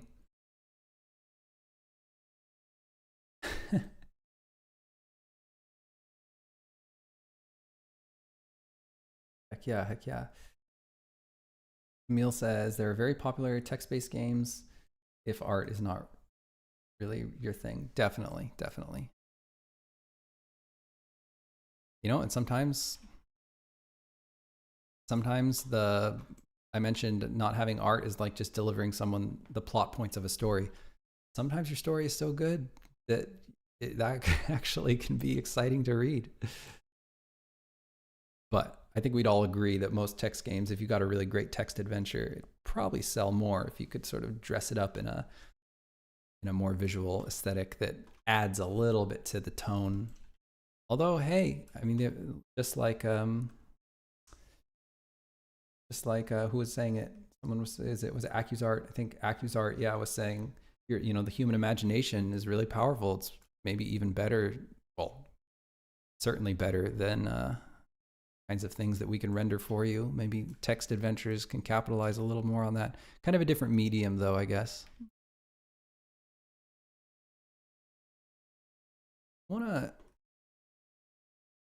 Let's try to copy all of the stuff that we put over here to dress up this entire area. And if I could just copy it all and put it down on the lower level, that would just save us a lot of time.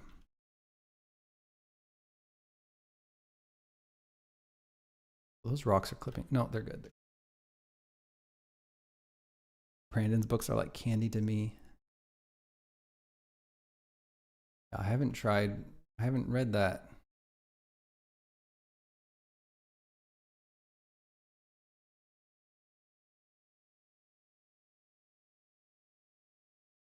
Haven't read any Sanderson. I don't do a lot of reading, honestly, these days. Not lately. I should, though. Reading is something that inspires me for sure. So it's not quite fitting. I think we just have to... Oh, let me go ahead and turn off the transparent effects. Let me just grab some of these things.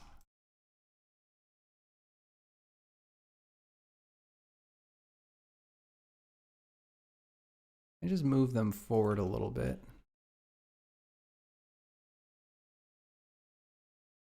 Okay, we can maybe make this rock much bigger.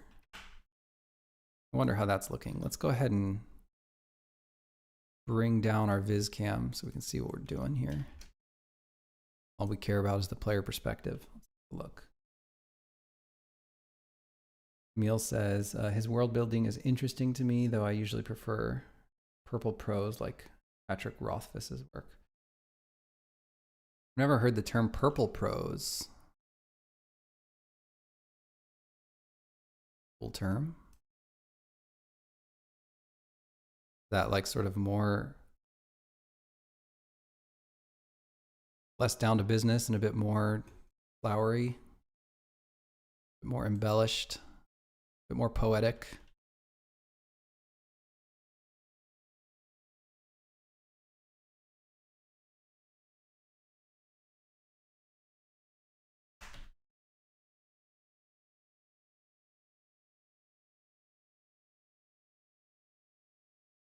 Sometimes unnecessarily flowery, pretentious language. Oh yeah, I'm into it. I like that too.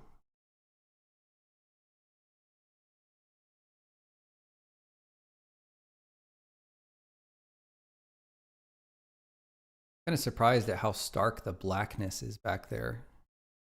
Didn't really look like that. Let me look. It looks very different.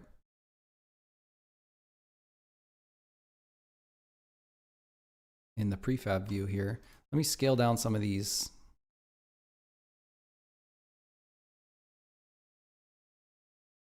Transparent effects. I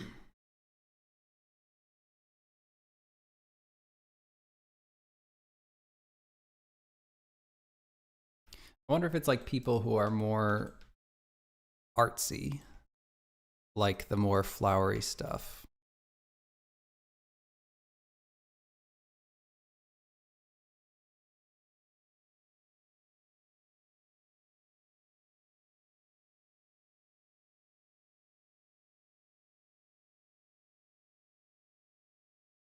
Gosh, it still looks like this texel density is just a little too high.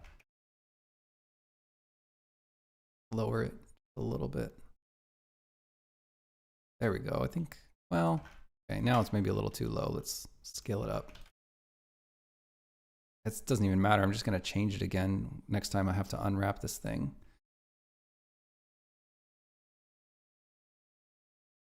I wonder if I could just grab this mountain and just put it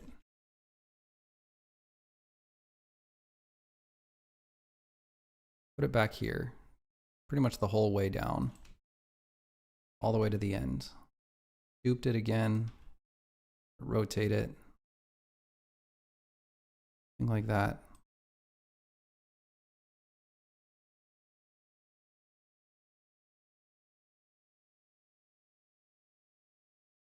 Maybe I could make it just a little taller.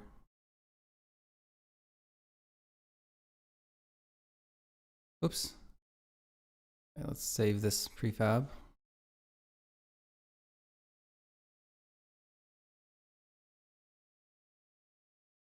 I don't like how stretchy this is looking. I'm gonna have to scale it up. Just doesn't look so stretchy. Seems like we could probably reduce the triangles a little on that. Becky's art says, read the first 3 Wheels of Time over the summer, enjoyed them quite a bit. But I had to read very slow to understand anything. Yeah, I'm scared to read that series. Seems like I would definitely get lost.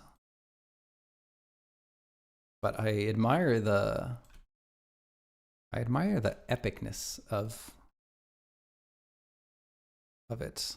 Sounds fun. Get into. But I just know that I would not be able to keep the plot. This rock can be scaled very significantly up. So can this one. Why don't we just do that?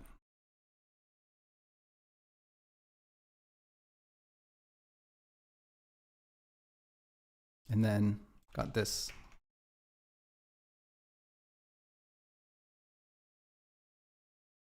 Nice.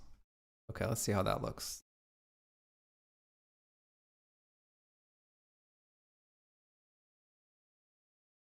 Oof, that rock looks ugly. So we've gone way too far with this rock, so we need to scale it down. Then we also don't have any sort of, there we go,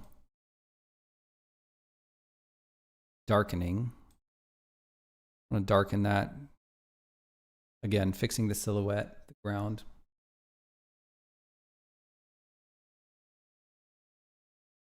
Accused Art says, first book felt like a journey from Hobbiton to Rivendell. Wow. Other Accused says, did something in particular happen at work when you decided to quit to make Eastshade? No, I just was working on Eastshade, or what would become Eastshade. I was just working on it every night until like, I don't know, like 4 in the morning every night. And it was just really bad for my health. And I just didn't care about work anymore. I just was too excited to work on this game I was making at home. And I felt like I was not doing a very good job at work either. And I just felt like I couldn't keep working.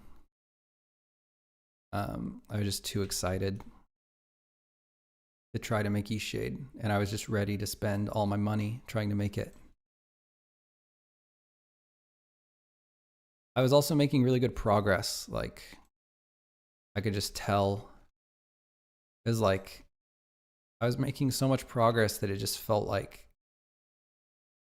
I could do it. Like, I was like, I think I could finish a game. And I think it would be so mind-blowing. Like, I think that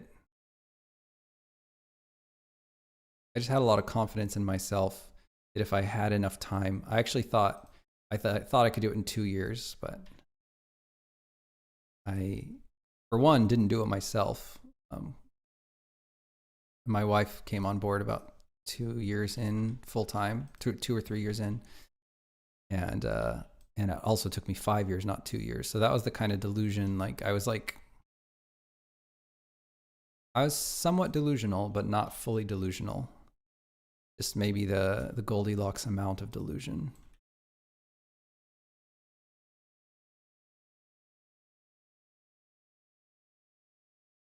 Should have, are these transparent effects? Yeah. Put the blue part over here. It seems like we should be able to darken this even more. Save. Isaac asked, do you use Unity Terrain Editor? Nope, never have. Even on Eastshade, I just prefer using meshes. Are the terrains handcrafted meshes in Blender? That's right, they're all handcrafted meshes. I'm a mesh guy. Mesh guy through and through.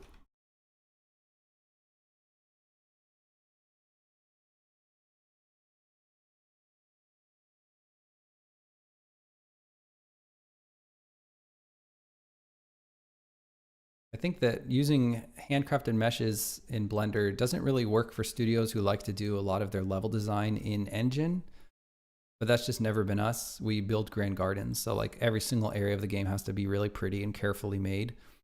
And our gameplay doesn't really have a lot of restrictions on the environment. So like, we don't have to worry about jump heights or jump distances or like choke points or cover. Or enemy spawn points, or, you know, any of that stuff. So we're just able to just make things look kind of as pretty as possible. And I think that helps a lot with sort of simplifying our priorities and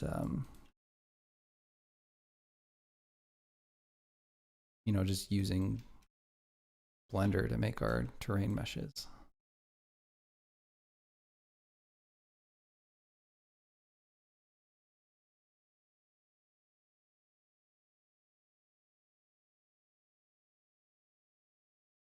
Okay, cool.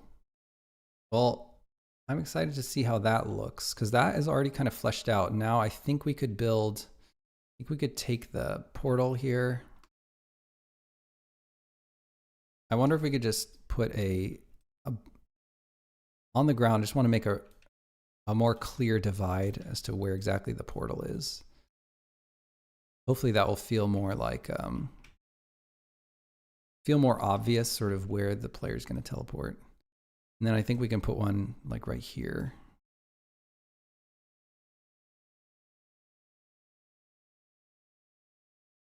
I think like, do we even need to let the players go so far? I don't know. This seems fine. Like right here. And we'll call this trigger portal, false exit.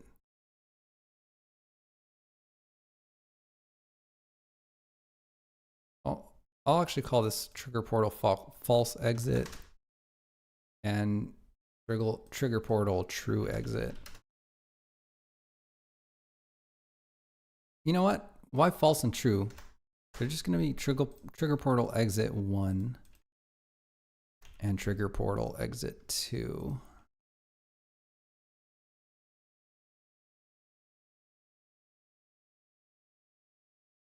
Okay.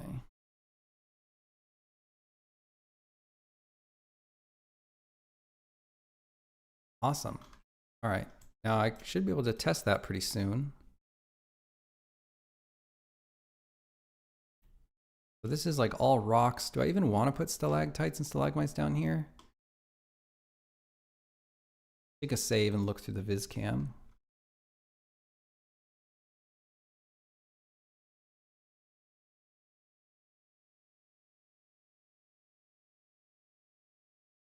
Okay, so I think that this whole area needs to be darker.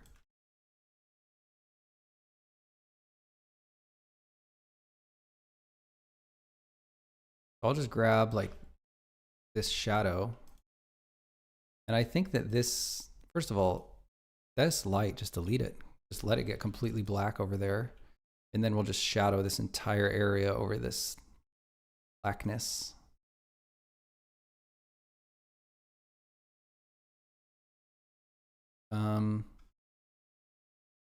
Yeah, it's hard to imagine this is what it's going to look like, because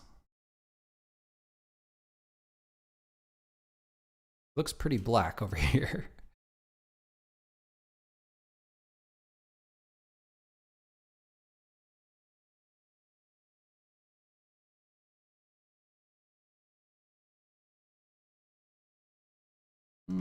Try to decide what to do.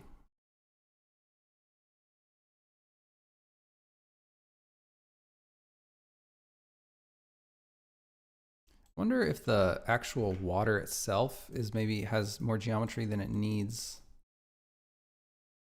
I don't actually think it needs all this geometry now that we have.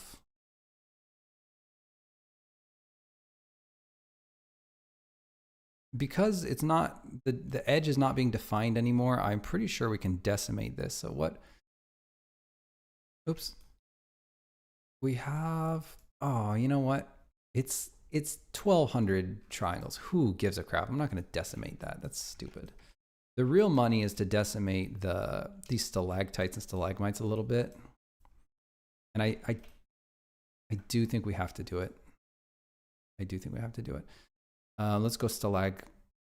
It's going to look a little worse, but I just want to make sure it performs well. I don't think it'll change the big read very much, so I will decimate them just a touch. And it's sad because I've already decimated them. But I just know that they're going to start to look really garbagey the more triangles we decimate out. Convert these to cubes. So let's see, this one. So that's already pretty. Is that seriously that decimated already? Oh, no, it's off. Okay. Thank Lord. So, oh, that would have been really devastating. So I'm going to export these, and now I'm just going to watch them and see how garbagey they look. It was not a huge change. I think we can do that. That should significantly reduce the triangles.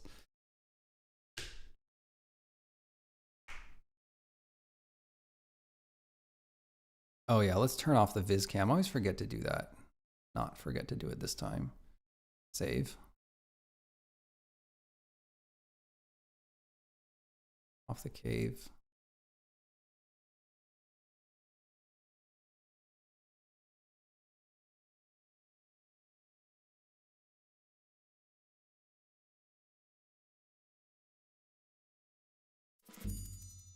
Okay.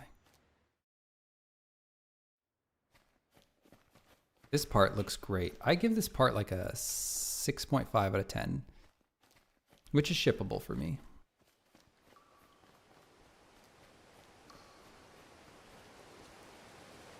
This is cool. This is exciting.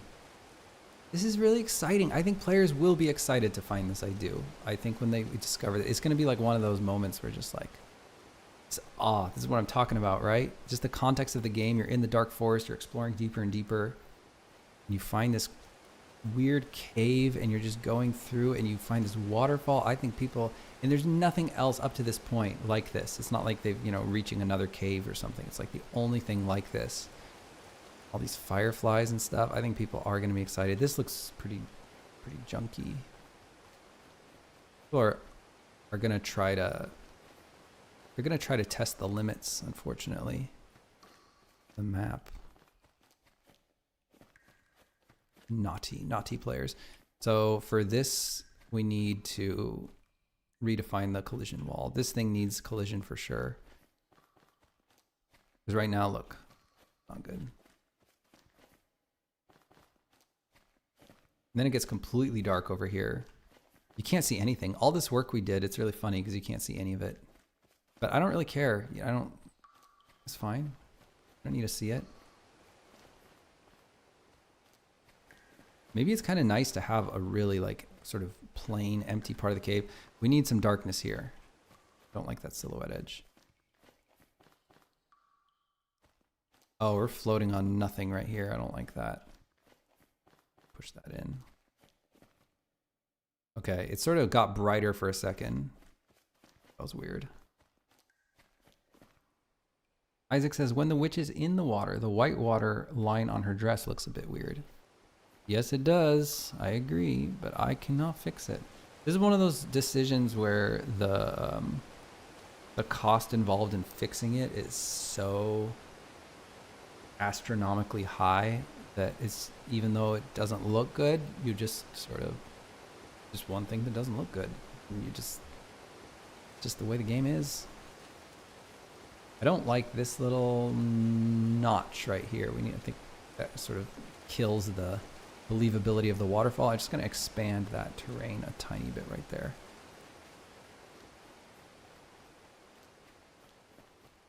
I don't know what to put here. If I put more mushrooms, then will it just be kind of boring? Let's go up the top path.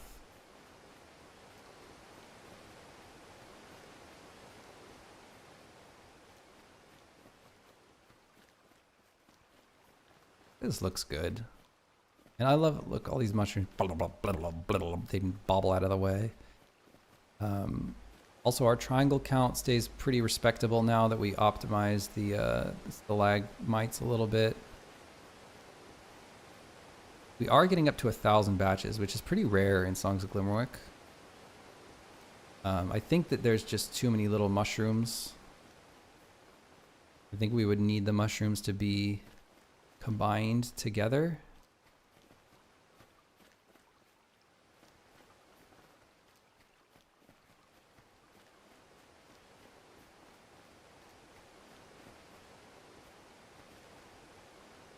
Ugh.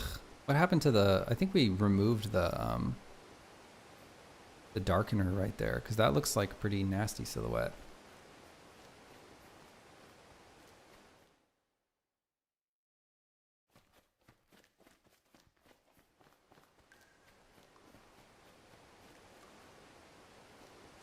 Okay. All right, and I don't think it's too long to where it's cruel for players. I'm hoping, because the idea is that they're just going to keep going around in circles. This is a very distinct water feature. Players will absolutely know they're coming to the same thing.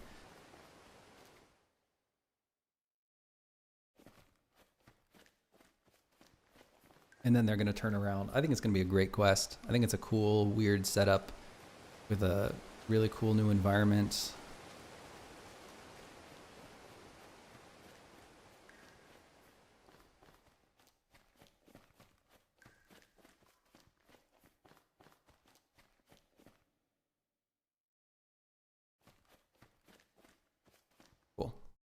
Very pleased with that.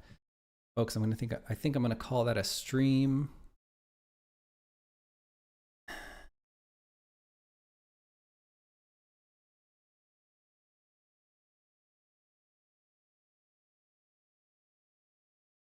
Let's see. Got still an even 20 on Twitch and 12 on YouTube.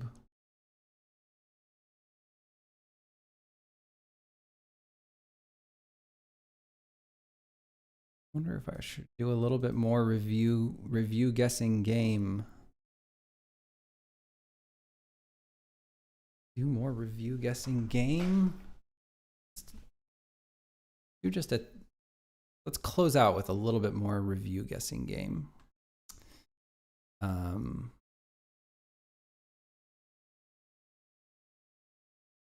Okay, so for anyone who hasn't seen this, basically, I mean, hopefully you'll get the idea pretty quick.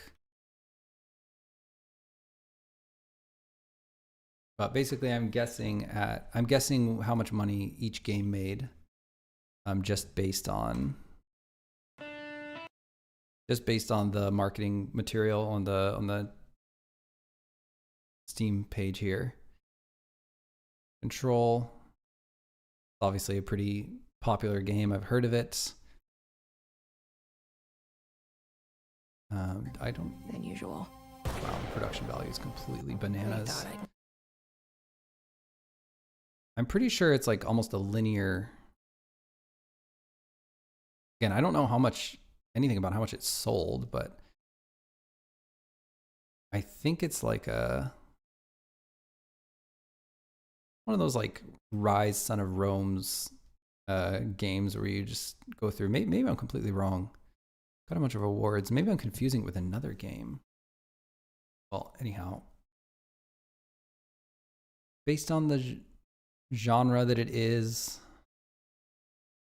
I'm gonna guess the highest one. Yes. Make another tally here.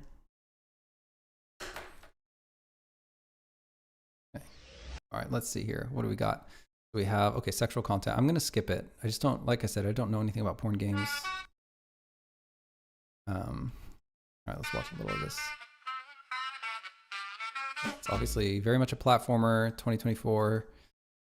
Again, this distinction is not super important, whether it made 96 or 21, but I would have to imagine this would be the lowest. Nope, 96. Maybe if I looked at it a little longer, let's see, what's the deal here? It's, what am I missing? It's $30. What am I missing here? Hardcore action platformer. How does it have 96 reviews? Navigate a vibrant city. A vibrant city, it's like the same screenshot every single time. It has literally, this game has one screenshot. How does this game have 96 reviews? It's crazy to me. What am I missing? What, can you guys tell me? What am I missing in this? It's a 2D platformer. It looks, I mean, look at it. Why would it have 96 and not 21? I wonder if anyone has any ideas about that. That's very surprising to me. Still, not a huge distinction in my mind, but oh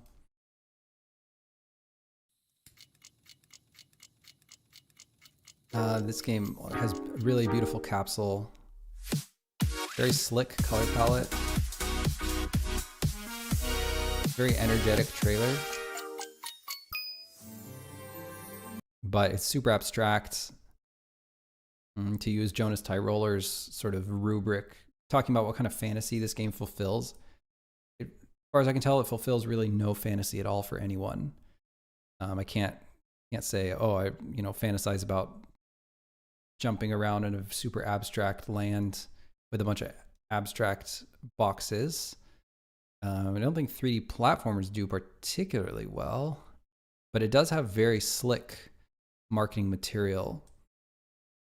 I really wouldn't be surprised if it was 27, the lowest, just because I don't know what fantasy this is fulfilling.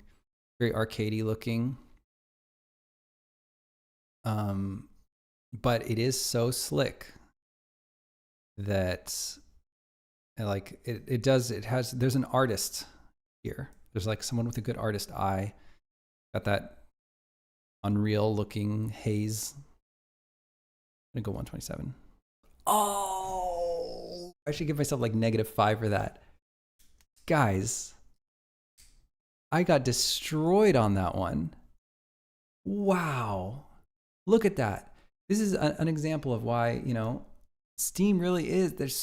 Anyone who thinks this is like winner take all on Steam or that almost nobody hits, look at this. There's places for games like this that just find their market and make so much freaking money.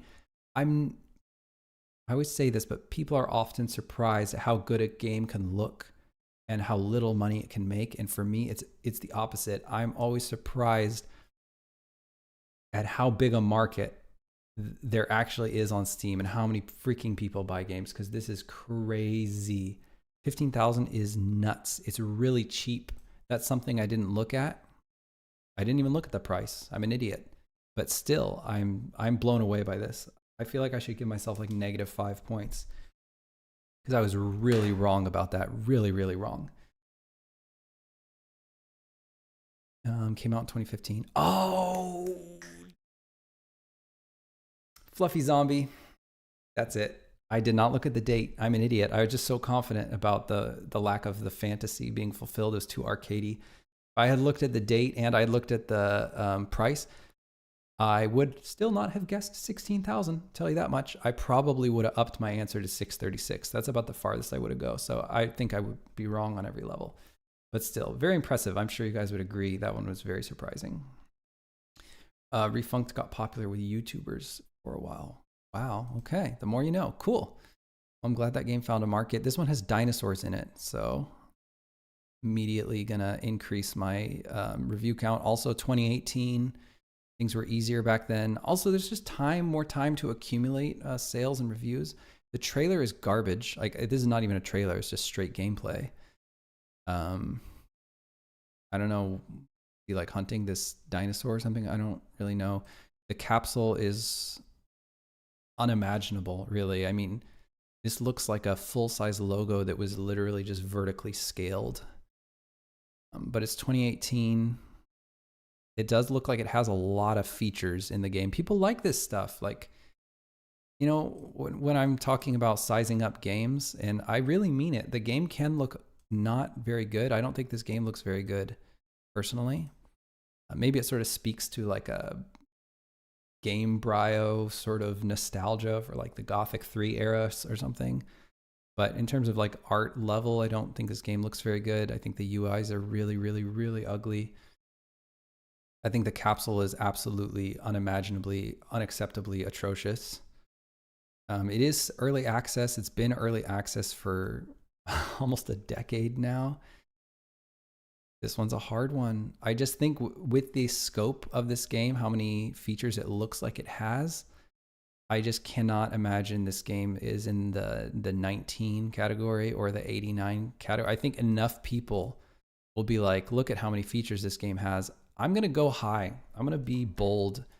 And I'm going to guess 448. 2018 though. 2018. Did I guess 2000? I'm going to guess 448. 89. Okay. I was 1 degree off.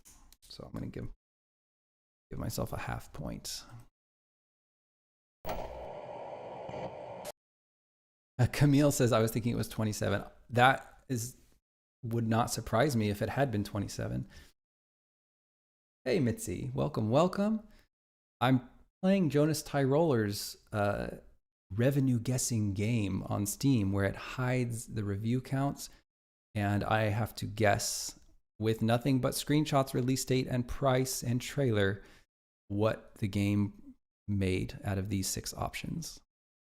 So just a bit of a fun thing. Also very useful for honing your eye for what sells on Steam.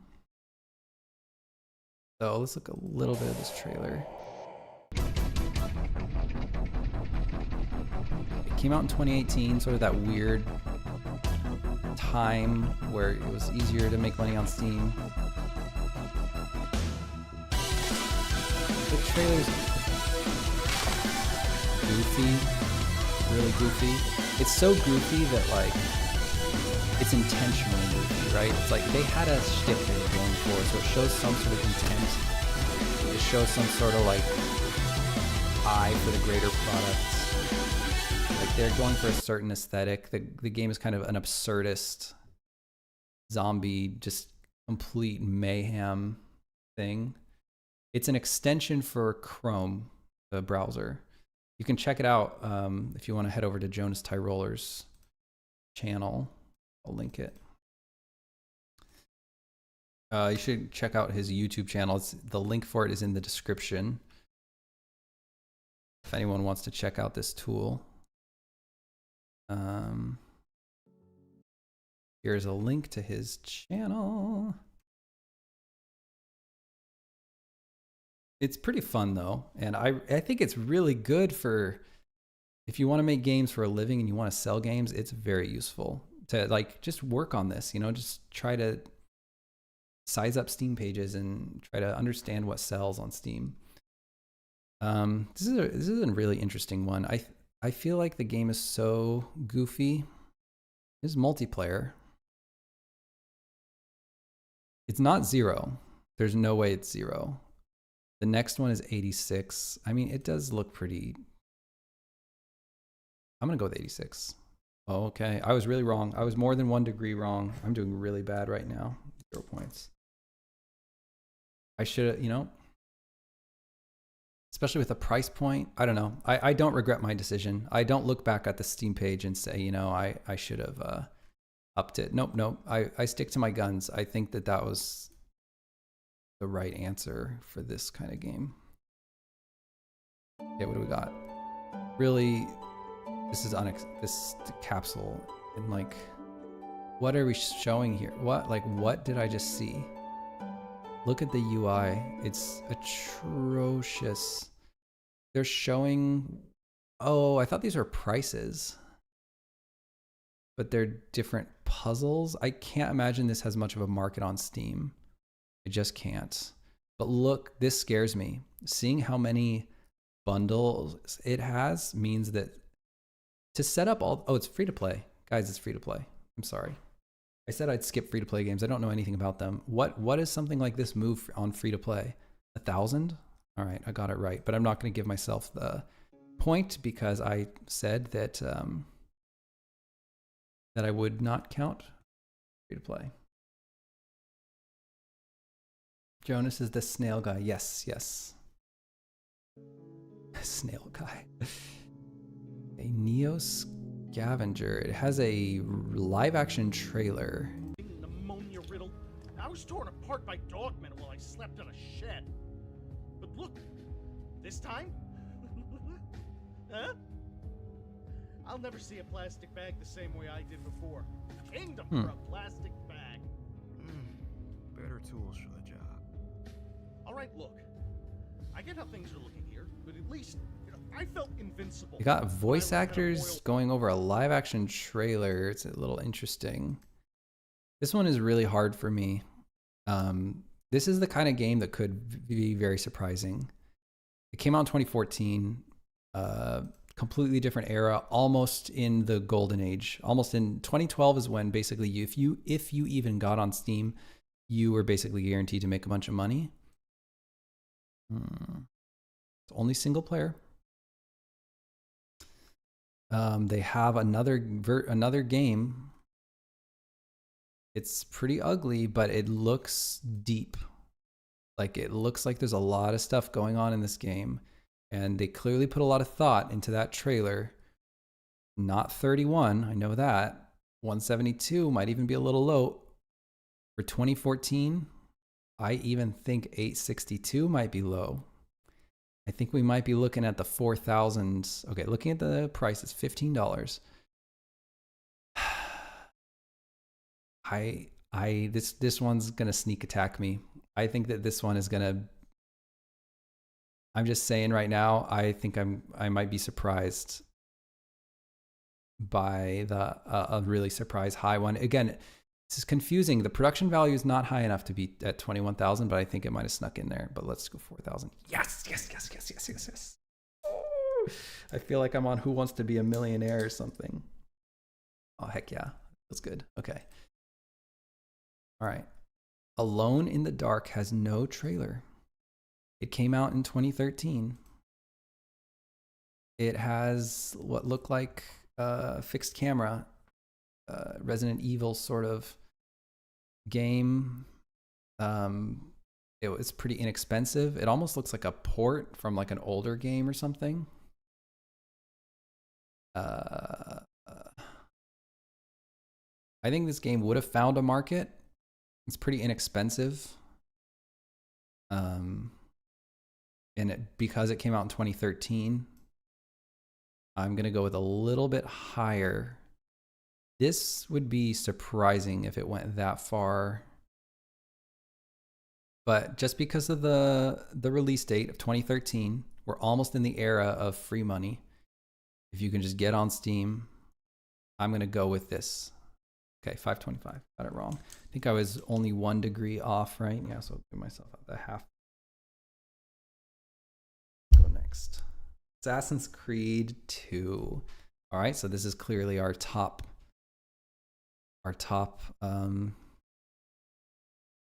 selection. So when I get to a really big game, I sort of think in terms of revenue. I don't think in terms of review count anymore. I happen to know that like if this game got like 10,000, then we'd be sitting at around, I don't know, 5 million gross revenue on Steam alone. I know it's more than that. I think I got thrown an easy one here because I can't picture it being 11,000 unless it came on Steam like well after. Like unless they sold this game, most of their copies like before it even came on Steam. That's the only thing, but I'm gonna go with 54. Okay, got that one. This is interesting. Okay, 2025, new game. Side-scrolling adventure game. Very polished looking, really cool looking art. Really cool looking art.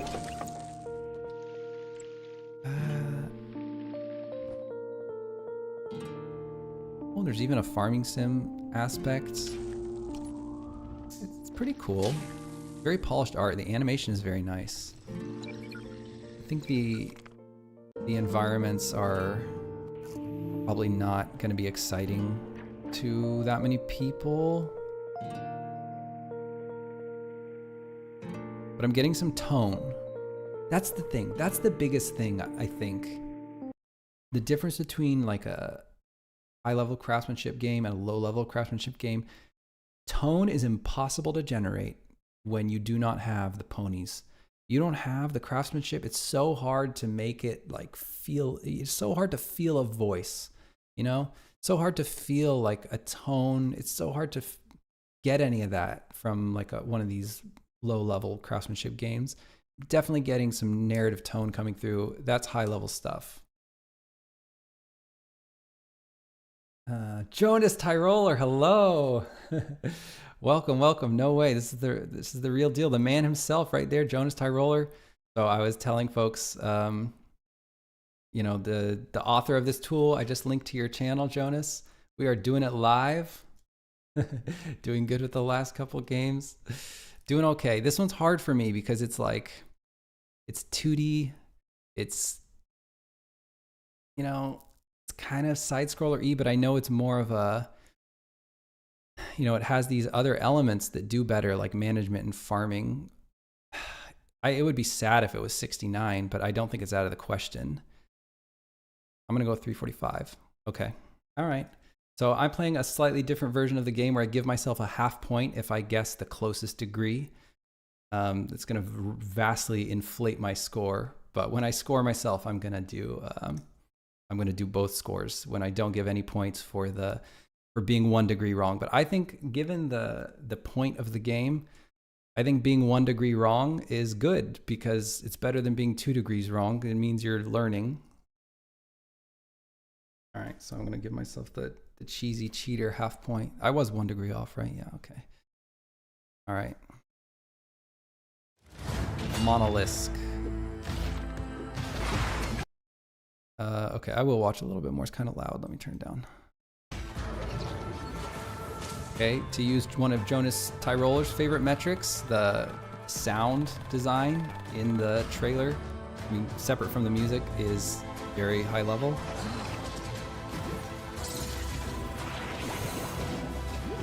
This art style is very much not to the taste of Steam players. Let's see, so it's an action RPG building card game. Those are some good. Oh, it's free to play. Damn it. I don't know anything about free to play games. I really don't. I don't know how much they sell.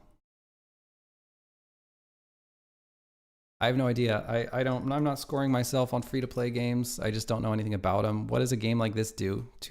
Okay, so it did less than I thought. 0 points for that. What is this? Is this a porn game? Visual novel, free to play. Oh, it's another free to play game. It looks like a porn. There's some definitely titillating. Okay, it's a porn game. Guys, I don't care. I don't know anything about porn games. I don't know anything about free games. Dragon Quest Monsters: The Dark Prince comes to Steam.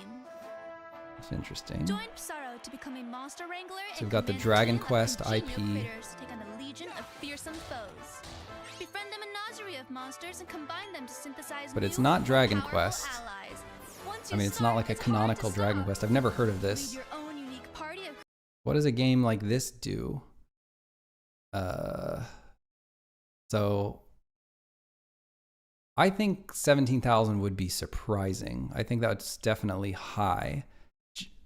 Guys, this is so hard because visually, you know, it's got the anime style and it's the color. There's a lot of colors going on. It's pretty ugly, honestly. But it's got the Dragon Quest name. I'm going to go with 3,400. Even lower. I mean, I would have guessed if without the Dragon Quest name, I definitely would have guessed one of these lower numbers. But because it's Dragon Quest, I thought that would pop it up a little bit. But I'd like to think that if I thought a little bit more of that, no, you know, I'm going to stick with my guns. I think that I even in hindsight, I think I would have selected the same one. So 1 degree off. I think I'm going to do 2 more. Let's do 2 more. Let's call it.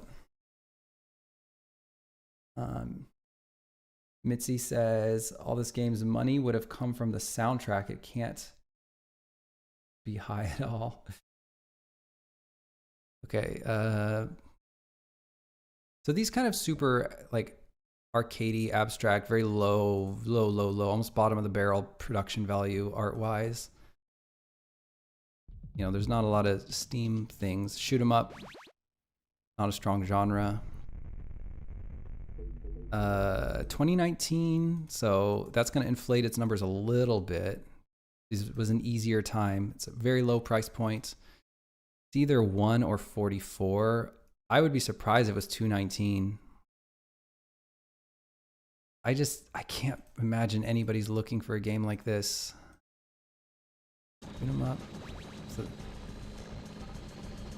I just don't think people are looking for this kind of bullet hell. We got this shot has been going on a long time. We got like these 10-second shots.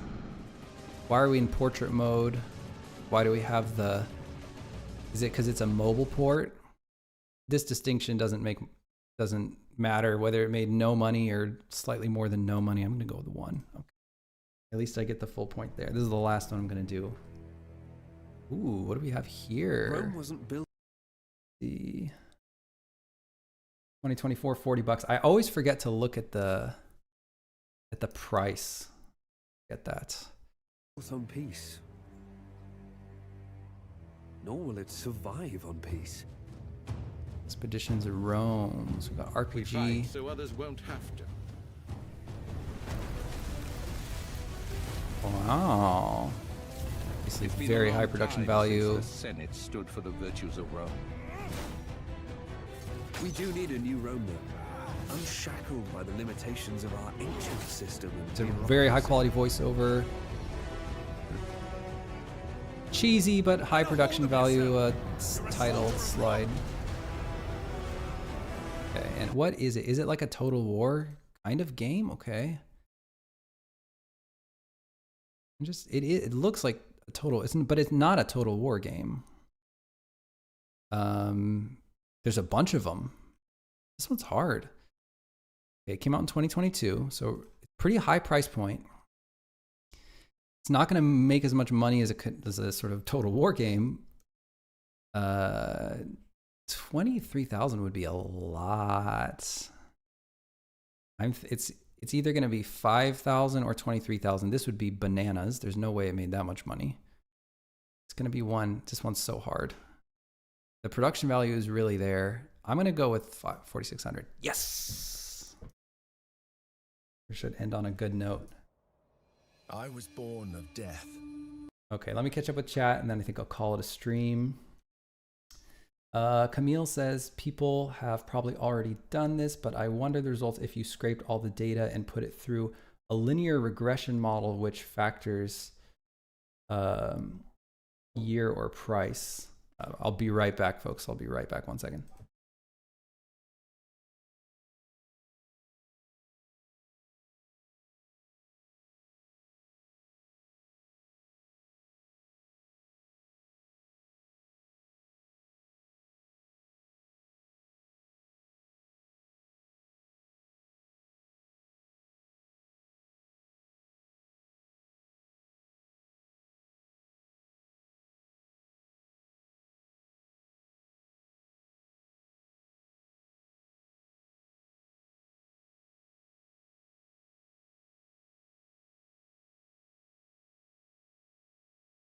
All right, so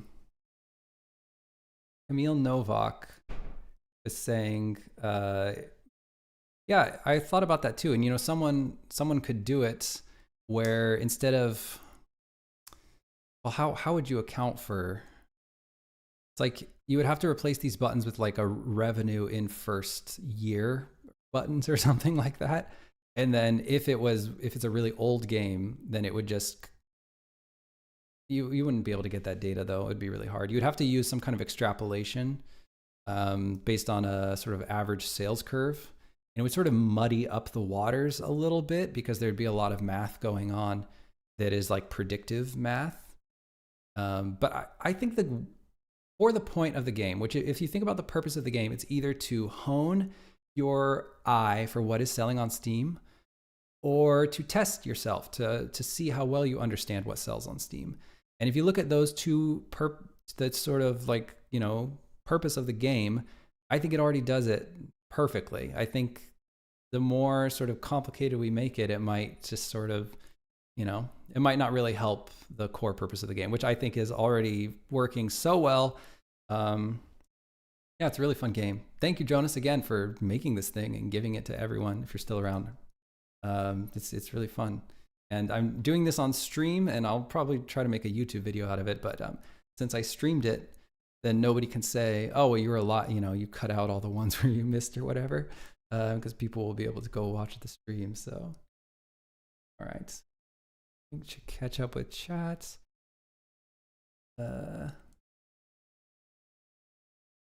Genre would have the highest weight. Yes, yes. Although, I don't know, on Steam, like I said, those games that released like 2013, 2012, like they do crazy numbers because that was basically in the days of free money on Steam. If you could just get on Steam, you would just make tons of money. The standards are completely different now, and they've been getting higher. It's harder to make money in 2024, even than it was in 2019 when we released Eastshade. If we released Eastshade right now, I don't know if it would make the same amount of money. I'm not sure if it would. I'm not sure how different that would be. Okay, Keith says, if you're taking requests, would be curious to get your take on NecroKitty if it comes across as self-promotion. That no, I don't care about that. I like you can always talk about your game in my stream. I want to see what people are working on. Let's go check out NecroKitty. NecroKitty, so this is your game. Okay, we got $2. brave to do on stream, yeah. Okay, so let's check out.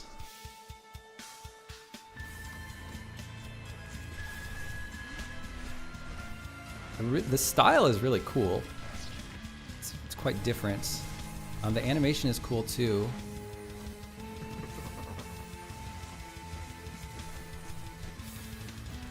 So one thing, it almost seems like the frame rate is a little bit jerky, but I don't know if it's actually what you're trying to do with the animation, if you're like trying to make it lower frame rate. I'm seeing, I mean, there's a lot of action here, but like the, you know, precision platformers, it's not an easy genre by any means. And of course, I don't know if this game is already out or if you know, don't tell me. I'm not going to look at the chat. I don't know if it's already out. If it's not out, then this review counter is going to be predicting 0. But if you're just going off of what I think the game would probably do,